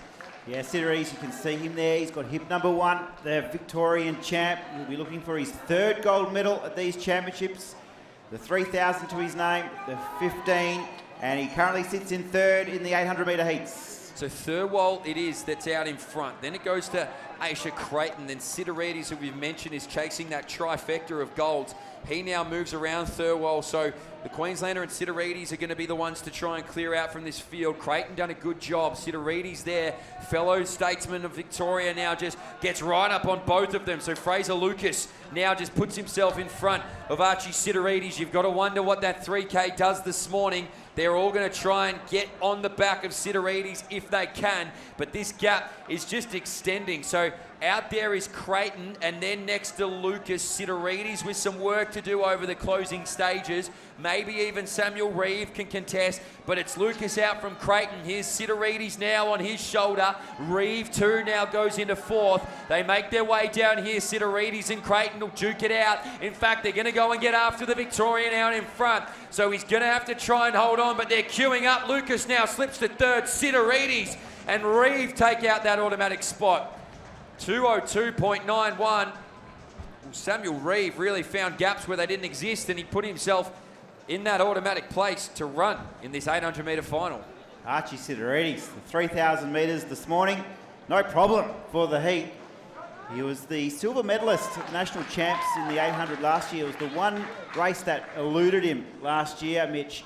So he'll be really keen not to make that mistake again. He wants this 800-metre title. It'll be his third of these championships.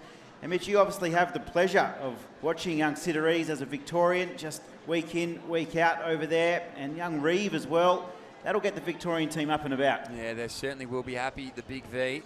I think they'll be very pleased with the work rate of Archie Sidorides now. I imagine that young man is straight home, ice bath, legs up, and go one more time on day number 5 of these championships. But it looked like at one stage there, Archie Sidorides might have been gone for all money. It was, you know, only expected after a 3K national title this morning. Your legs might be a bit flat, but he certainly showed up when it mattered in the last 120 metres, and so too did Samuel Reeve, didn't he? I mean, look, again, he came from that 4th spot. He really had to try and battle his way through when he got there. So good tacticians, those two. They'll be very pleased with that. This opening heat has set the tempo. 2:04.42 for Aidan Lowe is currently the last man into this final. Fraser Lucas, 2:03.24. 2:03.63 for Asher Creighton. So keep that in mind. Let's see what this next heat can do as our high jumpers continue here as well. Martha McClements at first attempt, 1 metre 54. Across that high jump early stages. West Australians have been jumping well here in their hometown. More towards the business end of the pole vault as well. Sidorides, he just had this ability to lift his hips, Mitch. He was just plugging away, and all of a sudden he just looked to go up a foot in height as he just lifted the hips, extended the stride, and was able just to flow through and take the victory. He didn't look like there was any effort at all there. Yeah, he just floats, doesn't he? Heat 2 behind the line.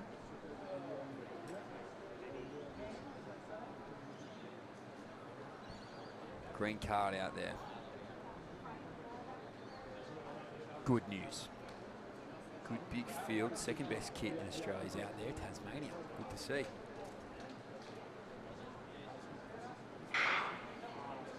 Away now. So the second time of asking, we're out here. These guys contest heat number 2. Top 2 spots are automatically through to that final. Looks like the young Western Australian Anthony will present as the leader, although as I say that now, it might be Hundley from Queensland who does a good job to get down there. So it is going to be Hundley. Then Archie Grant now so slips back into that 4th spot in a pretty contested opening 200 metres. In fact, they haven't really strung out all that much. Xavier Madden from Victoria gets alongside his fellow statesman in Friedrich, and they sit in 3rd and 4th. And now Calcaro from New South Wales moves around those outside shoulders. Grant too, but Anthony and Hundley are the leaders at the moment.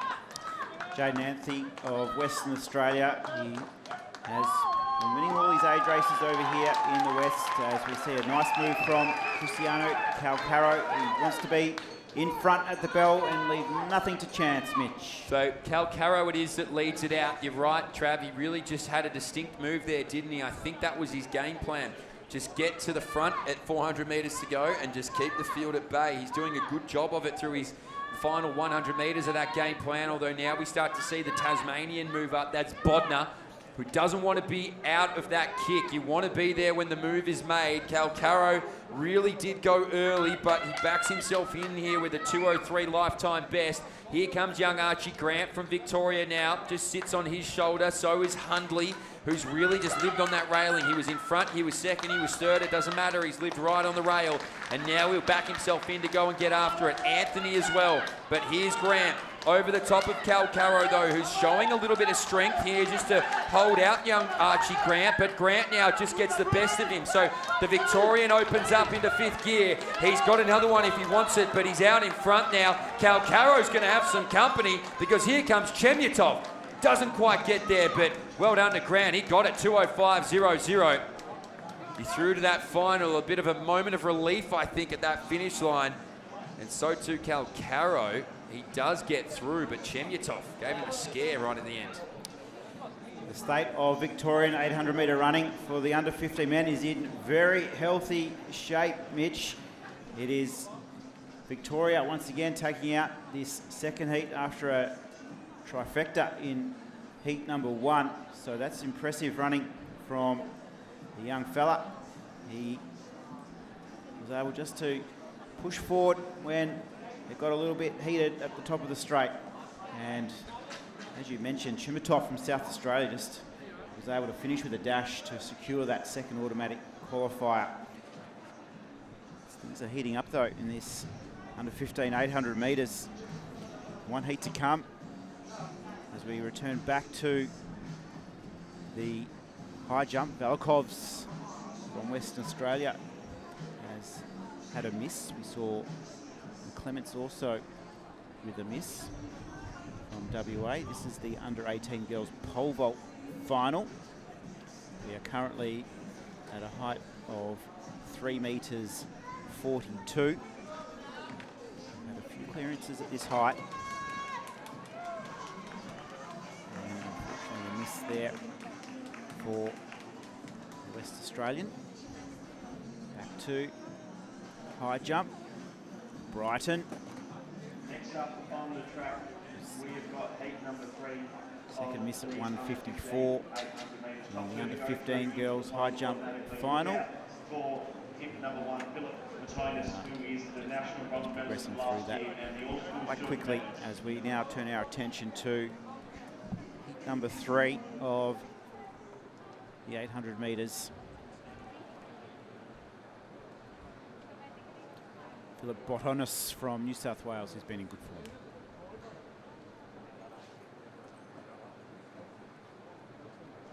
Come back. And Travi has been impressive as Botonis. He goes out of hit 1. Green card back.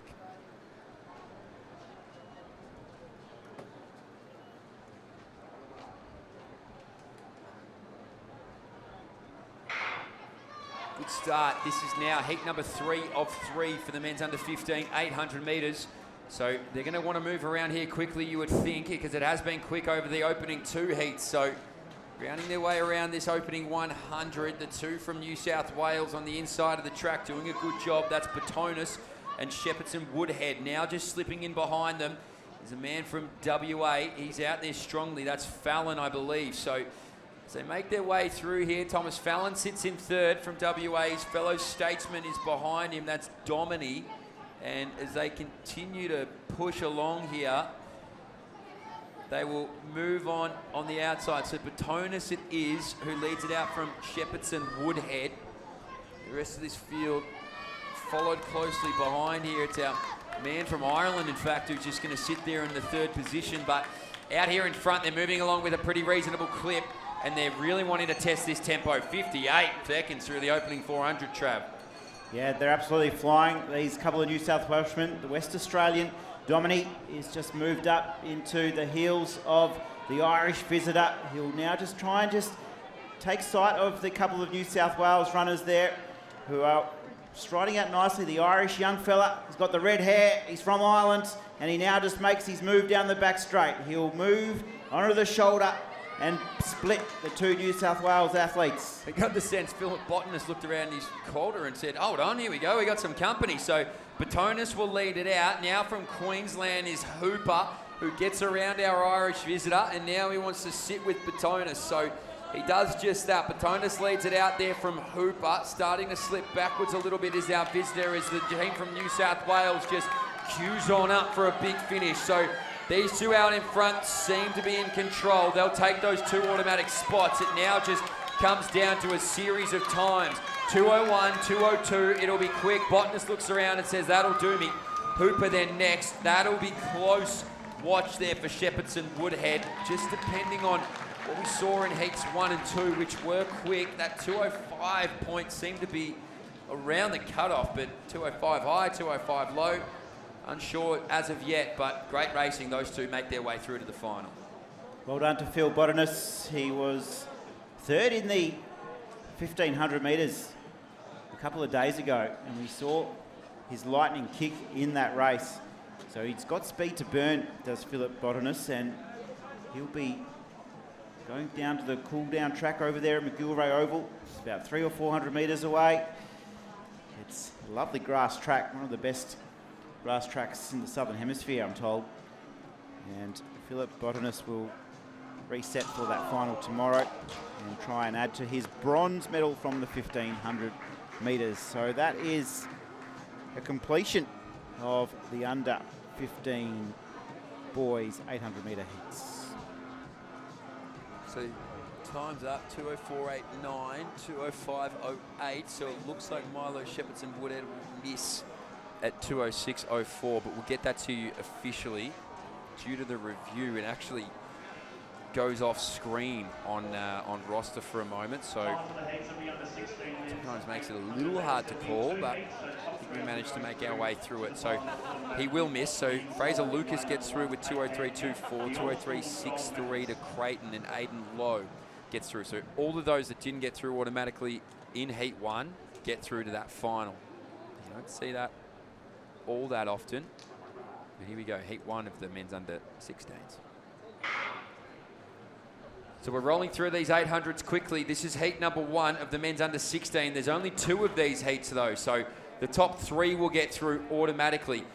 And again, they'll just scrap their way through this opening 100 metres. It can sometimes be a little bit hectic as we see Tate Van Camp make his way to the front. The smooth moving Tate Van Camp out in front of Julie, also of Queensland, as Queensland tries to make it actually a 1-2-3. Ackfield Kennard wanted to get there, but just got pushed out by Wheeler, who now sits in 3rd, and then William Curtin as well. So it's a big group of Queensland and New South Wales leading out the opening stages of heat number 1. Tate Van Camp, that is an impressive style. Mitch, it's nice and calm, nice and relaxed. He almost doesn't touch the ground as his feet come through. We saw it earlier in these championships in the 400 metres where he was able to make the final. He wasn't able to push up for the gold, but he'll be looking to do a little bit better here as we start to see Will Curtin push through to get on those heels of Tate Van Camp. He's just absolutely floating at the moment, is Tate Van Camp. He just really hardly touches the ground at all. It's like it's lava. He runs like he doesn't want anything to do with it, but moving through well there, you said, was Curtin, and now we start to see the kickers come. So Tate Van Camp has a healthy little margin there, but now they're going to try and break into that if they can. It's Wheeler of New South Wales who puts himself in the 2nd spot again. It's top 3 here that get through automatically, not 2 like we've seen in races gone by. Tate Van Camp is led from the gun. Let's see if he can crash the tape. He's out in front there still and just looks in total control, Tate Van Camp. So he won't be challenged in this final 100 metres. It'll just be a game of anybody getting up to that 3rd spot. The Queenslanders want to go and chase it. That's a really good move there from Ackfield Kennard, who gets round now. They're going to battle for 3rd.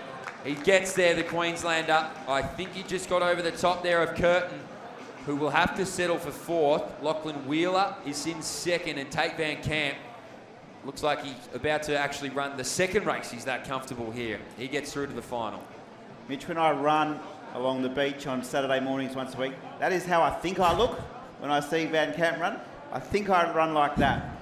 I don't, I'm pretty sure these days, but he just makes it look so effortless, doesn't he? He just has this beautiful stride, his style, he's just light on his feet, his arms just stay nice and close to his core. His head doesn't move at all, and that's what I like about it. When you see an athlete's head not wobble around, it just stands on that fixed spine, It is absolutely beautiful. And he finished 5th in the 400, so I think he'll be a little bit disappointed with that. He'll have to return tomorrow to push for his first medal of these championships. But he's definitely good enough. He definitely looks sensational. Well, he's put him on notice, that's for sure. Tate Van Camp, he looked incredibly comfortable. I don't think you'll ever find an 800-metre runner that looks quite that comfortable. Only a handful of them. So Tate Van Camp's got that working for him, that's for sure. A lot to be proud of there. And like we said, he just cruised on down that home straight. Whilst everybody else was in a little bit of a fight to get that automatic position, Tate Van Camp was thinking about dinner tonight, how he's going to prepare for that final. So heat number 2 is behind the blocks. They're moving them through quickly here. So William Wood, Sam O'Sullivan, Nathan Longstaff, Oscar Turnbull, Caleb Van Deventer, Daniel Cox, Fergus Kuhn, Elijah Marshall, Thomas Madigan, and then Sebastian Moore. That is the full field. William Wood, O'Sullivan, and Turnbull. Probably the 3 watchers here in terms of time, but you never know what can happen in the heat. Here we go. We're upright. Like Oscar Turnbull wasn't quite ready. He said, on your marks, he said, no thank you. Heat 2 here. Now we're all ready. So this is heat number 2 of 2, men's under 16, 800, looking for those 3 automatic spots, or if you can't do that, just run as quick as you can to try and find your way into that final. So opening 100 metres features strongly with Team New South Wales. It's Turnbull who gets down there. He's a sub-2-minute man. William Wood as well sits in that 2nd spot. Then it goes to Longstaff. The Victorian just jostling in there is Marshall. He puts himself in 3rd. That's right on the outside shoulder now of Wood. So the opening 200 metres isn't blistering. It's not incredibly fast. You'd think they're going to wind this up as it goes along, but Oscar Turnbull out in front doing a good job. Oscar Turnbull, plenty of speed to burn. Oscar Turnbull, silver medalist from the 400 metres. These championships has a 49.35 to his name over the 400. So he's just stayed out of trouble. He's just got a nice little pace. He knows he's got plenty of speed. So that's a great position for Turnbull to be in as William Wood just tucks in behind him at the bell. Yeah, so around 60, 61, somewhere in between that. So these guys will start to ramp it up. As you mentioned, a 49-second 400 metres at his best. You'd think he would absolutely back his kick in and amongst this field. So Oscar Turnbull it is who still leads this heat number 2 of 2. Top 3 go through automatically. William Wood still in that 2nd spot. It really hasn't changed all that much. Nathan Longstaff as well in 3rd, and then the young Victorian in Marshall now just wants to try and make his way around Wood if he can. So they're going to queue up behind them there, though. This is now actually a group of just about 7 all out there trying to get after our race leader in the New South Welshman in Turnbull. So Turnbull out from Wood. Here comes Western Australia's O'Sullivan, who's just going to try and launch his way into this home straight if he can. So a little bit of pressure on now. William Wood from New South Wales is out in front, but they're really starting to hammer home. He gets it there, Turnbull. Oh, that's a blanket. Oh, look, if you're going to ask me to call it, I'd be way too nervous.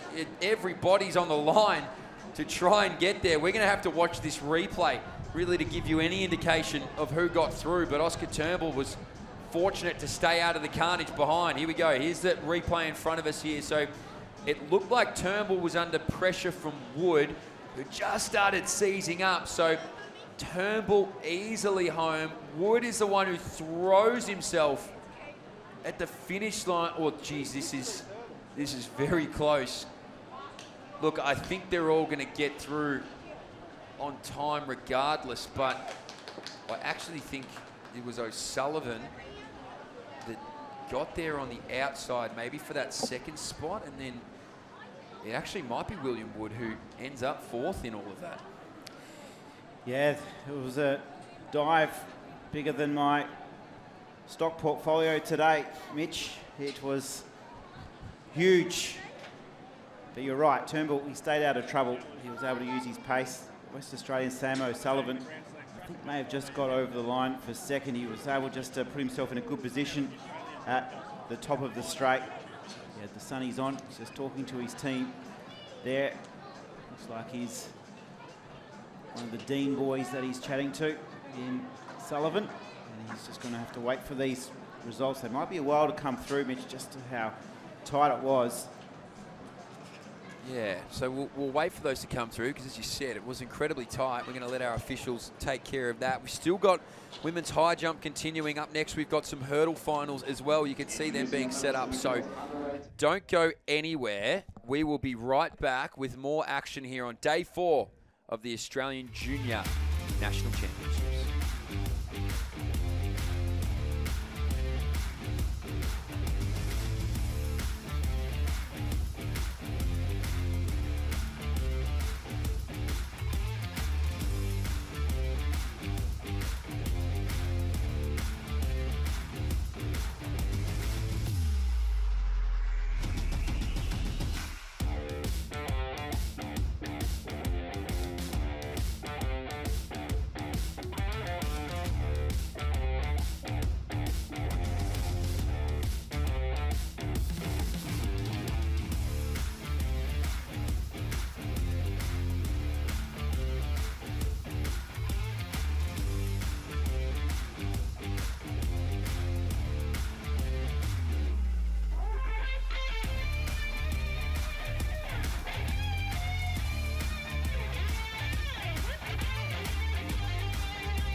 Welcome back here to Perth, day 4 of our Australian Junior National Championships. And we can see now our men's under 16 results are up. So Curtin gets through on the small queue. So does Julie. And then let's just fact check who gets through from heat 2. You know what? Well, this is fascinating. Nathan Longstaff and William Wood could not be separated. 2:00.54, 0.539 to both of them. So 4 men roll through from that final. That's why there's only 2 small queues there. So there you go. Wow, you don't see that often. That's why the lunge is important. Because if you were to do it off the small queue, they would have just got in anyway. So probably didn't need the big lunge in the end. But anyway, that's, mate, the best thing about racing is when you do stuff like that. And we'll see on display their first opportunity to hurdle at a national championship is our women's under 13 80-metre hurdles. Here is your start list. Luana De Silva, Hannah Moylan, Phoebe Dobson, Kiara Munasinghe, Ariara Corday, Christina Van Uden, Macy Parks, Bree Madigan Wong and Adriana Stocky. They're all rather close together. But half a second over 80 metres is a bit bigger than half a second over 800 metres. So there is a little bit of a margin between them, but the fastest in the field is Van Uden. She goes out of lane number 6 from New South Wales. She's a 12.85 runner at her best. Championship record 12.94. So let's just see how we go here.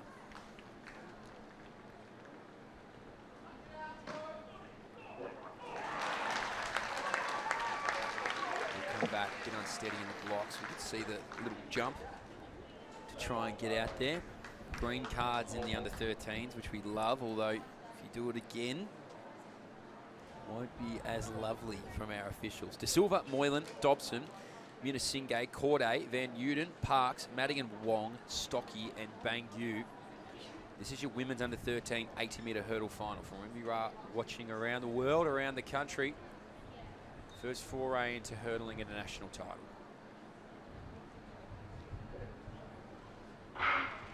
Now we're away. Van Uden got a really good start. So too did Dobson, but now they're really going to try and get out there. Madigan Wong is moving through nicely from New South Wales. So Madigan Wong, Van Uden, they're going to just about hit it together. 12.98.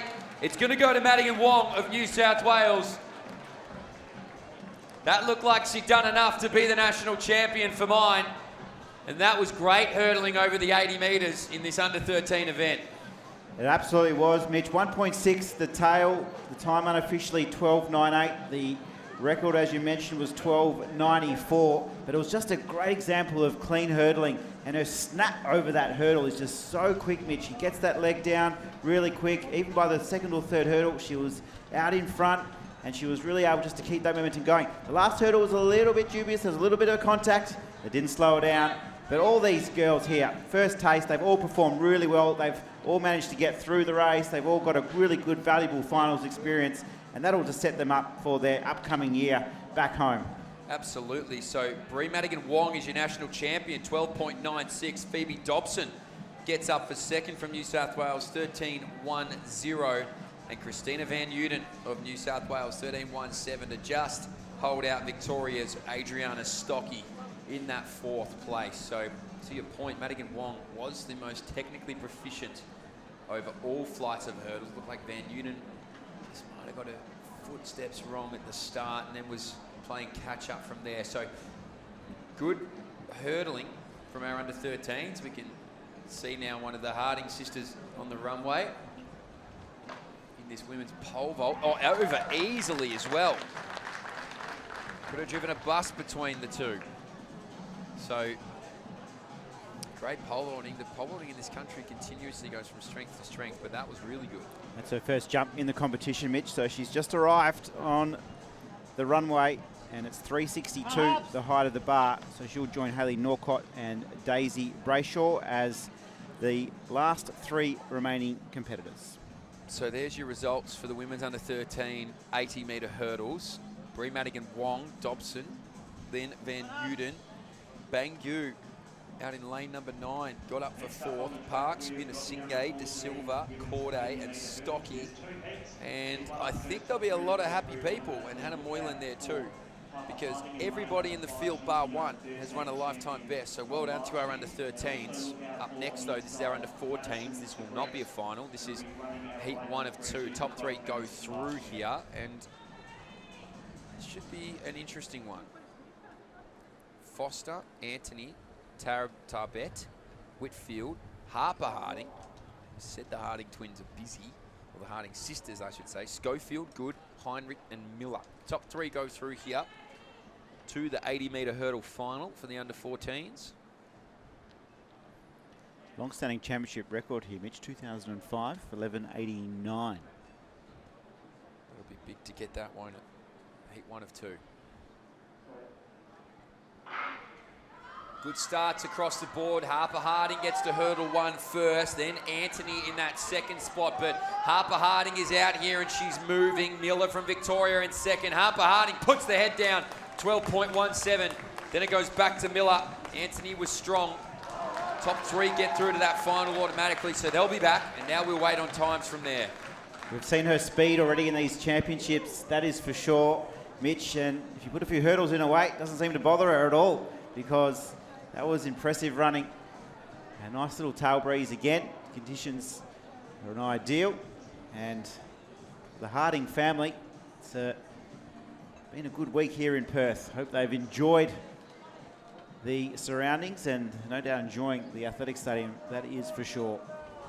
Absolutely. So the Hardings happy with that. Looks like a couple of people in the grandstands happy with what they saw. 12.14 to Harper Harding, 12.53 to Portia Miller.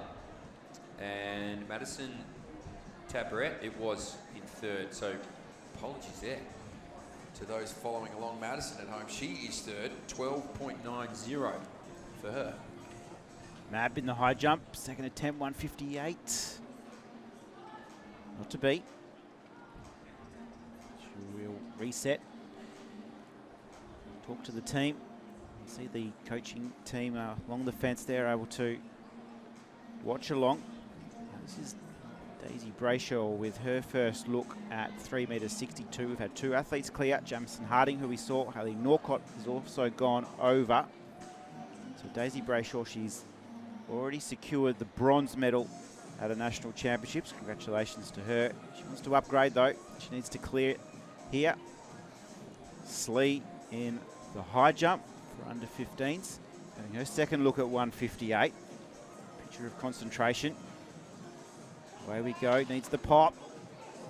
Just a little bit flat over the bar there. An attempt remaining. So Miller Joubert from WA. Take the high jump title yesterday under 16 or 17. One attempt remaining. A few words of encouragement from her West Australian as we return back to the track. So heat 2 of 2, women's under 14, 80-metre hurdles. Olivia King, Sophie Allen, Madeline Burge, Quinn Barkley, Ava Ward, Eleanor Scott, Lola Vogel, Halo Keys, and Ashley Winder. They'll contest over heat 2. So at the moment, Autumn Good, Heinrich and Schofield are in those non-automatics. 12.99, 13.18, 13.63. So that's what we'll be needing if you're not in the top 3.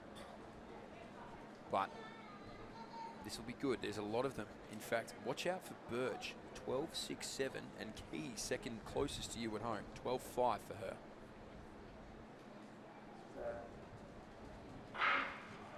Good start there. Keys was really strong. We're looking for Burge as well. 3rd from the inside from New South Wales. So it is Burge, but the Victorian and Winder as well. Really good start. So Winder back to Keys and Burge. 12.56. That is quick. 12.56 by my piece of paper. That is a lifetime best in a big way. Makes it through to the final. 0.9. The tail in 12.56. That is slightly slower than the first heat, but there was a beautiful start you can see here from the Victorian. She was able to just hurdled her way to the front and was able to have a clean run. Didn't chop any wood at all. And the Queenslander has flashed home for second. And that'll be enough to get through to the final. Fellow Victorians there celebrating as we gear up for the afternoon. Mitch, we hope you're enjoying all the track and field action around the stadium. We have plenty more to come this afternoon. Stay with us. It's Mitch Dyer and Travis Jenkins taking you through to close here at the WA Athletic Stadium.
Welcome back to the WA Athletic Stadium. We have the under 14 80-metre hurdles qualification. You can see Harper Harding, fastest qualifier, 12.14 to her name. That's fast hurdling. Might just hopefully see sub 12 here in Perth come finals time a little bit later on. Portia Miller, Ashley Winder also through. As we head back to the track, we can see the athletes stepping forward with their announcement. Ethan Quinlivan to the bowl, introducing our competitors. It's a big moment for them. Mitch? It is their first national final, really, or maybe a couple of them have run across the 1, 2, 4, whatever it might be. At this age group, you sort of tend to do everything just about, but to me, the one to watch here is obviously Anson Vella. He's the quickest. He's already a second and a half faster in his lifetime best than this championship record. So it'll be fascinating to see whether he can go and get after that again. But he's got a good field behind him, and it is interesting who's got technique and who's sort of just getting over the hurdles at this age. These young men will be keen to get stuck in over the 9 flights, I'm sure. Just an interesting point, Mitch. Anson Vella, who you've talked about, he was second in the long jump. That Obina Okiki. He won the long jump. So he is in the Queenslander. He's about 4th or 5th on the inside there, Mitch. So he's got plenty of pop in the legs. Can he bring the speed with it? They love to jump, these guys, don't they? Here we go, the final, the men's under 13 90-metre hurdles. Oh, we'll come back. Now again, in this age group,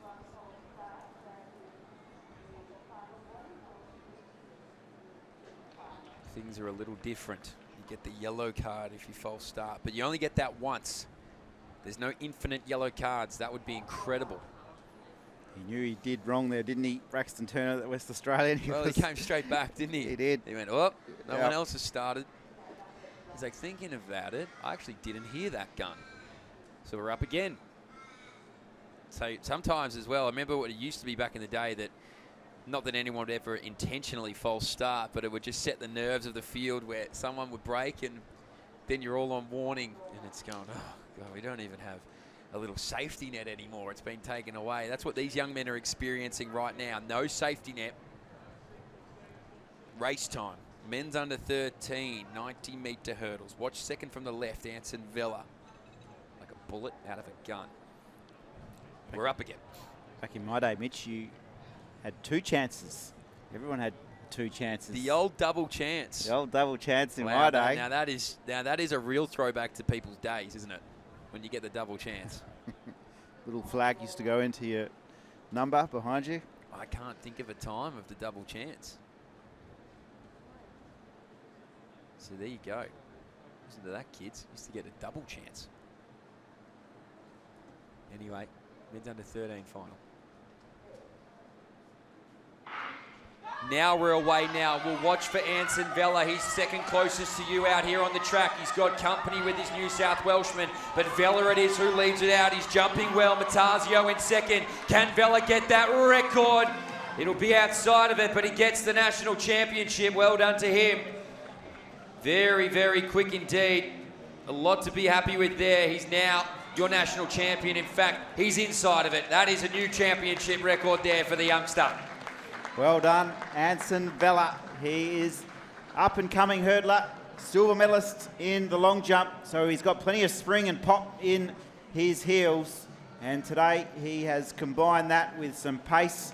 And we just watch the replay. He was fast out, and then he was able to separate by about hurdle 3 or 4. He opened up a little bit of a lead and was able to have a nice clear run to the line. And he was pretty happy with that as he makes his way into the locker room to enjoy the moment. There'll be medal presentation soon after.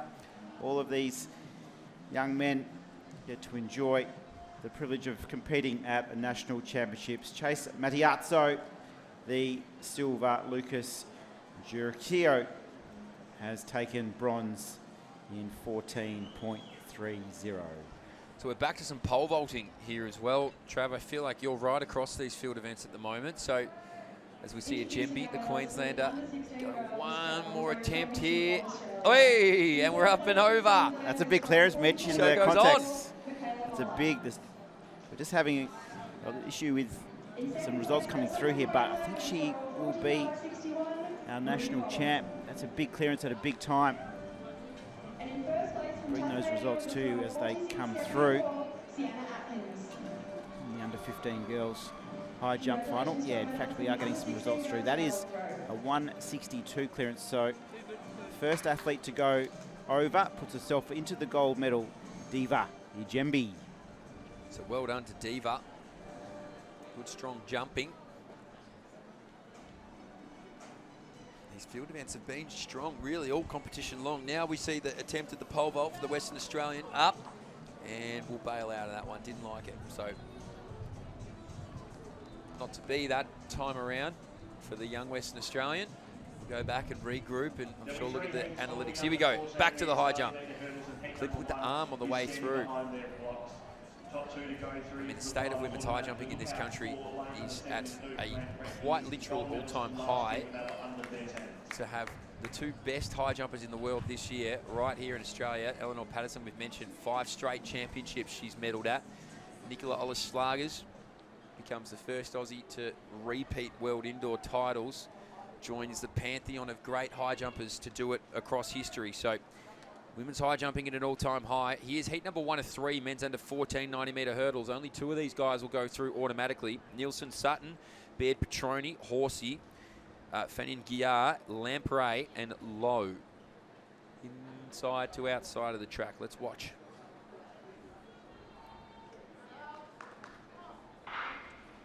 Got up there really quickly, did Fang Jia, and now he's going to lead things out. So technically proficient over the top of these hurdles. Next up there is Baird Petroni, but the 3 from New South Wales look like they're going to get there. It's 2 automatic.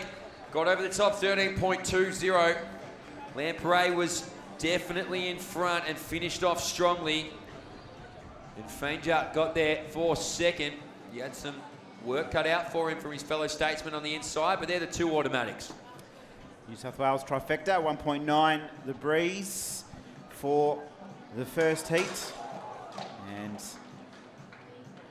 a nice little blowout of the cobwebs for Lamprey. And we can see, start all important in the hurdles. We, here in the West, have seen Sasha Zoya growing up here in Perth. He was a bit of a master through the middle stages of the race. His start was always something he needed some work on. Didn't bother him overnight though. He was able to win some big athletics meet overnight. And these young men will hopefully follow in his footsteps. Good clearance here from Tolnay in the high jump. So it's getting interesting here, Mitch, in this high jump final. Because that is 162, the height of the bar, and for Mimi, that puts her into the silver medal position. So she has gone over with Diva. We have 6 competitors remaining in this final. Just saw Isabella Bernays of Victoria have her second miss at 162. Jade Hart up next to come. Hannah Lambert as well is still in the competition, vying for a national medal. In the pole vault, Brayshaw is next to go. Been up there a long time, since 1:30. It's now just ticking over past 3 o'clock. It's a long time out in this Western Australian heat, isn't it? Get the sense though Brayshaw might be used to it.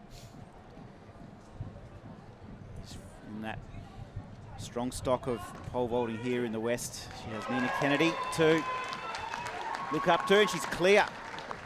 Nice clearance from Daisy Brayshaw. That moves her up into silver with a personal best, 3 metres 72. She can't believe it. She's got something in her eye as well. Oh, she's stoked, isn't she? You love to see that reaction with coaches as well, don't you? So heading into territory she hasn't been before, but that's no better place to do it than the National Championships. As we go back to the track, it is heat 2 of 3 men's under 14 90-metre hurdles. Hawks coach Sammy Mitchell taking time out of gather round to come down and run in lane number 2. So we love that. He'll go out of there. Millet, Devery, Etchless, Faruja, Solomon, and Tanish. Tanish is going to be closest to you at home.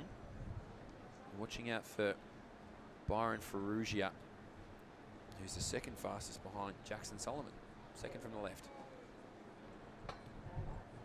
Come back.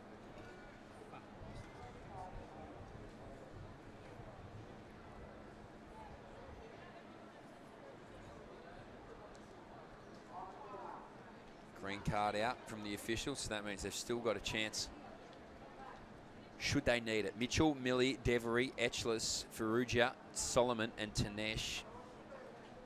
Solomon and Farugia, second and third from the left, the fastest here. Good start. Solomon the best of it. Farugia now rolling alongside of him. So only 2 go through automatically, but these 2 seem to be doing well. We hit the hurdle there. We hope he's all right. Continues on through here though, unfazed was Jackson Solomon. The rest of this field will come down. The 2 men from New South Wales clip but finish. So the hard part of hurdling that. 13:02 though to get through to that final, but unfortunate carnage there in heat number 2. Yeah, it's a tough lesson, unfortunately, in hurdles. You can see Solomon there. He almost was disappointed for his teammates because he just really wanted his fellow New South Wales competitors to do well. That's the spirit that all of these young fellas have. It's a big thing to come over here to the West and compete at this very top level. It's high stakes, it's the national championships, and so it's really important. He was in second too, the young New South Wales fella, and he'll no doubt have his team wrap their arms around him, as all of us do here in the athletics community. We all want everyone to perform to their very best. We want everyone to enjoy their time on the track and in the field. We want everyone to give it their best. Our hearts go out, and we wish those two young men well as they make their way back. So he'll bounce back. Jaden Milley actually got up there for second, the Victorian. He just dipped at the line and got Sam Mitchell. So he'll have to wait on time with his 13.90. Actually a very favourable tailwind as well, we see there. So we'll continue on with these field events. Our pole vault is now in action. Height of the bar, Mitch, has now been moved. We're yet to see clearance at the new height. We have Jamison Harding and Daisy Brayshaw. We lost Hayley Norcott at 3 metres 72. She was unsuccessful third time of asking. Had a good clearance at 362, so she'll claim the bronze medal. Hayley Norcott. Jamison Harding with the pole vault in hand. That's what she has in front of her. Great pictures here from the commentary position as we look back down the runway. Just the official now moving cone.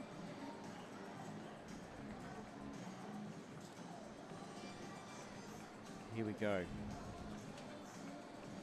Jamison Harding, picture of concentration, eyes closed, visualising the clearance here. She has a battle with Daisy Brayshaw, the West Australian, for the gold medal. First attempt here would be handy.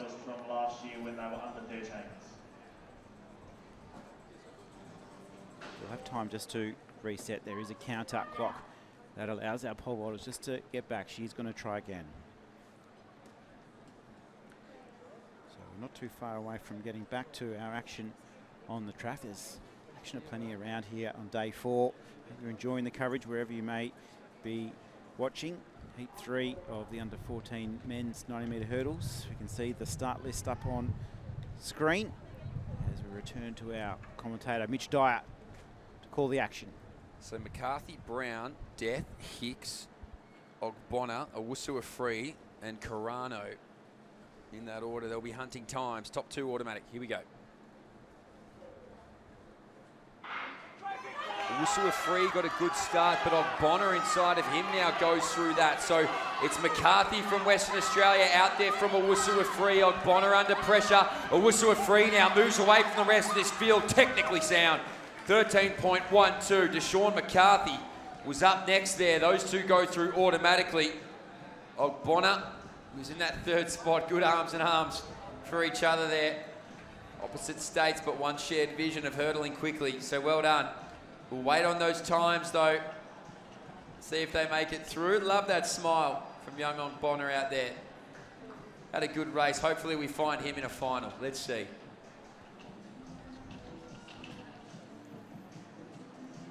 Also Free books his place in the final.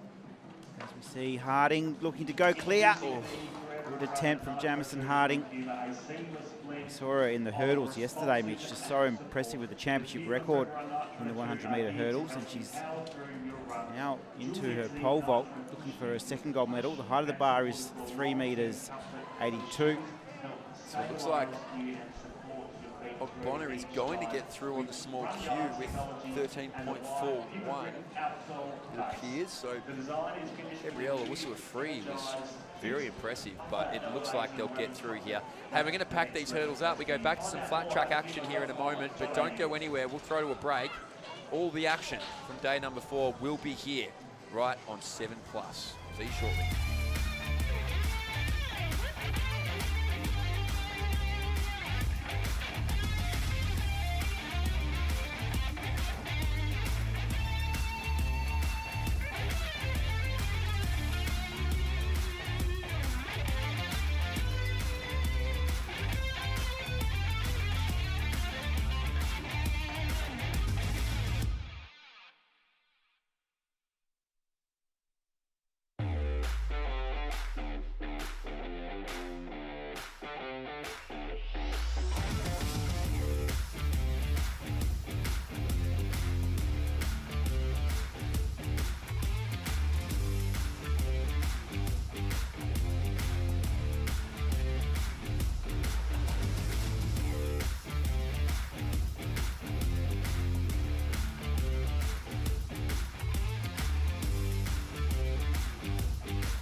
need to raise the bar.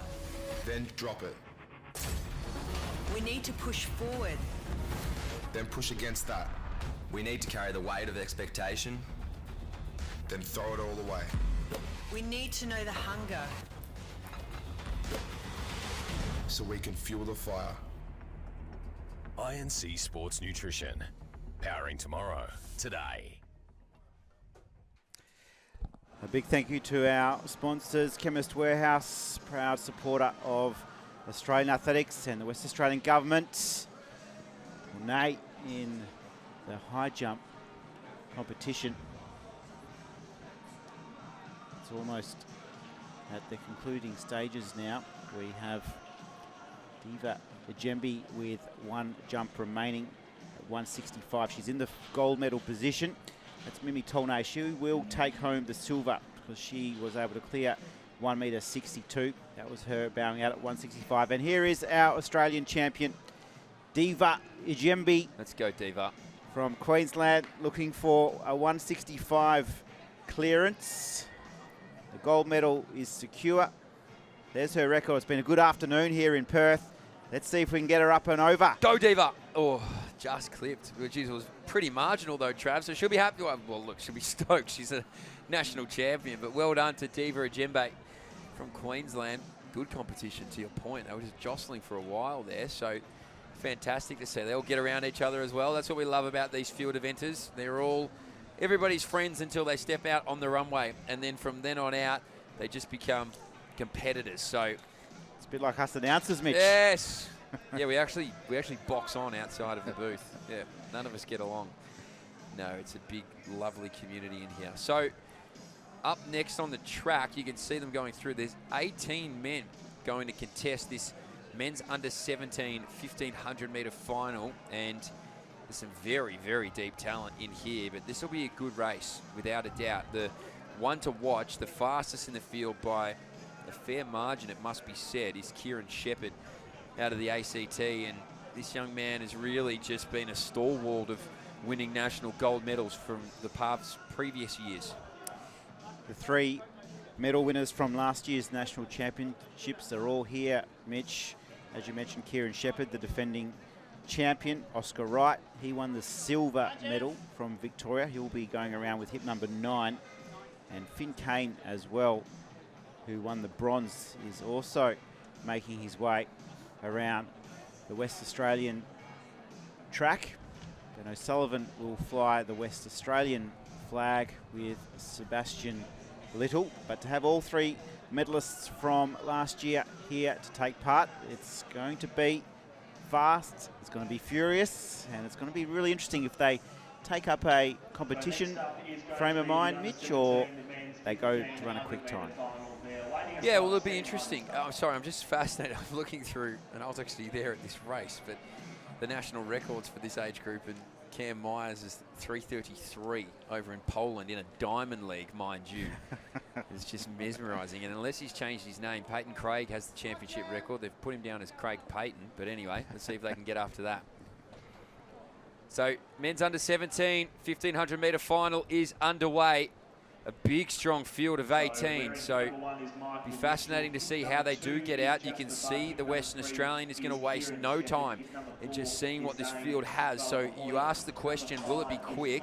Well, it's always quick in the opening 200 metres, at least 200 metres, and then a decision gets made. And unfortunately, it always falls at the hands of the man in front. But Little, the Western Australian, he's happy to keep this train rolling. So he's got a big pack behind him here. They're actually going to run 3 wide towards the middle of it, but the pedigree of the event sits in third there. That is Kieran Shepherd, who right in front of him with a pretty nice stride length as well, it should be said, is going to be Alex Butler of Queensland. So these guys are looking for their 4-minute marker, and Kieran Shepherd's run 3:50. So he sits there well in the third position, but Trav, I mean, it is lined up. They're backed up, trying to find a spot.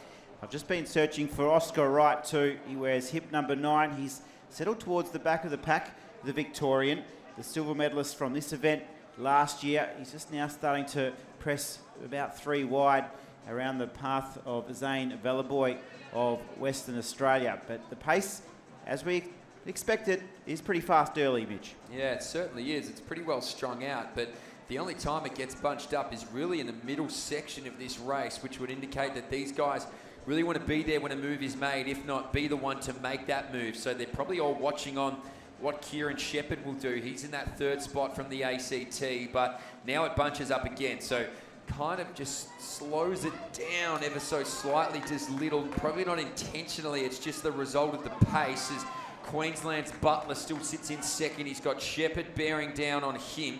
Inside on the rail is Gray. So nobody's really lost all that much contact at the moment. These Victorians seem to be hunting in numbers. There's 5 of them altogether just rolling on the outside of lane number 1. So they're happy to just monitor what's happening. Some hands get thrown in the middle, just trying to find some space. And who you mentioned, Oscar Wright, now starts to find his way into this race. Yeah, we can see him just emerging from the pack. He's gone up to the shoulder of Thomas Nealon, that big frame of Thomas Nealon, that Queenslander. You can see him there. He's about 5th or 6th. He's got himself into a good position. He might just be able to use the heels of Oscar Wright to come into the race. But look, Shepherd, he's run a beautiful race. He's now just moving up, and he's really going to threaten to strike, Mitch. So Shepherd and Oscar Wright really can't be separated at the moment. You got the feeling that Wright was happy to sit back when it was a pace he was comfortable with and just wait for these moves to be made. Nailon as well from Queensland responds, and another one to keep a close eye on there is Finn Kane, the Victorian. So Kane now gets up on Nailon. Wright and Shepherd, though, happy to put their head down and test the pace.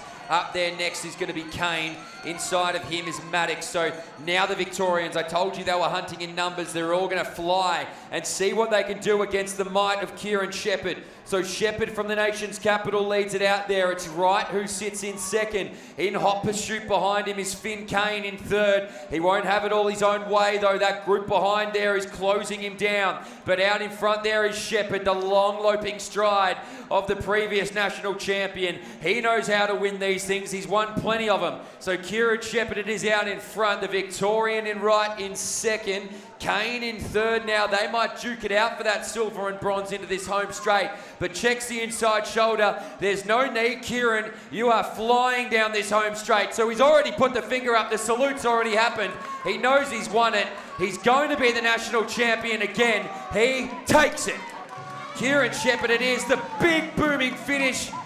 Oh, down the home straight. Lariner gets up for the bronze. Oh, Oscar Wright threw everything at it, and 5 metres sooner he's a bronze medalist, but that's the state of 1500 metre running. Well done to Oscar to throw it all out there, but Lariner gets up for the bronze, but Kieran Shepherd, geez, it was always going to be hard to knock him off.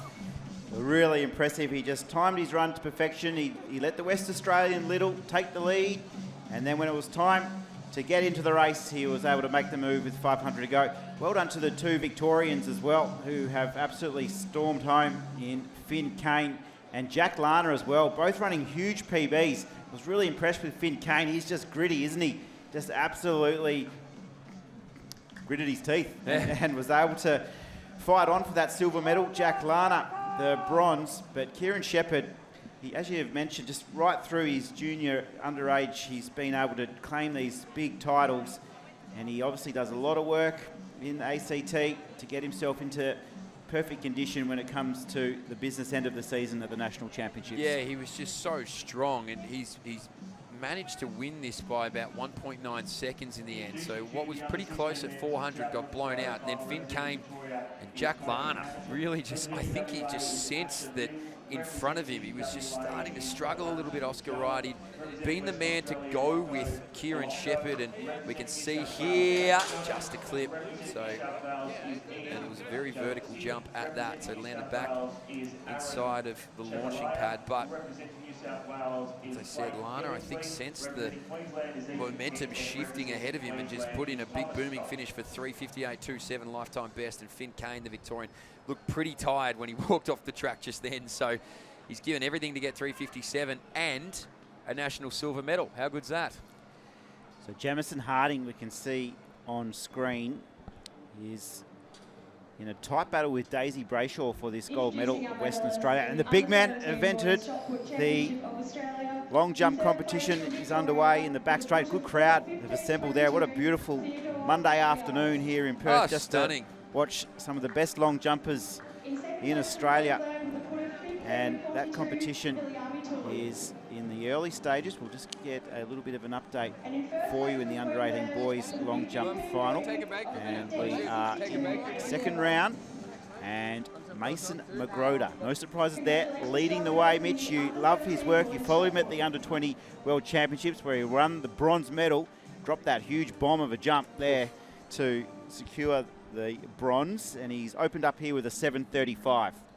So Mason Magroda has been on record saying he reckons he's got an 8-metre jump in him, which is pretty impressive given he's 16 years of age. So he was maybe just freshly 16, if not 15, when he took home that bronze medal at the World Under-20 Championship. So very talented sportsman, Mason Magroda, as well. He's a part of the Sydney Swans Academy, and they know they value him very highly. But from what I've been told, they've said, nah, let Mace go and do his thing for a few years. So at least we've got him for a few years. If not, we can lure him in longer with the Home Olympics in 2032. You just never know. But Mace Magroda, unsurprising to see, gets out there for a mighty big jump. As we can just roll through those 1500 metre under 17. So he was 15, sorry, at those 15 years of age. Remarkable. He's in action in the back straight in that long jump. You can see the under 18, 1500 metres just going past where the long jump is happening here in Perth. Luca de Bernay-Thompson sits in second. Liam Hayes has moved up into the bronze. And Cicillo has into fourth. And Brayshaw is absolutely having a day out here on her home track. She's gone clear again in the pole vault, so she's been in a head-to-head battle with Jamison Hardy all afternoon. And if we just have a look, in fact 392 is what our competitors both have still to do. Desi Brayshaw, Western Australia, jumped a PB to clear 382, first time of asking. Back to the long jump final. Looking for a little bit of encouragement from the West Australian crowd. It's a big field of 20 taking part here.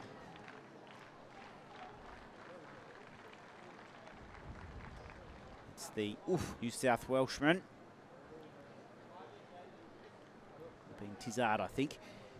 6:27 personal best as we're back to the track. So the first of two-time finals is what we have on the track now in this men's under-18 1500. Cooper Forward, Ashton Ford, Albert Turner, Lachlan Angelados, Daniel Randell, Callum Cumming, Alejandro Fisher, and Samuel McCabe in that order. So, as I said, this is the first of two-time finals. The faster of the two is after this, but you just never know what happens in these. I've seen bronze or silver medals come from the time finals, but it does mean that you have to get out there and move along quickly. So our two Tasmanians are at the front of the field. It's Alejandro Fisher, and he is on the outside shoulder of Ashton Ford, who is just happy to continue to roll on here. So it's Ashton Ford who's out there at the moment without Sammy McCabe in this field, but this crew rolling along nicely here. A lot of Tasmanian singlets out there. Again, this is the first of two-time finals. And they're going to go through the opening lap in about 65, 66 seconds. So doing a good job to continue to maintain pace is Ashton Ford, and we'll see how quickly they can roll around here. Alejandro Fisher is just tucked in nicely. I love the Tasmanian outfit. It just really stands out amongst all the others. We've got Dan Randell of the ACT wearing hip number 5.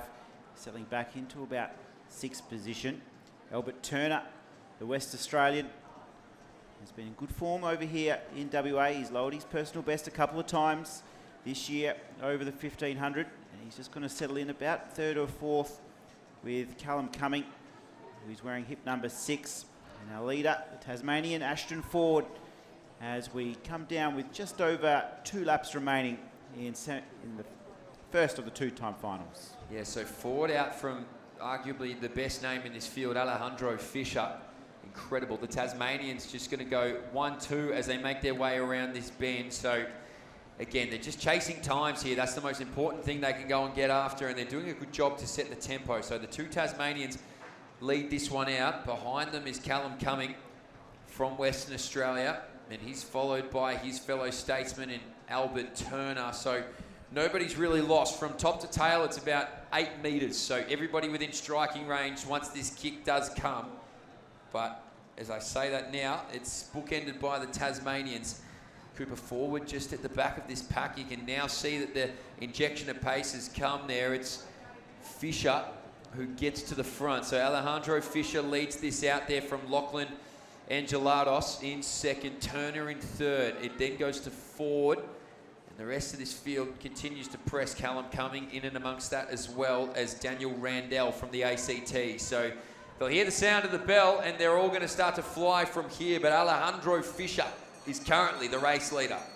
Callum Cumming, you found a little gap just to come through on the rail to push up nicely onto the hands of Fisher. And Fisher was able just to keep away the attacks from behind. He's just increasing the pace now of the race. And Dan Randell from the ACT now decides it's time to go for home, and he moves to the front and he goes past Fisher, who now has to respond. Lachlan Angeletos will sit in third, but our leader, Randall, he'll head for home at the 200.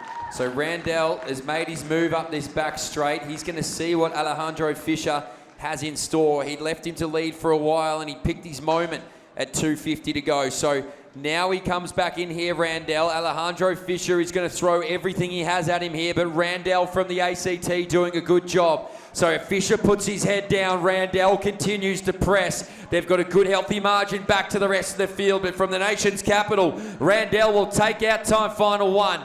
4:07.74. Back then to Fisher. Ashton Ford will go through for third. Angelados is in fourth. As the rest of the field makes their way through, that is Cooper Howard, Callum Cumming, and also now Western Australian and Albert Turner. So again, there's another of these under-18 events to come, but good start there from Randell. Yeah, Dan Randell, you can just see him fist pumping with his ACT counterpart in Shepherd. He's done the job. He'll be in the hot seat. He'll be able to just sit back in the chairs trackside and just enjoy time final number B, Dan Randell. His time 4:07.70. Alejandro Fisher 4:07.99. Ashton Ford 4:10.5. The two Tasmanians will sit in second and third as the second of the 1,500 metre time finals will make their way around the track. But he's done all he can do, Dan Randell. He was able to put himself in a good position and a nice sprint finish to be first across the line as we head back to the long jump. West Australian, don't forget the height there. Geopolus. He's enjoying this big crowd watching on in the long jump final. Mason McGroda still leads the way. Got 20 athletes to get through. 7:35 still the leading jump. Mason McGroda, he won't be too far away with his second jump. Luca de Bernay Thompson still in silver. Liam Hayes has actually pushed up now into the bronze. Sean Susillo just out of the medals in fourth. Next big final, Mitch, it's going to be interesting. Lucas Quiche has been a standout performer at these championships. He won the 800 metres a couple of days ago. He had a rest day yesterday. He's been able to return here for this 1,500 metre final. And he'd be feeling pretty confident after the 800s. I would say so. I feel like he really just proved to Australia what he can do. He got under 150 for the first time. It was a 149 for him. He's a 342 man at his best. So I think the long-standing record from 2009, Hobart, Geordie Williams, is likely to go here, 350. But let's keep an eye on it because you never know with these sort of races. But here we go. So a good start for this field. As I said, it's a big one. Lucas Kiss, Keys, McLaughlin, Bart Leighton, Stoner, Thomas Lindemann, Hugh Nucky, Benjamin Woodhouse, Axel Brunch, Nate Ward, Oscar McKean, Brady Ryan, Samuel Links, and Sidoritas in that order. So it's interesting. They're really not going to go out here and set a really hot pace. Actually, Lucas Kiss finds himself at the back of this field just about. So he's more than happy to let his fellow compatriots take this one out. The Victorians, it is that's out in front. That's Ryan. I know the running style of Bart Leighton. He said as a youngster that his biggest inspiration was Luke Matthews. He used to send him some Australian kit. He runs exactly like him. He sits in that 4th spot now, does Bart Leighton. Shout out to Luke Matthews if you're watching on up there in Sydney. So now we see Kiss make his way around. So he was just happy to see what happened over the opening 300, but I might try and get out to the front now. Just moved around beautifully. Mitch was able to just put the foot down and accelerate past this field, and you can already see just in the space of 200 metres, he has gone from last to first, and he's really stringing out. And it'll be interesting just to see how this peloton respond. We're just now starting to see Oscar McKean wanting to get part of the action, and Bart Leighton, the Victorian too, he's there in 3rd. He'll set out after our leader.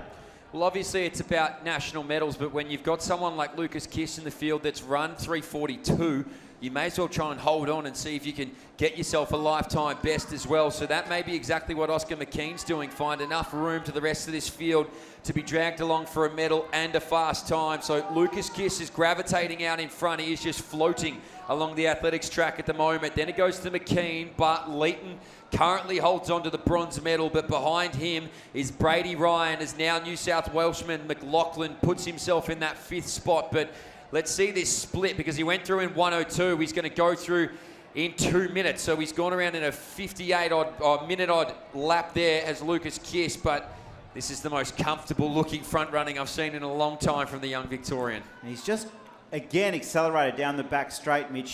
He came off the bend and then down the back. He was obviously feeling really good. He's obviously come into the race after the 800 metres where he won the gold medal to really set a fast time, and he's not messing around at the moment. He's enjoying the West Australian sun, and he has about 500 metres to go. He's every bit the real deal as Lucas Kiss, Ben St. Lawrence coach, so he's got some very good pedigree of support behind him there. The Queenslander's about to get some company, McKean, because here comes Bart Leighton just on his outside shoulder, so we'll have to find a little bit of grit. But let's see the time with 1 lap to go. 2:45 it was, so that championship record is gone. Just how quickly can Lucas Kiss go by himself? Bart Leighton puts his head down in pursuit, Brady Ryan as well, and then comes McLaughlin. I think it's going to be a struggle to go and get after them at the moment, the way that Lucas Kiss has just absolutely demolished this field just about from 300 metres into it. So if he wasn't feeling good earlier, he looks incredible right now with 200 metres to go, just the young Victorian.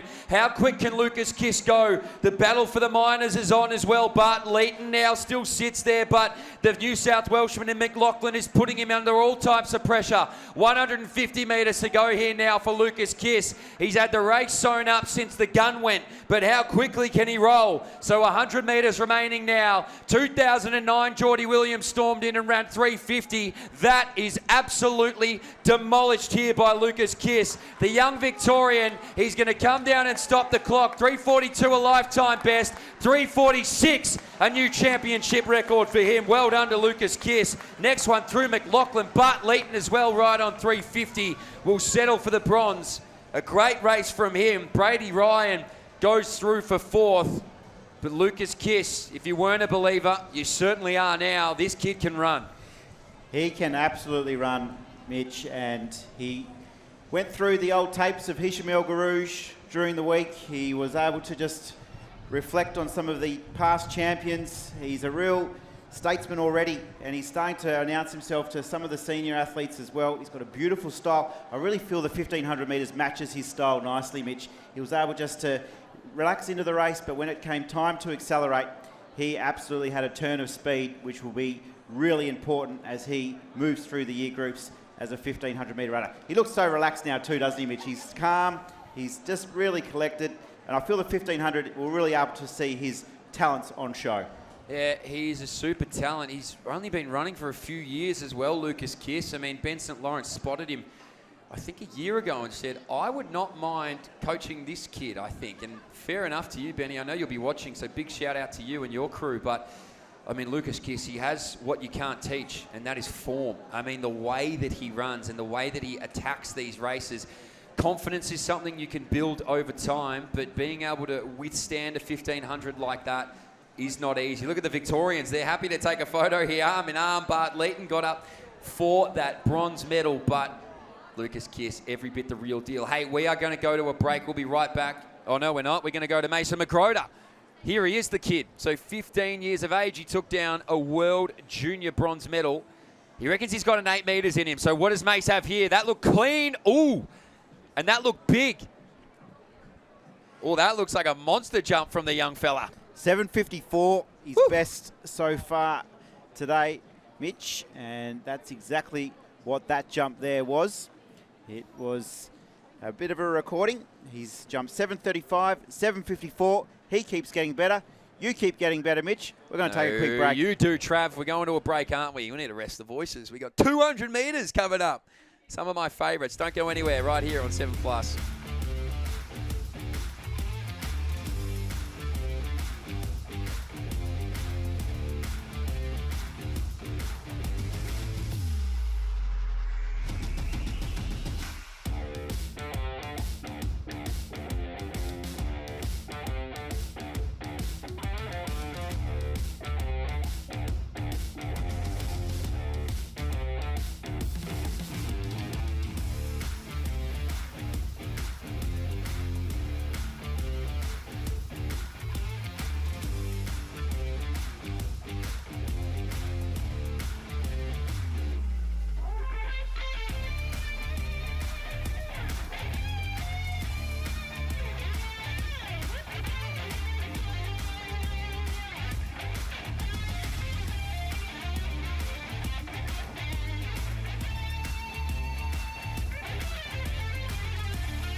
need to raise the bar. Then drop it. We need to push forward. Then push against that. We need to carry the weight of expectation. Then throw it all away. We need to know the hunger. So we can fuel the fire. INC Sports Nutrition. Powering tomorrow, today. Welcome back to the WA Athletics Stadium. Perfect timing to enjoy the under-18 men's long jump final. Before the break, we saw Mason Magruder shoot out a 7 metres 54. He's out after the championship record, Mitch, which is Darcy Roper's 7.68, set back in 2015. So it's a 10-year-old record. We also know Darcy Roper, what a jumper he has been for Australia. We're now into the third round of action, and Melaminas, about to hit the board, has found himself in 12th position overall. 6.18 his best today. You can see a nice bit of shade on the hill to enjoy this under-18 long jump final. Magruder leads the way. Bernay Thompson 7.04 and 7.02 is Liam Hayes in third. So the medals are still tight. Magruder's out in front. Here's Thompson from New South Wales. He finds himself in second overall. So 7.04 is our silver medalist currently. He's only holding on to that by a couple of centimetres, Mitch. He started well. His old PB was 6.99, so he set a new PB here. It was a windy 2.2. Let's see how he goes here. Plenty of pace on the runway. That's good. Hang time. Jeez, the height. That hang time, Mitch. It's unbelievable. I had the binoculars on. I was like, oh, let me just try and get a close-up from all the way on the other side of the stadium. Shout out to Sammy Old, our sound producer here, who's given me his binoculars. But, geez, he just about jumped over the discus cage. He was that high. Anyway, our women's under 15 200 Heat 1 is about to begin as well. There's some very familiar names if you've been watching across the last few days here. Divine Chukwudi, definitely one of them. Tilly Ogiako Petit as well. And Chiara Georgopoulos. Charlotte Ahoge. How could I miss our Western Australian bullet out in lane number 8? So this will be fast. Chukwudi, Fox, Byrne, Ogiako Petit. I'll give you the rest of them as I get this start list up in front of me. Jensen, Georgopoulos, and Ahoge. So only 2 go through automatically. That would mean that it's 3 heats. I've just got to put this on watch. 23.89 is the championship record. 22.74 is the national record. So that would take a mighty effort. But at the rate that Charlotte's been racing, honestly, anything is possible at this stage. You know who's got that championship record of 23.89? Olympic semi-finalist Ella Nelson. And I know Ella Nelson might genuinely be watching because she is a huge track fan. In the 100 metres, we saw Hihoge not switch off at all, Mitch, so she will run to the line. Good start there. Georgopoulos actually got the best of it, but here we go. The pride of Western Australia at the moment, Charlotte Ahoge. So she's out now, and she is a mile ahead. So Charlotte Ahoge rolls around here into the home stretch, and she looks really in control here. So how fast can she go? I know she doesn't really like to pull up all that much. She's going to go straight to the line here and now switch it off, so she doesn't need to go any quicker than that. 24.03 and ran 180 metres. That was impressive. Gets through there automatically. Lifetime best of 23.81 was under threat, but didn't need to do it, did she? She was just ready to switch it off. The sprinting factory here in Western Australia, Mitch, is alive and well. And the 100-metre champ, she was blistering pace in the 100, and she got away well once again in the 200 metres. Charlotte Ahoge, coached by Greg Knott, is able to just enjoy seeing the rise of Charlotte. She'll be pretty happy to get that one out of the way and move into her second big final of these championships. She's in great form. Her runs in the 100 were mesmerising. So Ahoge made the absolute most of that, didn't she? I said she doesn't like switching off, and usually she's pretty fast down to the line, but I guess when you turn your head at 180 metres and pretty clear, you don't really need to work too hard. So she's easily through to that final. As our high jumpers continue, Wainwright, that is the Western Australian jumping, clipped the bar on his way through. And Mace McGroder yet to do his third jump, so we'll keep you up to date with that as well. There's been no change into that top 8. Actually, Tizard has found his way into the top 8. He was sitting just outside of it, so Cameron Tizard currently getting one more jump. As we turn our attention to heat number 2 of our women's under 15 200, Olm, Hoffman, Nalon, Rakinui, Scully, Peters, and Vasella. A few women here capable of breaking 25. Nylon and Sienna Vasella, to me, is definitely one to watch from New South Wales. And our 400 metre national champ too, Mitch London Rakanui, the West Australian, running in lane 5. So fairly well-stacked heat of runners. So only 2 go through automatically, and then we're looking for times. We'll keep you updated on them as well as they pan through. But Olm, Hoffman, Nalon, Rakanui, Scully, Peters, Vasella. Vasella will be closest to you watching on at home, wherever you are across the world and country. Hello. Women's under 15, 200 metres. Good jump away there for Rakinui. She was very clean over the 400 metres. Let's see what her heels can do over 200 metres. So in the middle of the track, it is Rakinui who's got out there well. Vasella from New South Wales rounds into the home straight first, though. So they're out after the woman from New South Wales. Now from South Australia, Liliana Hoffman starts to show up. The Tasmanian, and Olm moves into second as well. But she's away here. Olm's going to take second. 24.43 for Sienna Vasella. She's through to that final. And Tasmania's Jayla Olm came storming home to take that second automatic spot. Sienna Vasella, she looks really good over the 200 metres. Absolutely no signs of any fatigue through that last 50 or 60 metres, Mitch. She had a bit of clean air behind her, but her bend running was elite. It's a bit hard sometimes out wide for Vasella just to get that spring off the bend, but she did it nicely, and the stride length just continued to get better as she pushed towards the line. That's a nice strong run from her. Certainly is. So I thought maybe the 200 would be her distance.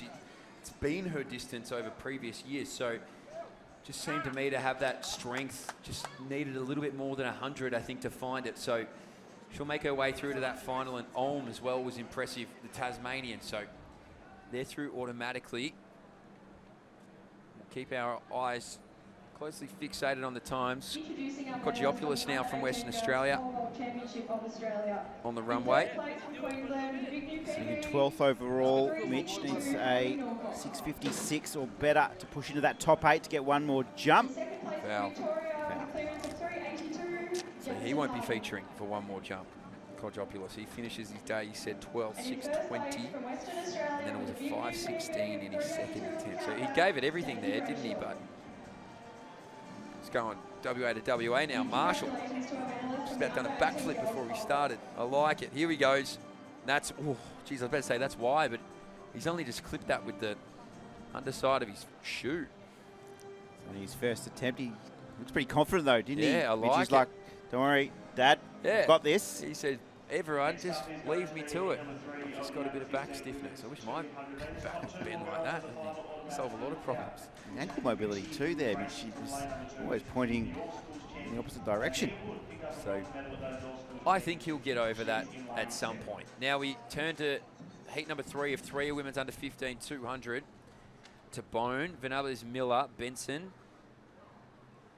Ifajika, Probitz, Krajanic, Russell, and Jemima Hood outside. So just watch for Krajanic as well as Ruth Ifajika from New South Wales.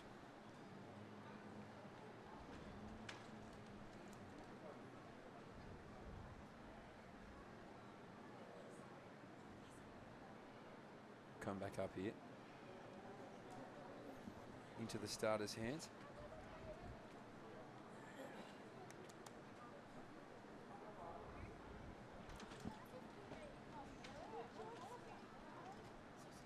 go again. Ritchie, Hobday, Nurse, Buser, Keys, Wood, Howson, and Webb. I went to under 16s for all those playing along at home. Thank you, Trav.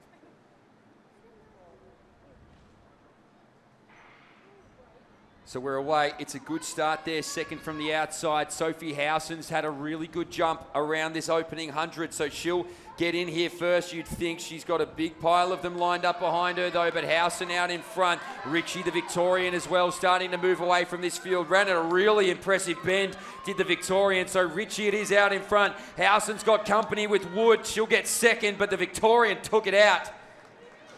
Went back then to Mia Wood then. I think Sophie Howson, so we'll wait on those times. But Trav, you saved me from a disaster there, calling home the under-16s, but that was impressive from Jamie Ritchie.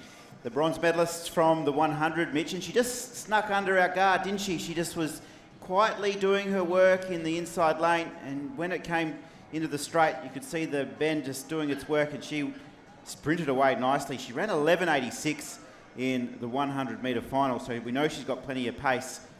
And the bronze medalist from the 100 will be into the final. Sienna Vasella has also gone through, Charlotte Ihoge. So all the medalists from the 100 have made it through safely into the final. Back to the long jump. Future Cicillo. The big 6.73 opener, Mitch, then a 6.19. He's in fourth, just outside the medals.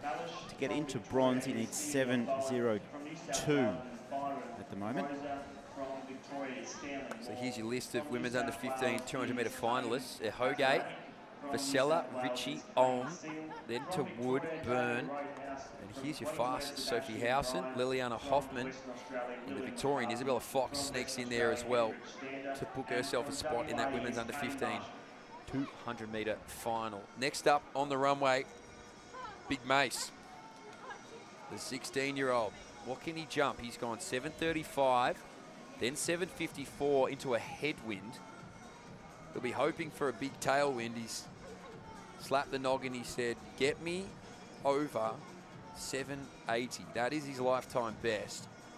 Set in Peru last year in that World Junior final to launch him to a bronze. So what can Mace do? He's been on the domestic circuit all year. Mace, he's actually featured prominently at these track classics. His best result, Mitch, 7.73 at the Adelaide Invitational. So can he improve upon that? The 7.54 into a headwind is encouraging. He's asked for some crowd support. In fact, his fellow athletes are going to give him the support. They know what they're in for. So here's Mason McGroder, the 16-year-old. What's he got? Wants to hit this board clean. Does. Ooh. Red. So just over. So just over the marker there for Mason, but we're going to see one more from him as the competition leader. Don't go anywhere. I promise I'll read the right start list coming up after the break. This will be the women's under 16 200 metres shortly. And then we continue on with some track action. We'll be right back here in Perth on 7+.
So we're back here. We can see our men's javelin continuing on. Our next event on the track will be our under 16 women's 200. That's a mighty heave right out to the middle of the infield. So the officials will crowd around that, mark it, send it back and get the time. But in front of you right now on the track is the women's under 16 200.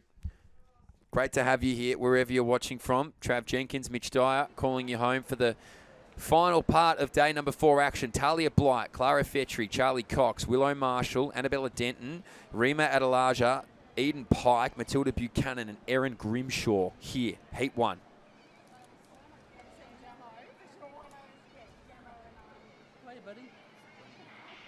Good start there from Adelaja from New South Wales. She's 4th from the outside. She's already picked up that stagger quite quickly. Next there is Fetri as well. So they're going to round in here and slingshot off this bend into the home straight in front. So Adelaja it is, who's doing a really good job to hold out Fetri. Now wider than that from South Australia. 2 is Buchanan. They'll battle for the next automatic, but easy as you like from Adelaja.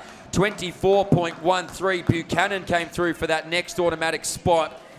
And fellow New South Wales woman Clara Fetri will have to wait and see if she rolls through to the final. Rima Adelaja, she looks like she's returned to the track in good shape after that wonderful battle with Amelia Reid in the 100 metres. It was such a great race, that final. And Adelaja, she finished with the silver medal in the 100, and she has returned to come back for the 200 metres, which is going to set up another enthralling battle for Adelaja with the West Australian start. But she has got the score on the board and she'll be through to the final. First heat of 3. 24.13 her winning time. Matilda Buchanan from South Australia finished off strongly. 24.64 to qualify automatically. Clara Fetri in the hot seat. 24.88. We'll have to see how the next two unfold. The wind 2.6, Mitch, so good conditions for our sprinters. Certainly is. So, as you said, Adelaja really pushed Amelia Reid all the way in that women's 100. Only got the best of her, Amelia, in probably the last 20 metres. So, for a while there, it looked like it was going to be a massive boil over. And they're in separate heats. Amelia Reid will go here in lane number 2 from WA, 23.52. Her lifetime best, can you believe that? So, again, another one of these tough competitors in this under-16 event. The national record holder over the 100. We saw that just yesterday, what she's capable of. And she only got that national record a matter of weeks ago. So, she's just been building and building and building. Trav, over the 2. What do you think? She's a 23.5 runner, so she's very, very quick. It's been great to watch her here, Mitch. I have the pleasure of sitting up here watching her week in, week out, Amelia Reid, and I've just seen her development in the 200. She loves the 100, but I think she's getting better and better at the 2. With each time she races it, she owns the WA state record, and she'll no doubt be wanting to get off to a good start here, Amelia Reid. So Smith, Reid, Dimitriov, Duarte, Dalton, Kernigan, Langley, Hughes, and Bryant. But again, watch lane number 2, Amelia Reid.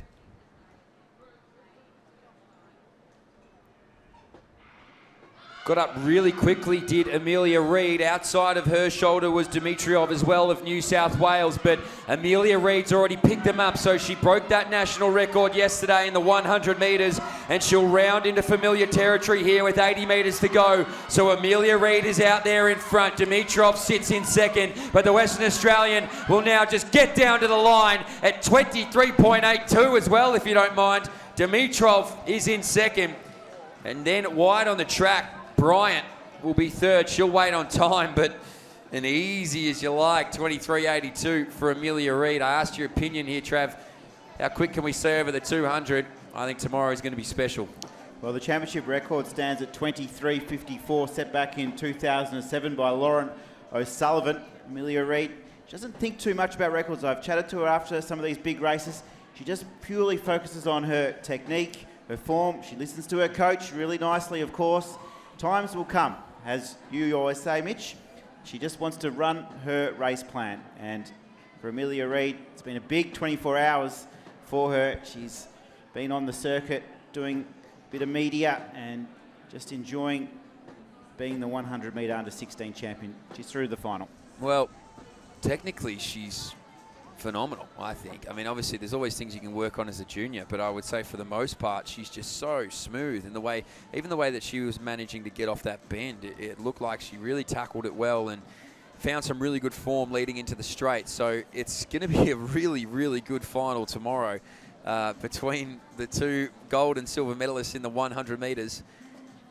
Because as I said, it got pushed the whole way, and I think that championship record, I know it's not the most important thing, but will be under threat. It'll just be a matter of how fast can they go whilst trying to get a gold medal. It'll be awesome. Ifejika, as I said, was very, very good. So this is heat number 3. Talia Tabone from New South Wales, J. Evan Miller from South Australia, Pepper Benson, Ruth Ifejika from New South Wales is next, Caitlin Probitz, then Naomi Krajancic, Yvelle Estelle Russell, and Jemima Hood. Well, you've already heard this field list before because I said it about 8 minutes ago. You did it beautifully then, Mitch. Joe said, no, Mitch, what are you doing? Read, my friend, read. Here we go, this will be good. Watch Krajancic for mine.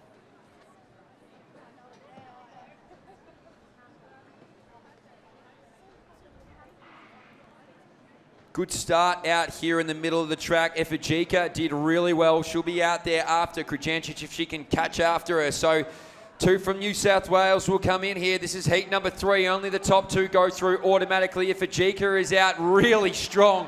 She's really just starting to see what this field has behind her, but they won't catch her. She started strong and she'll finish strong as well. 24.43 for her. It looked like it might have been Russell or Krajancic that will go through for that second automatic spot, but really well run there from Ruth Ifejika. She goes through to that final easily. 4th in the 100 metres in that famous final with Reed, Elajar and Dimitrov. And Ruth Ifejika was 4th and has speed to burn. She was able to use her speed in that first 100 metres nicely.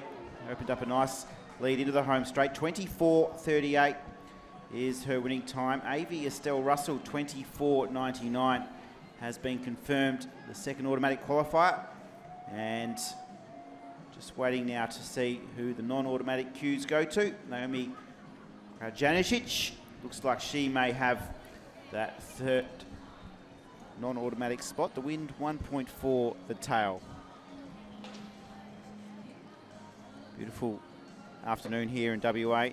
It's our view out west over the infield as we look here to the qualification. This will be the final. The big names are through. Amelia Reid, Rima Adelaja, and Ruth Ifejika will be the 3 fastest qualifiers.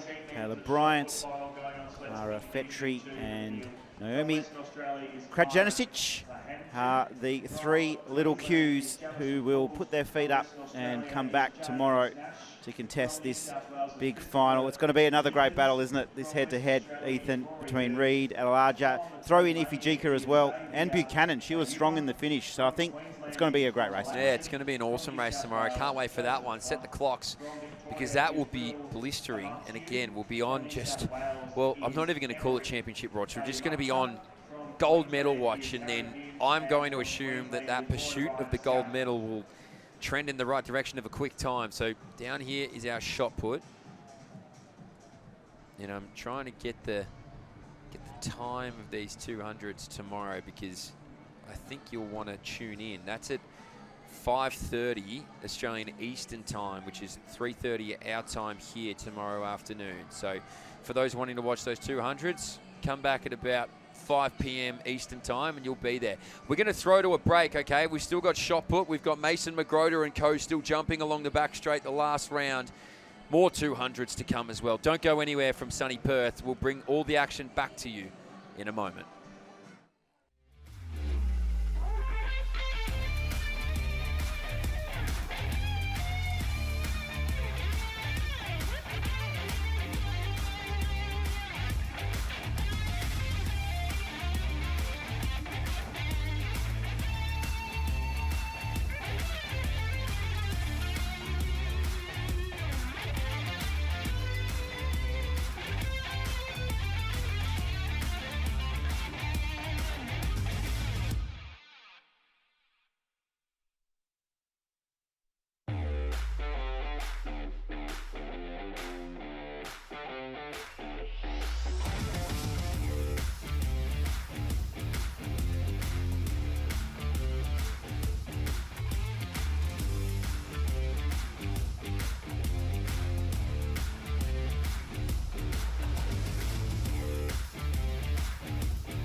Walking on a dream.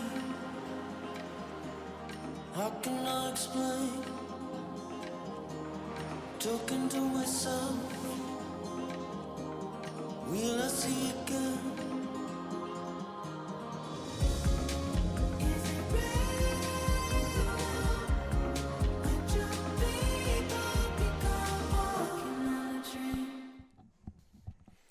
Beautiful Western Australia, some of the sights around our beautiful state.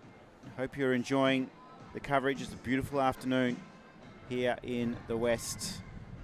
And Tizard from New South Wales is now looking for a little bit of enthusiasm as we turn for home. Currently sitting 7th overall.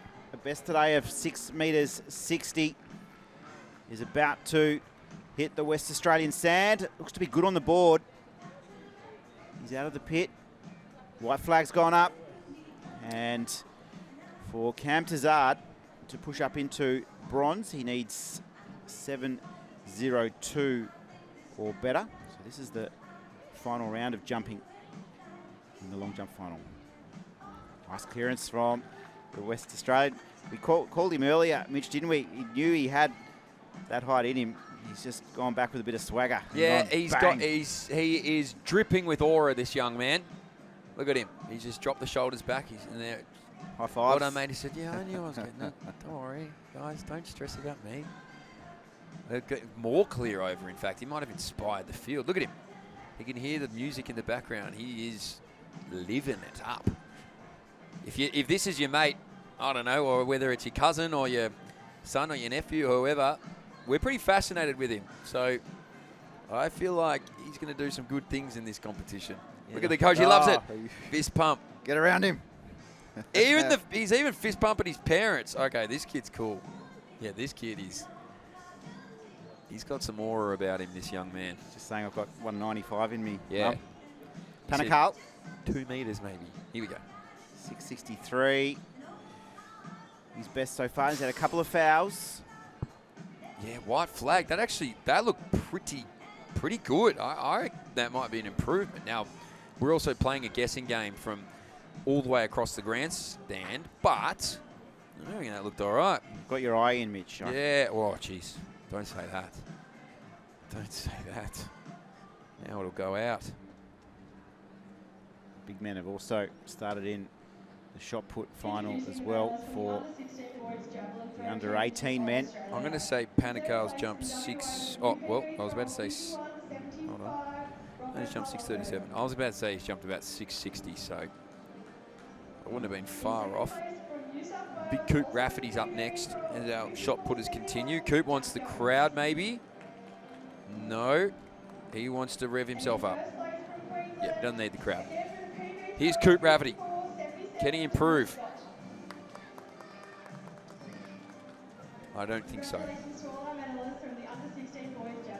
White flag, so at least we'll get a marker here, but I don't know whether that goes further than his new PB of 664, which means now only Henry-Purcell can change the podium. And he's jumped a lifetime best, according to us, at 688.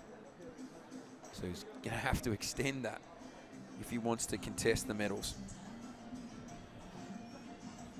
Yep, 43 for Rafferty, so it doesn't improve there, Trav. Maybe my eye is in, actually. Yeah, I'm up and about. What do you think here with Sean? I think he goes 694. Improves, but doesn't medal. Love to see a 709 though, Mitch, just to goodness, move into silver.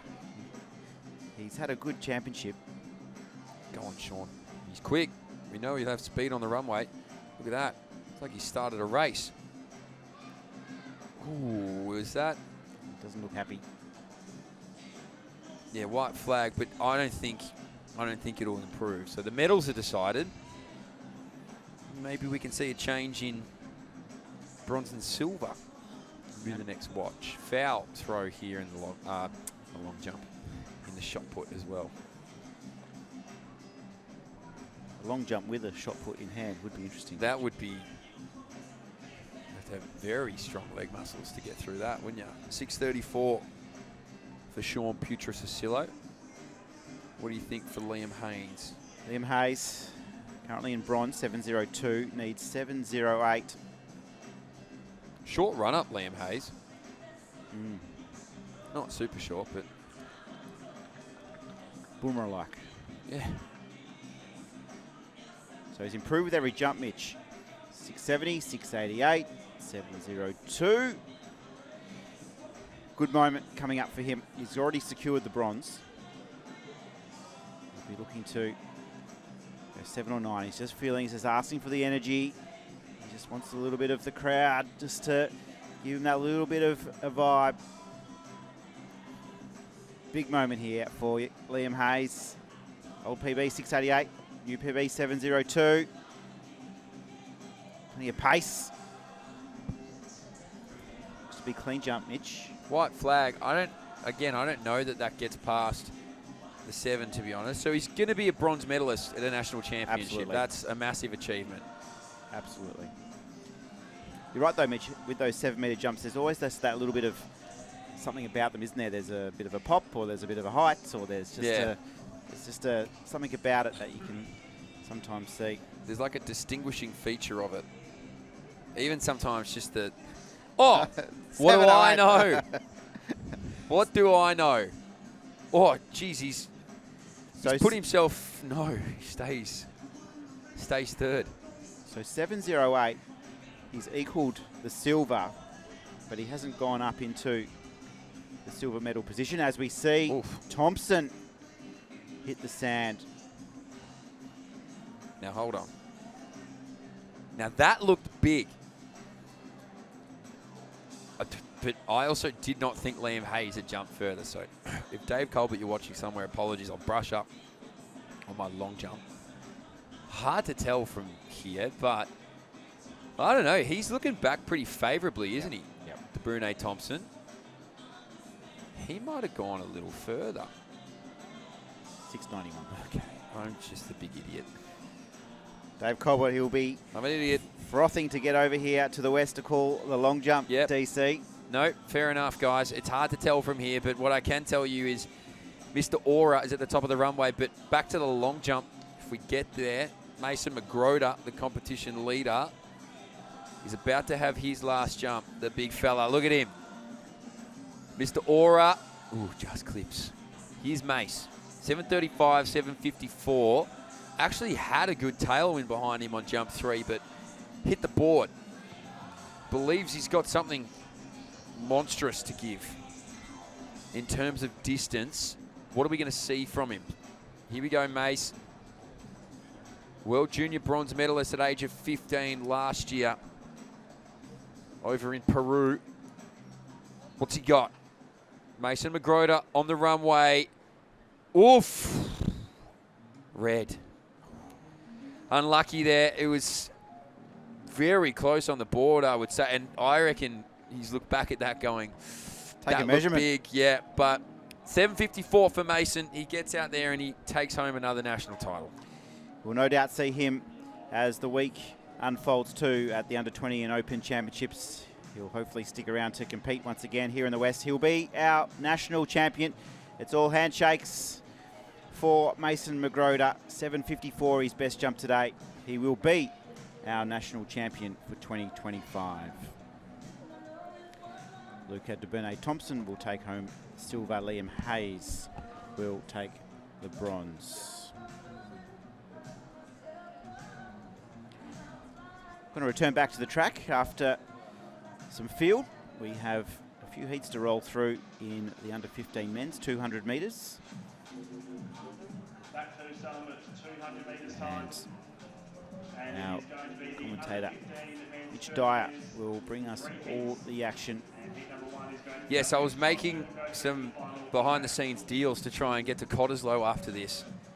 I've been informed it's likely going to be dark, and that's apparently stupid, but I think it's worth the punt. Anyway, men's under 15 200 heats. This is heat 1 of 3. So again, we're back to only 2 auto qualifying. Divine Boal, Massingire, Bell, Wyatt, Oliver, and Miljaljevic from New South Wales. He is the fastest in a big way on the outside of the track. Mijalovic, T62 competitor, exhibition runner here. So we're away. It's a good start here from the Western Australian in Brodie Oliver, as Oliver already picks up all those on his inside. Maybe from South Australia, Tyler Bell will get there first, but it is still going to be Oliver. So it's Oliver out in front now. Here comes Mijalovic as well from New South Wales. Moves on past Oliver as the rest of this field will contest. So Mijalovic will get it, 22.81. Then goes back to Oliver. I think Boal might have been next. Who will get that spot? We'll wait and see, but good racing here across the board in heat number 1. 0.8. The tail, 22.81 for Mijalovic. Competing here as an exhibition competitor. And Oliver and Devine, we'll have to wait and see if they're going to go through. Brodie Oliver's had a good championships, 4th in the 100 metres. It looks like he's done enough to go through to the final. Yeah, so Oliver gets there and Boal will get through automatically. So 23.75. Ezra Devine, the Queenslander, will now wait on times. 24.19 is the cut, but Mijalovic, he is running as an exhibition athlete, which is phenomenal to see him go out at 22.81. It just means that he cannot progress through the rounds into the final. So if you're wondering why it is Boal who's got that automatic spot, that is the explanation. But great racing across the board. Boal really had to dig deep in those final stages to clinch that automatic spot, but I'm sure he'll be absolutely stoked to be in that final, as our next heat has a bit of talent in it. Jimmy Atkins, who's been productive across the entirety of these championships. He'll like his chances to get through to another national final. Yeah, he's been really impressive, hasn't he, Mitch? The 100 metres, that 11.08 to take the title was really impressive, and to do the 1-2 double. It's always what the sprinters want to do, is get that double. And for Jimmy Atkins, he will start as the overwhelming favourite. Under 23 seconds already this year, a couple of times too. So James Atkins will run from lane 6. So Sydney Guthrie out of 2, Maximilian Kyle in 3, Charlie Madston's in 4, Jared DeGraff is in 5, Jimmy Atkins we've spoken about, it's 6, 11.08 in that 100 was mesmerising. Jacob Piestri is in 7, and Milan Kandic is out in lane number 8 from New South Wales. So Jimmy Atkins is the fastest here. He is the one that you would fully expect to make it through to that final. But if you were to look for the next stages, Pieterse from Queensland and Kandic, I would say. Closely followed maybe by Maxi Kyle in lane number 3. So he's second from the inside. Kandic and Piestri roll outside and second widest to that. Here we go, heat number 2.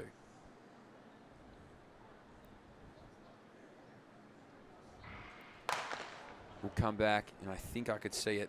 I won't say anything, though. I don't want to jinx anything. But it looked like... I will say it. I just said I won't say it, but I will. I think it might have been Charlie Madsen, the Tasmanian, who came up early. But sometimes as well, you can jump at a reaction. So maybe somebody flinched before that. I'm not sure. But maybe it was just unsteady. But to me, it looked like the Tasmanian. And I base this off having the best start. But everyone's still standing.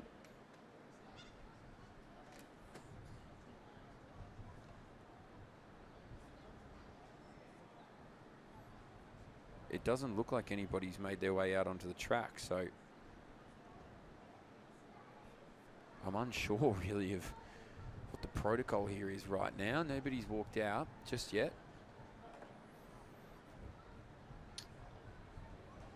Starters back in the starting position.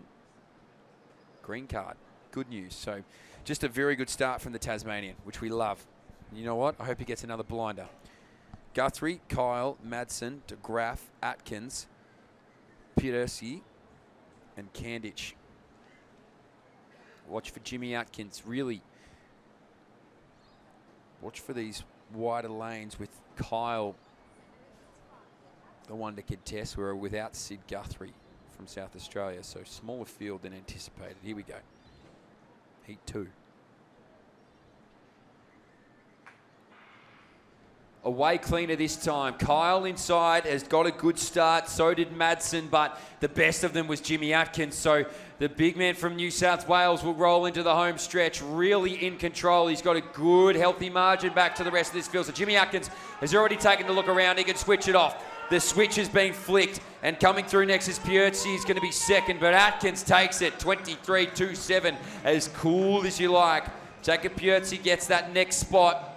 We'll wait on times, but Jimmy Atkins ran all of the 120 metres he needed to, and then said, yes, I'll be back tomorrow.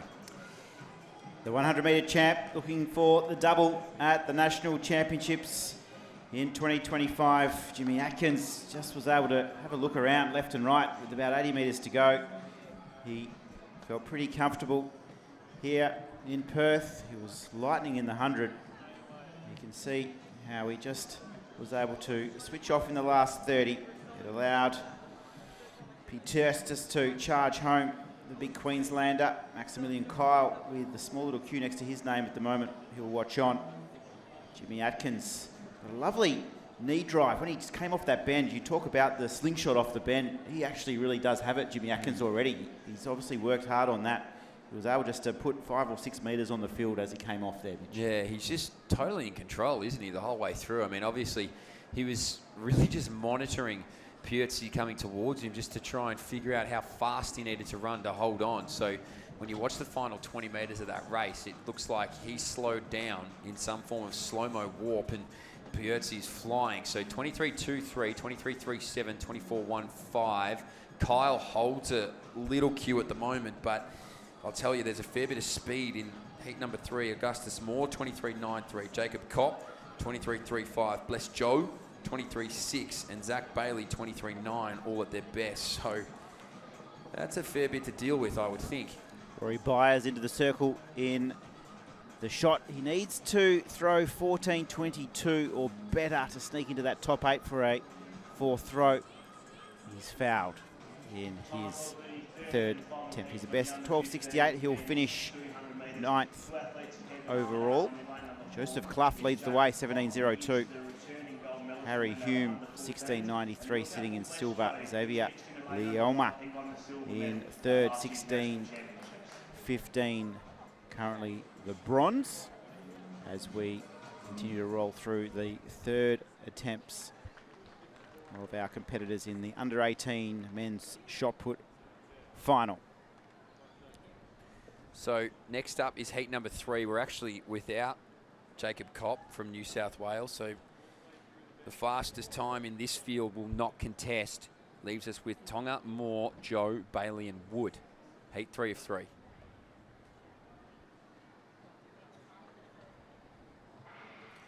Bless Joe got the best start there from Western Australia. Inside of the track, Jake Wood now from New South Wales moves too. So no Jacob Kopp. They make their way around here. Bless Joe and Jake Wood out clear from the rest of this field. Zach Bailey putting up a good effort in 3rd, and so too is Augustus Moore. But Bless Joe, he was a 1-lap winner, and he's going to come here and make a statement over the 2. 22.97 for Bless Joe.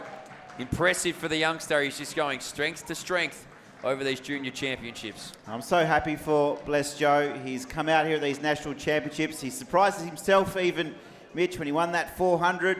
He claimed the silver in the 100 as well, and he's now returned to the track to try and take home 3 medals. If you'd asked him that at the start of the championships, he would have absolutely taken it. He's been in great form. He loves running here on his home track, and for Bless Joe, he's through to another final in these championships. Well done to the young West Australian. So the quickest qualifier through to that final as well, Bless Joe. Only man under 23. 22.97, and you know what? A pretty comfortable 22.97 at that. Zach Bailey from New South Wales looks like he's going to make his way through to that final as well. And he will. So it'll be Ezra Devine, Tyler Bell, and Zach Bailey. They're about to flash up on your screen here the full list of qualifiers for this men's 200-metre final. Bless Joe, your fastest personal best, 22.97. Jimmy Atkins, 23.23.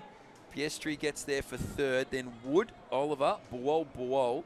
And here's your three little cues: Devine, Bell, and Bailey. What a fantastic final that's going to be tomorrow afternoon. We've got one more lot of 200-metre heats, and then we're going to round out this evening with some 3,000-metre finals. Don't go anywhere. Yes, that is not a postcard. That is exactly what Perth looks like right now. 7+ with all the action in a moment.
Alrighty, we are back in action here. Our officials doing an incredible job as per usual out there in the field. It's such a thankless role what these guys do.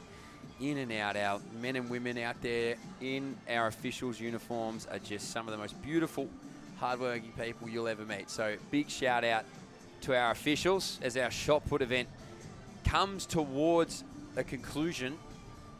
But on the track, we do have our 200s, and these are sure to be quick here. Here's the shot put standings for you. Let's give you the update. So Clough leads it, 17.23. What a monster that is. Hume, 17.14, and Luema, 16.15.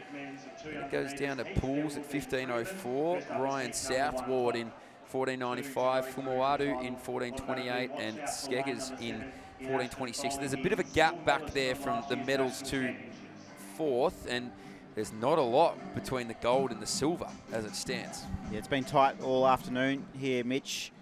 Harry Hume has just dropped that 17.14 in his third round. Maharajan and Byers have just missed out on qualifying for their final throw. They finished in 9th and 10th place respectively.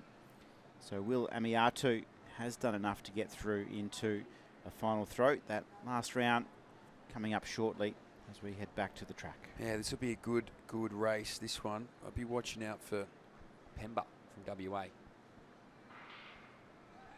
Great start there. Jaden Todorowski, he was the silver medalist in the 100 metres, so he might have a little bit of a chip on that shoulder, the young man from New South Wales. So they'll line up to get into the home straight. It's Todorowski, though, out in front. Pemba doing a good job to try and get Foley. But Jaden Todorowski is a mile ahead. He can switch it off. Jaden Todorowski will take it. Then it goes back to Foley from New South Wales. Kirk not far away, but he had a line of French and Mullins as well inside of him to try and get those times. But Jaden Todorowski is through to that final.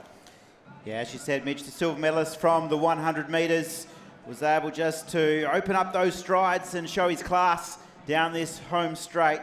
He's a really impressive straight runner, and he'll turn for home. Just watching the replay here, and he did absolutely extend his lead as the race continued. Todorowski, 22.02 unofficially. It's a good time for the young man. 22.87 for Foley, confirmed second. Pemba has actually flashed home for third, just ahead of Kirk in fourth. So they have the little Q's next to their name. But Todorowski, one of the favourites, through to the final. Yeah, he's ultra impressive, is Jaden Todorowski. I had him flagged as, you know, just about a stone cold winner in the 100, and obviously came through for second. It was a brilliant race. Kevin De Silva, the Victorian, just got him by 0.01 of a second. And Owen Veltman, who you will see in heat number 3, he came through for bronze in that 100. So it's an interesting split here, because we're obviously also mindful of our 400-metre runners who have competed, and they're stepping down here into this 200 as well. But Jaden Todorowski, for me, one to watch, and Owen Veltman in 3, I think, will be the real threat in this 200. He was your gold medalist in the 4, and he was your bronze medalist in the 1. So he backed himself over a 2, you'd think. You won't want to go home with one of every colour, Mitch, that's for sure. The gold and the bronze already in the satchel. So our shot putters are just having a little bit of time of contemplation, a little bit of quiet reflection before they unleash on a big 4th round throw. So here's our start list for heat 2. I just mentioned our 100-metre standings. You can see Kevin De Silva there, the Victorian, in lane 7. He was the gold medalist. Zach Holloway was 4th in that 400, the Tasmanian, and he is the fastest, or second fastest on paper, I should say. The quickest is Gamanja from New South Wales. So they've actually got them stacked up on the outside of the track. Kevin De Silva, Kanawa Gamanja, and Zach Holloway, all ones to watch, but hard to look past as well. Nate Helling from Queensland with Max Ferrugia. So, geez, this is a loaded heat here. Good luck getting through automatically. Heat 2 of 3.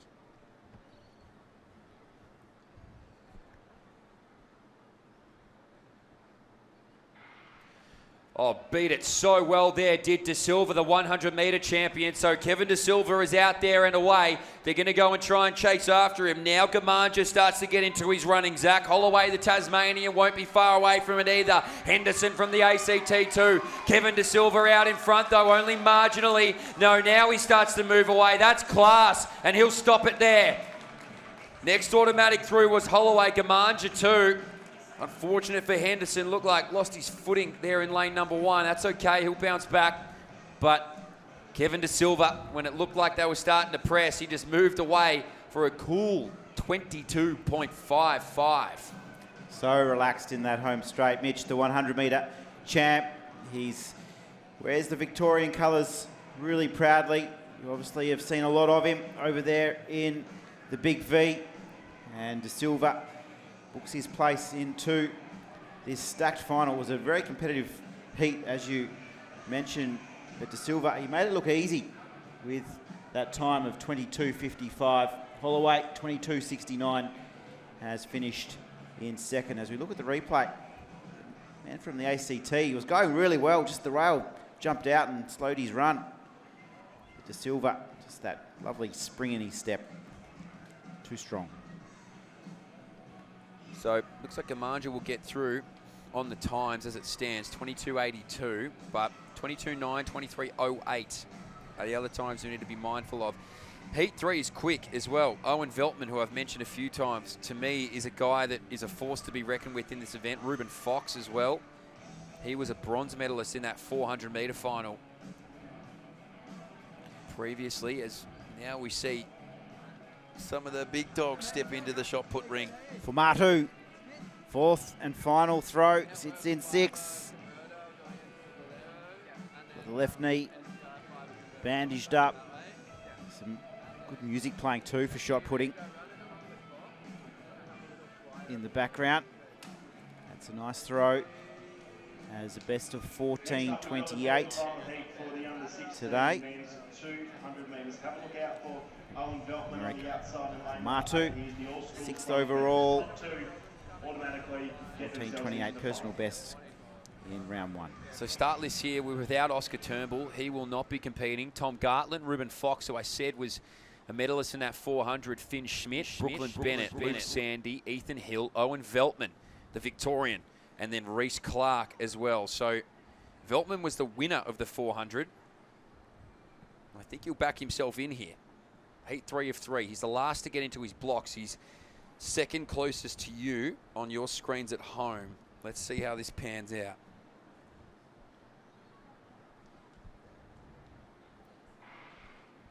So Veltman and Fox, 2 to watch here in heat number 3. They'll try and vie for that automatic spot. Sandy and Bennett also jump well from Western Australia, so they're actually going to come in rather as a blanket. It is the Victorian, though, who won the 400. Owen Veltman is out there in front. I mentioned Ruben Fox. He gets out there cleanly too, so these two will take those automatic spots. 22.35 as well. Very easy for Owen Veltman. Ethan Hill, I think, came through for 3rd. Let's just monitor how this all goes. But those two were undisputable. They are going through to that 200-metre final. Really competitive all week, the under-16 boys across the sprints. Veltman, though, his 400-metre strength, I think might be the difference for the final in the 200. He's been confirmed the winner at 22.35. Fox, you're right, Mitch, has flashed home to secure that second automatic qualifier, 22.74. And Ethan Hill from Queensland has the small Q next to his name. He's qualified for the final. Congratulations to Ethan Hill. That's a big moment for him and his family. It's going to be a ripping final. The under-16 boys, 200 metres. Todorowski, he's our fastest qualifier, 22.02 from the first heat. Veltman, 22.35, and De Silva. So the big names have all made it through. Going to be a cracking final. Probably a broken record saying that, but they're all cracking finals as the Tasmanian lets it rip. Ooh. So Xavier Liuma has 16.15 to his name. He needs 17.14 or better to move up into the medals. As we take a look at the qualifying from the under-16 200-metre heats. Todorowski is through. Small little queues. Ethan Hill, the Queenslander, Nate Helling and Kanawa Gamanja book their place into the final. It's going to be fast. That is for certain. Todorowski looked good, didn't he? Those long strides might just get the job done. But we'll wait and see tomorrow. That'll be something to look forward to. These 200-metre finals, Mitch, they've been exciting through the heat rounds. The finals promise to deliver. Incredible. We're going to throw to a break here. We'll be right back with some 3,000-metre action shortly. Don't go anywhere. There's not too much left here for day number 4 action.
Hi, Shell. Shell has high blood pressure, and the rising cost of living certainly doesn't help. Annie manages her diabetes with good nutrition, but fresh fruit and veg prices keep rising. And Jack has high cholesterol, but nothing is higher than his power bills. That's why they save more money every year by getting their prescriptions from Chemist Warehouse. And you will too. Head online or look for our price list in-store to see how much you'll save. Chemist Warehouse, discounting prescriptions every day. Welcome back to the Chemist Warehouse Australian Junior Athletics Championships. And this was just a short time ago. Here is our Australian champion for the under-18 men's shot put final.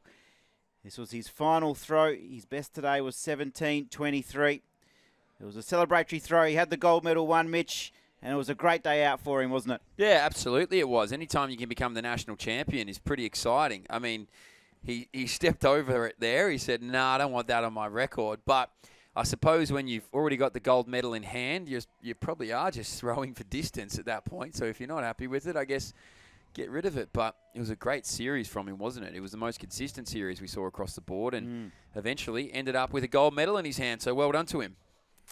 He can take a well-deserved breather.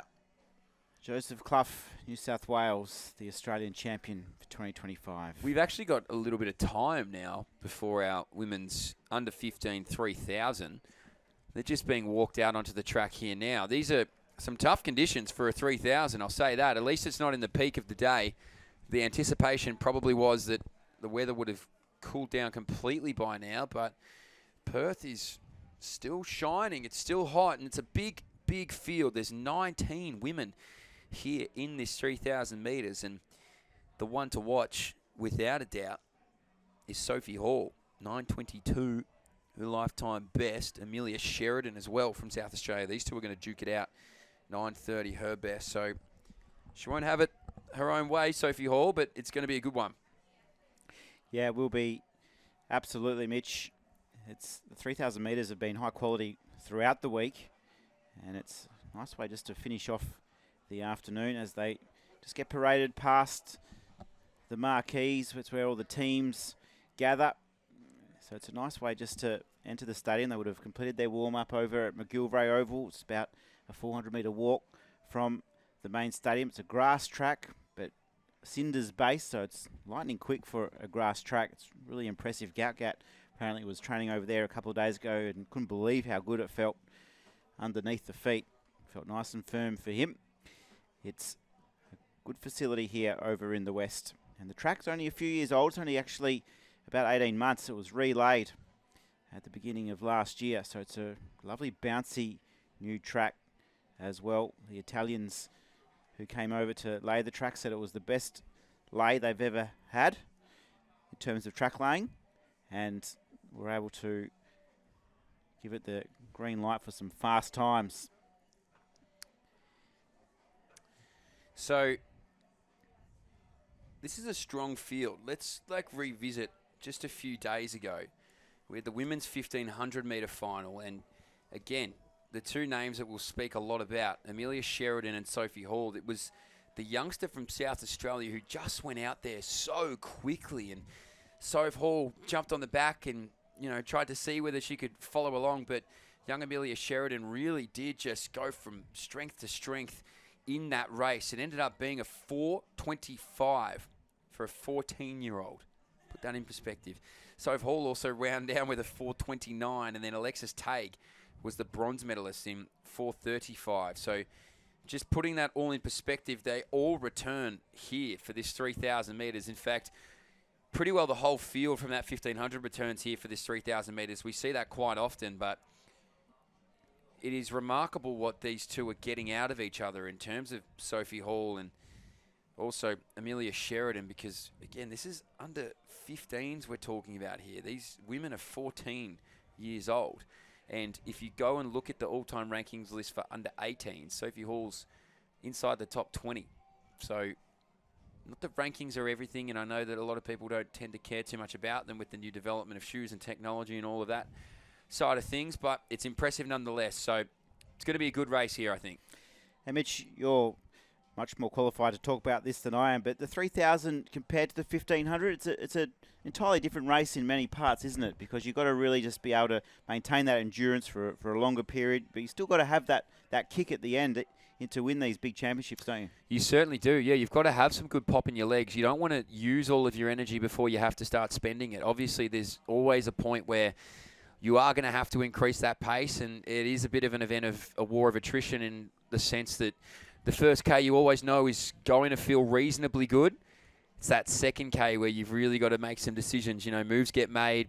You've really got to either trust your training that you're fit enough to be able to maintain a solid pace, or you know, let the race get away from you a little bit and back in the fact over the last K you can wind it up. So all these athletes' coaches would have had these conversations with them. In fact, Soph Hall's coach was my junior coach, and Soph Hall was a far more talented athlete than me. So maybe Steve Ellinghaus is having a different conversation with Sophie Hall than he would have had with me. But in saying that, they will all have some form of race plan and know what their training tends to get the most out of them. So I think Mitch would have just told you, put one foot in front of the other. Just put your left foot in front of your right foot. That's what I tell kids nowadays. Just put your left foot in front of your right foot. There's a saying that goes around that I really enjoy. It's smart watch, dumb runner. So I think sometimes you've got to let your body take control, and once you learn the rhythms of the way that you run and what you are and are not capable of in terms of your own functionalities, racing can start to feel a little bit easier. So it's at a great age group, I think, and obviously I haven't been in it in a long time, where they're not as concerned with the technological side of things. They just want to get out there and race. And if you're a fan of 3K racing, I think this showdown here with Sheridan and Hall will be one to behold. So it is a little tactical affair at times, but no, this will be a great race, without a doubt. I'm a big fan of the 3K. It's one of my favourites. It used to be one of my favourites to compete in. And it's just a great balance of 5,000 metre prowess versus good wheels over a 1,500. So let's see what we have here. This is our women's under 15 3K final. Away with a really good start here. It is a big, deep field. There's 19 women out here, and I said that the ones to watch would be Sheridan and Hall. Well, Sheridan leads out the outside group, and Sophie Hall leads out the inside group. So Sophie Hall, actually, it is that's going to... No, that's Charlotte Snelling. Apologies. My assumption was that it would be Sophie Hall. It's not. It's Snelling who's going to lead this out. So wanted to get out here and make a mark early. Sophie Hall's in the middle of this pack, and still going along with her is Amelia Sheridan there in second. So this is some cut-neck speed here to begin. So maybe it's just watched on that 1,500 as Charlotte Snelling and just thought, you know what, I don't mind that tactic. I might just see if I can take the sting out of the legs. It's 7.5 lap journey. It's a little bit longer, but I like the tenacity to begin. Yeah, it's really interesting, isn't it? Sheridan's made the decision to cover this attack from Charlotte Snelling, who is a terrific runner as well, has come in with a 10 minutes 12 3,000 metres. But Amelia Sheridan, the South Australian, as you've alluded to, Mitch, has come in with really high credentials and has started really strongly. They've just started to peg them back a little bit now. We can see Alexis Tague of New South Wales is just trailing nicely into the race, and we'll just look out for hip number 4. Sophie Hall comes in really well credentialed, has had a great championships, and she'll just start to move into the race nicely. So Sheridan now assumes pole position. She's out there in front, and will be very happy with the work of Charlotte Snelling, who now just can benefit from sitting behind. In third is Tague, and then it rolls back to Sophie Hall, who was the silver medalist in that 1,500. So not much of a margin between them. The rest of this field playing a bit of catch-up in the opening 800 metres, but who we thought might get towards the front of the race has. That's Sheridan, who's doing a good job from Snelling, and now being dragged into it are these two behind. So this will group up as a group of 4 at some stage, maybe not immediately, but over the next lap and a half for sure. But it's a good bit of work out there in front, just the forward lean of the young South Australian, just really respectable way to get after these races. If the pace isn't going to be what you want it to be, go out and set it yourself. I Love that type of mantra, and she's not afraid to call her shot, run a shot, and see what happens from there. So this group now bunches back up, and this group of 4 is away. Mitch, I think the championship record could come under real threat here. Eliza Lawton's 9:38.83 setback last year in Adelaide. I think that will be really quite comfortably for some of these competitors. Still a long way to go, just over 5 laps remaining. You can see Sheridan just still now opening up a bit of a lead, which is a nice handy little buffer. We can see that hip number 4 of Sophie Hall just starting to work nicely into her race. And then the rest of the competitors just work through. Eva Brennan from WA crossing through the line. Emily Wetzel's Victoria, as too is Lenny Hartley from Victoria. But our leader is doing it nicely at the moment. So Sheridan in front. That will be a staple for a while, I would think, given the way that she's attacking this race. Sophie Hall's worked really well into it now to be in a silver medal position, and will just have some company behind her too in Alexis Tague. So that's helpful. Sometimes hard to be out there over an event like this all on your lonesome. Sheridan does make it look quite easy, far easier than it actually is. And Sophie Hall with Tague behind her in that silver and bronze spot. So it'll take a little bit to go and get after them. They're a little bit fractured, in fact, behind. They're not really all working together. They're all in their own pursuit of trying to get up for some minor medals. But Sophie Hall doing a really good job to trail into this race. It's not the same type of race style we typically see from her, but it is really respectable at the moment. It seems to be working well, but out in front, Sheridan is just class at the moment, is Amelia Sheridan. It was a similar tactic in that 1500, just get out and see what happens. And right now what we're seeing happening is a dominant display of 3,000-metre racing. So Hall sits in second, Tague in third, and then it's a group of Queenslanders that are in pursuit. They might even start working together, possibly. I think that's Snelling that sits in that 4th spot. And a little bit further back there is Squires. But Sheridan is up the track and showing no signs of slowing down at the moment. So currently in the same finishing order that we witnessed in the 1,500 metres, Sheridan, Hall into Tague.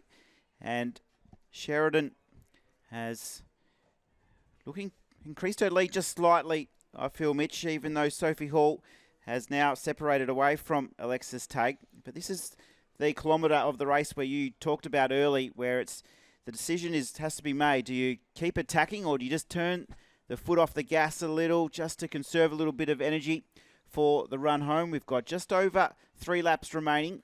So I can see here, Amelia Sheridan, though, there's no signs of slowing down. Her decision was attack that 2nd kilometre. Yeah, it seems like Amelia Sheridan really only has one gear, and that's to rip it out of the gearbox. So she's out there really comfortably. Sophie Hall's done a really good job to get some distance back there to Alexis Tague, who, as you said, this is the lineup of the gold, silver, and bronze that we saw in that 1,500.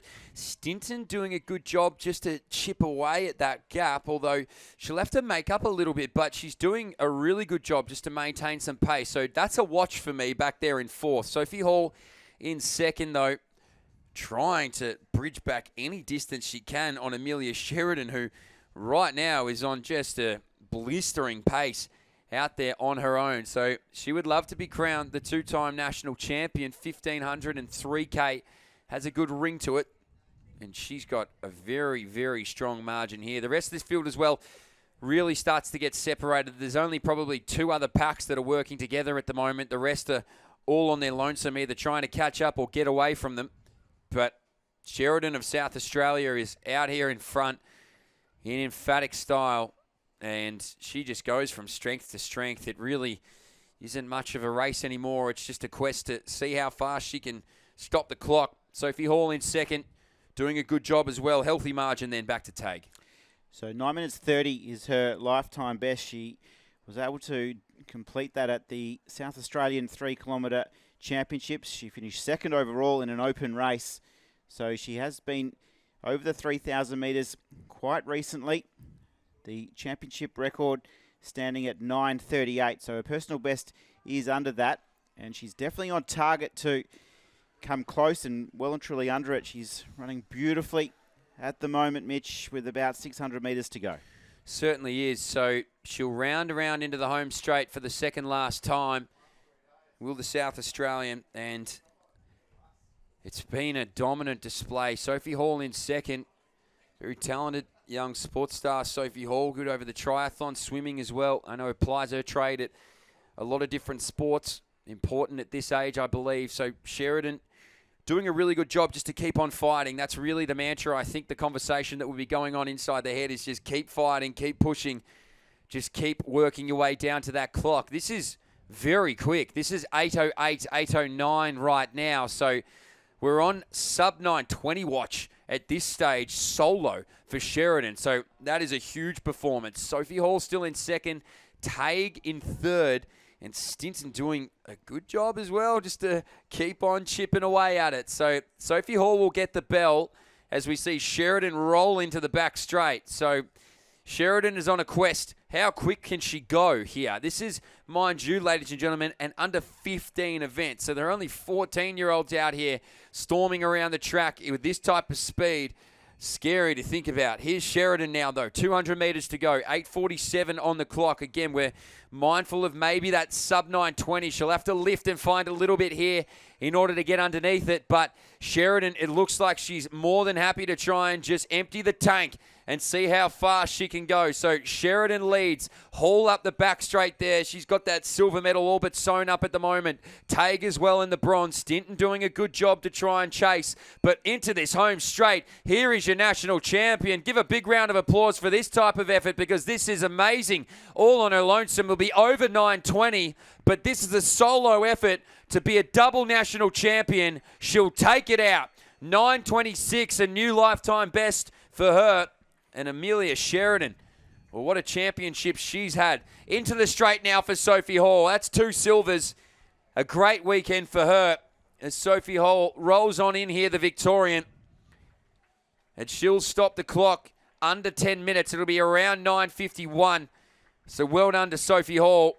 Another silver to add to her collection. Great racing as Tague now comes down for third. Stinton has been strong in pursuit, but she'll settle for fourth. Well done to Tague. Again, we get the same podium that we saw in that 1500, but being dragged through for some quick times in and amongst this field. Under championship record pace too, Mitch. It's an impressive reward. The gold medal will be celebrated in South Australia. Sophie Hall, she's battled on beautifully. You can see just the effort that all of our competitors' PBs are still up for grabs here. Alexis Tague has finished her race off superbly in third place, as we just start to see a few more of our competitors coming across the line. Charlotte Snelling of Queensland finishing off her campaign. There's Emily Wetzels of Victoria coming through. But no doubt about our champ, Amelia Sheridan. Put that name down into your books, because it'll be enjoyable to see her development over the next few years. Liliana Oberden finishing out her 3 campaign. Under 11 minutes as well.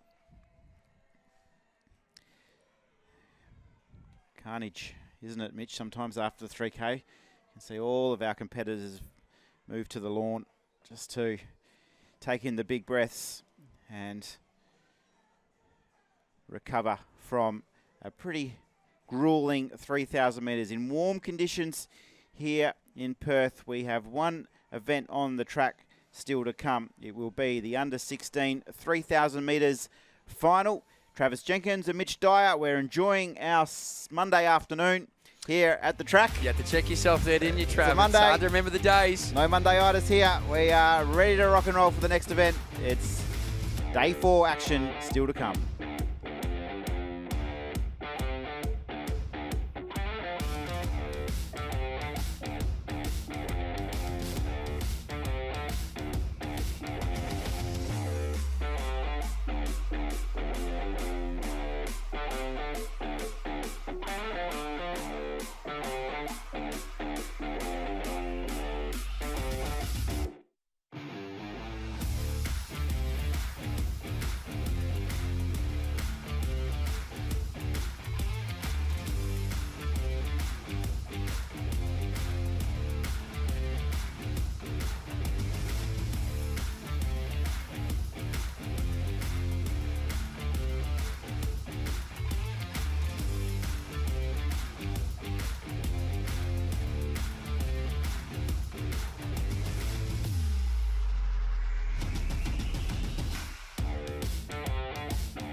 Welcome back to the WA Athletics Stadium. It's the final run home on day 4 for Amelia Sheridan.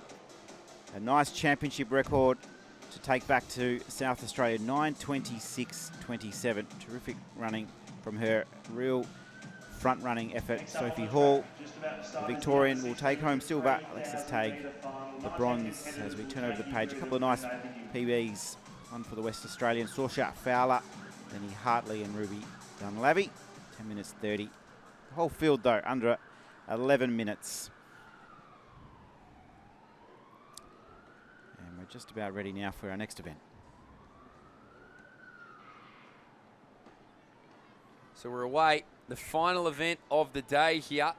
It is our women's under 16 3,000 metre final. So just watch for this, because probably all eyes go to Lawton, who, as we said, just absolutely dominated that 1,500, and she's just watched her own championship record fall. So you imagine there's a little bit of a fire in the belly, maybe. Not that it's all about championship records, I understand that, but I know that these athletes do look at them. There's Vella there, so Lawton actually sits in 3rd at the moment. If you're wondering, she's in a really, really healthy spot, actually, as that's Polkinghorne, who was 4th in that 1,500 metres just 2 days ago. So nearly the entire field of the 1,500 is back. We're losing our bronze medalists, so Polkinghorne might see a little bit of an opportunity maybe to jump up into the medals here in the 3,000, but good early tempo. No wonder Lawton's not in front. It's actually already quick, and that falls at the feet of Annabelle Vella.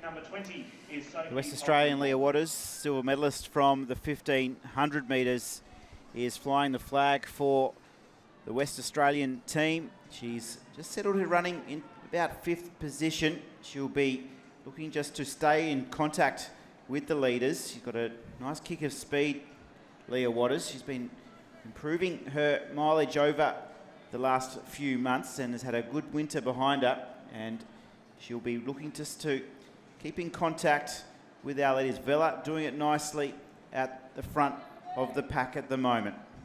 So this is quick. They went through in 72 seconds, which is 9-minute 3K pace, which would be an Australian record just about. So they are absolutely humming along here. Annabelle Vella at the helm of this really fast pack. Right at the back of it is Isabel Rhodes, the Victorian. So a few of these girls are 10-odd minute runners, so they're going to give themselves every opportunity to run a lifetime best and just attach themselves to the train of a fast pace at the moment. So Lawton sits in 3rd, who was, he said, the winner of the 1,500, and this group of about 7 is actually in a really great rhythm. They're just humming along here, 2:16, 2:17, so they'll be outside of that first lap pace, but in all honesty, not by a great deal. So they're moving along quite well here, and working well together is the most important part. Championship record, 9:27, as you touched on, Mitch. That's definitely on pace for that. Just going to be interesting to see how the champ, Eliza Lawton, wants to run it. She's quite content at the moment just to sit in 3rd place. Waters, you can see there, back in 5th, 2nd in the 1,500. Vella comes in really credentialed as well, has had some terrific runs over in New South Wales. But it'll just be interesting to see how Eliza Lawton wants to control this race. Yeah, so at the moment she's happy to sit in 3rd and just see how this pace unravels, although maybe now she just senses the moment ever so slightly, so doesn't want to give Annabelle Vella too much wiggle room. If there's anybody that's qualified enough to make that judgment, it would be a fellow stateswoman. So she just now puts herself into that 2nd spot. It was a quick pace to begin, as I've said, but this group now of 6 seems to be holding on well. At the back of it is Servati from Victoria, who maintains that position. Then the Queenslander Piper Anderson, who we haven't spoken about all that much. Anderson, she's sitting in 4th. She's a 9:46 runner at her best, as now Eliza Lawton gets to the front of this field. So she's been happy to sit and wait and bide her time, but now she senses the moment and thinks that this is it. This is the ability now to show what she can do and just see how much of the field can actually even roll along with a pace like this. So Lawton puts a couple of metres into them quickly. Vella's been really good to lead things out. Polkinghorne, who we said just missed that podium in the 1,500, now finds herself in that 3rd spot. But in just the matter of 200 metres, Lawton just asserted herself popped out of that pack and will continue to run at this tempo.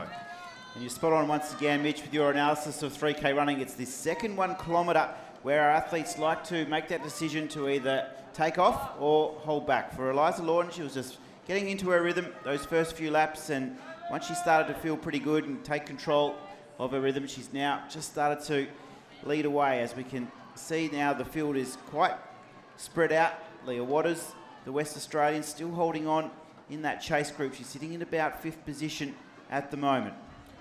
So it's fascinating what these tactics will be. Vela doing a really good job just to keep that composure. This is what we're talking about. It's this middle part of the 3K where you really have to compose yourself and grit and grind your way through it, because there's only one thing that's guaranteed, is that it's going to hurt. So it's how much hurt you can take and how much hurt you can continue to roll with, and Vela's doing a really good job to keep Waters within her range. So doing well here at this leading duo, but this train of 4 behind, led by Polkinghorne, Waters, Anderson, and Savade, doing a good job to run off one another, but they're a little bit off tempo in terms of being able to get after the gold and current silver medalist in this field. So Waters out in front, doing a really good job there is Vela. As I've said a few times now we see the Western Australian who's rolling along nicely. Sorry, Waters, that is the Western Australian. So Lawton doing a good job just to continue to maintain, and Vela now finds herself in that second spot.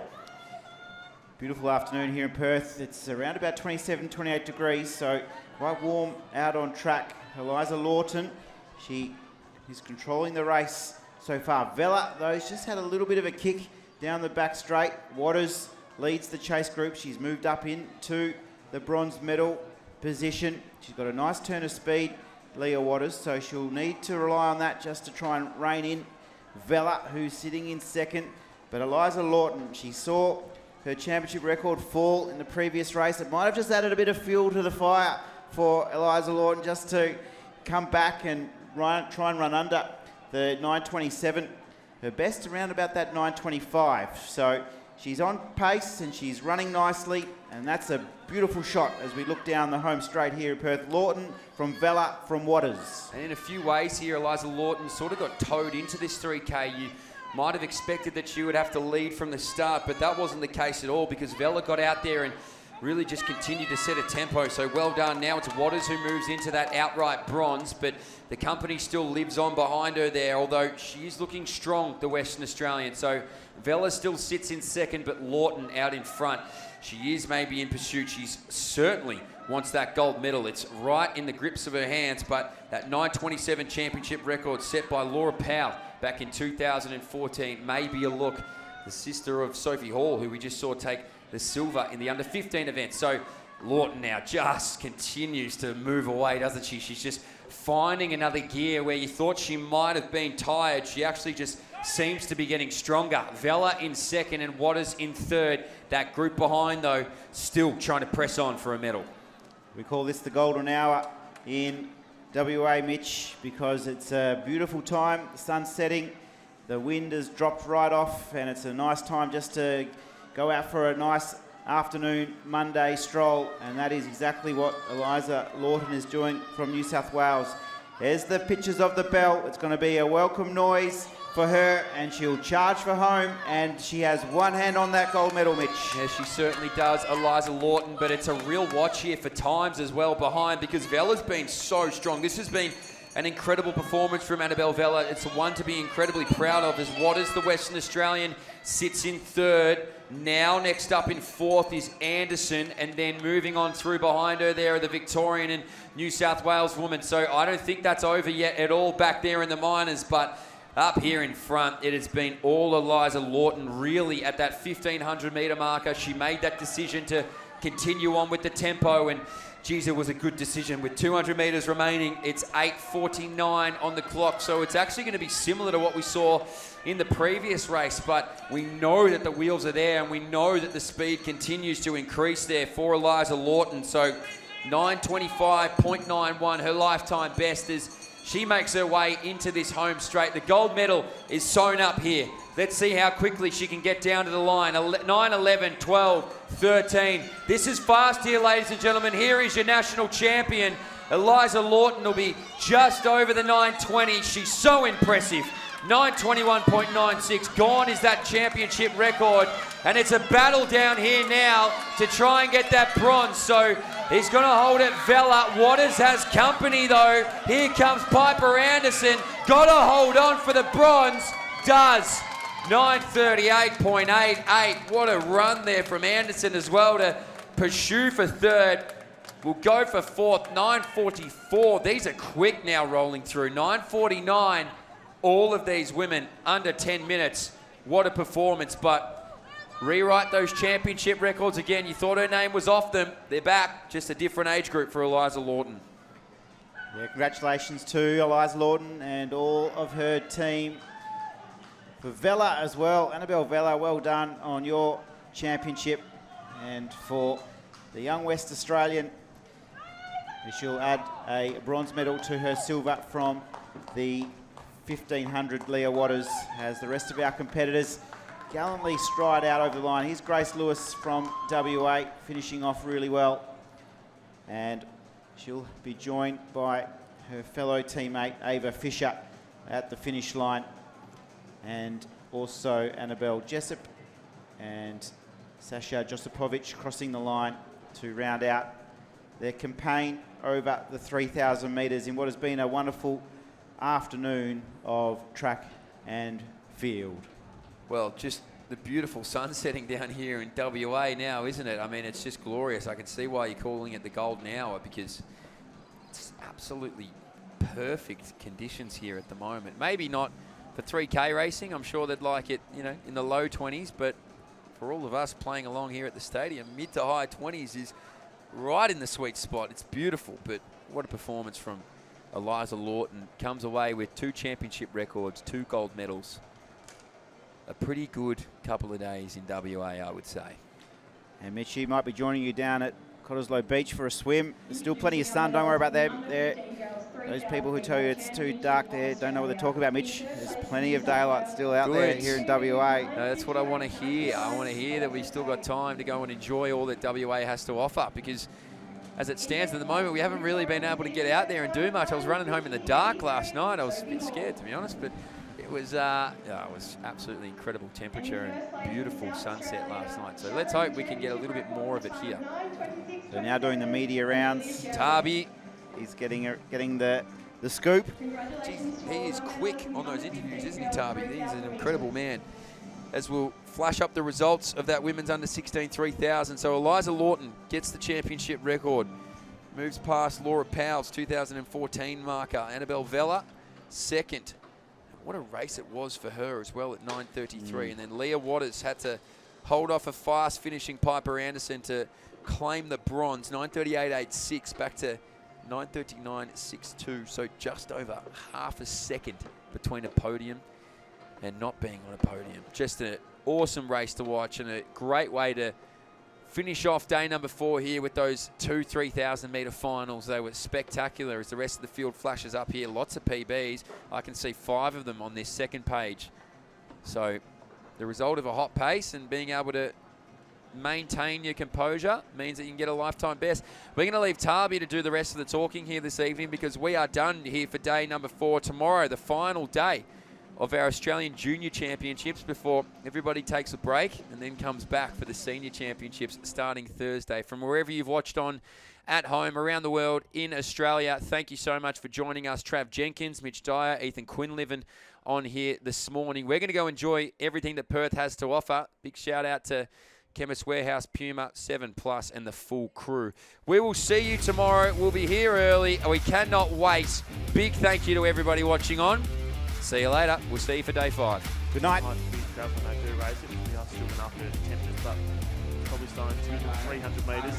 And then just after that, that's when she said, I have to go. She'll add a goal to the silver.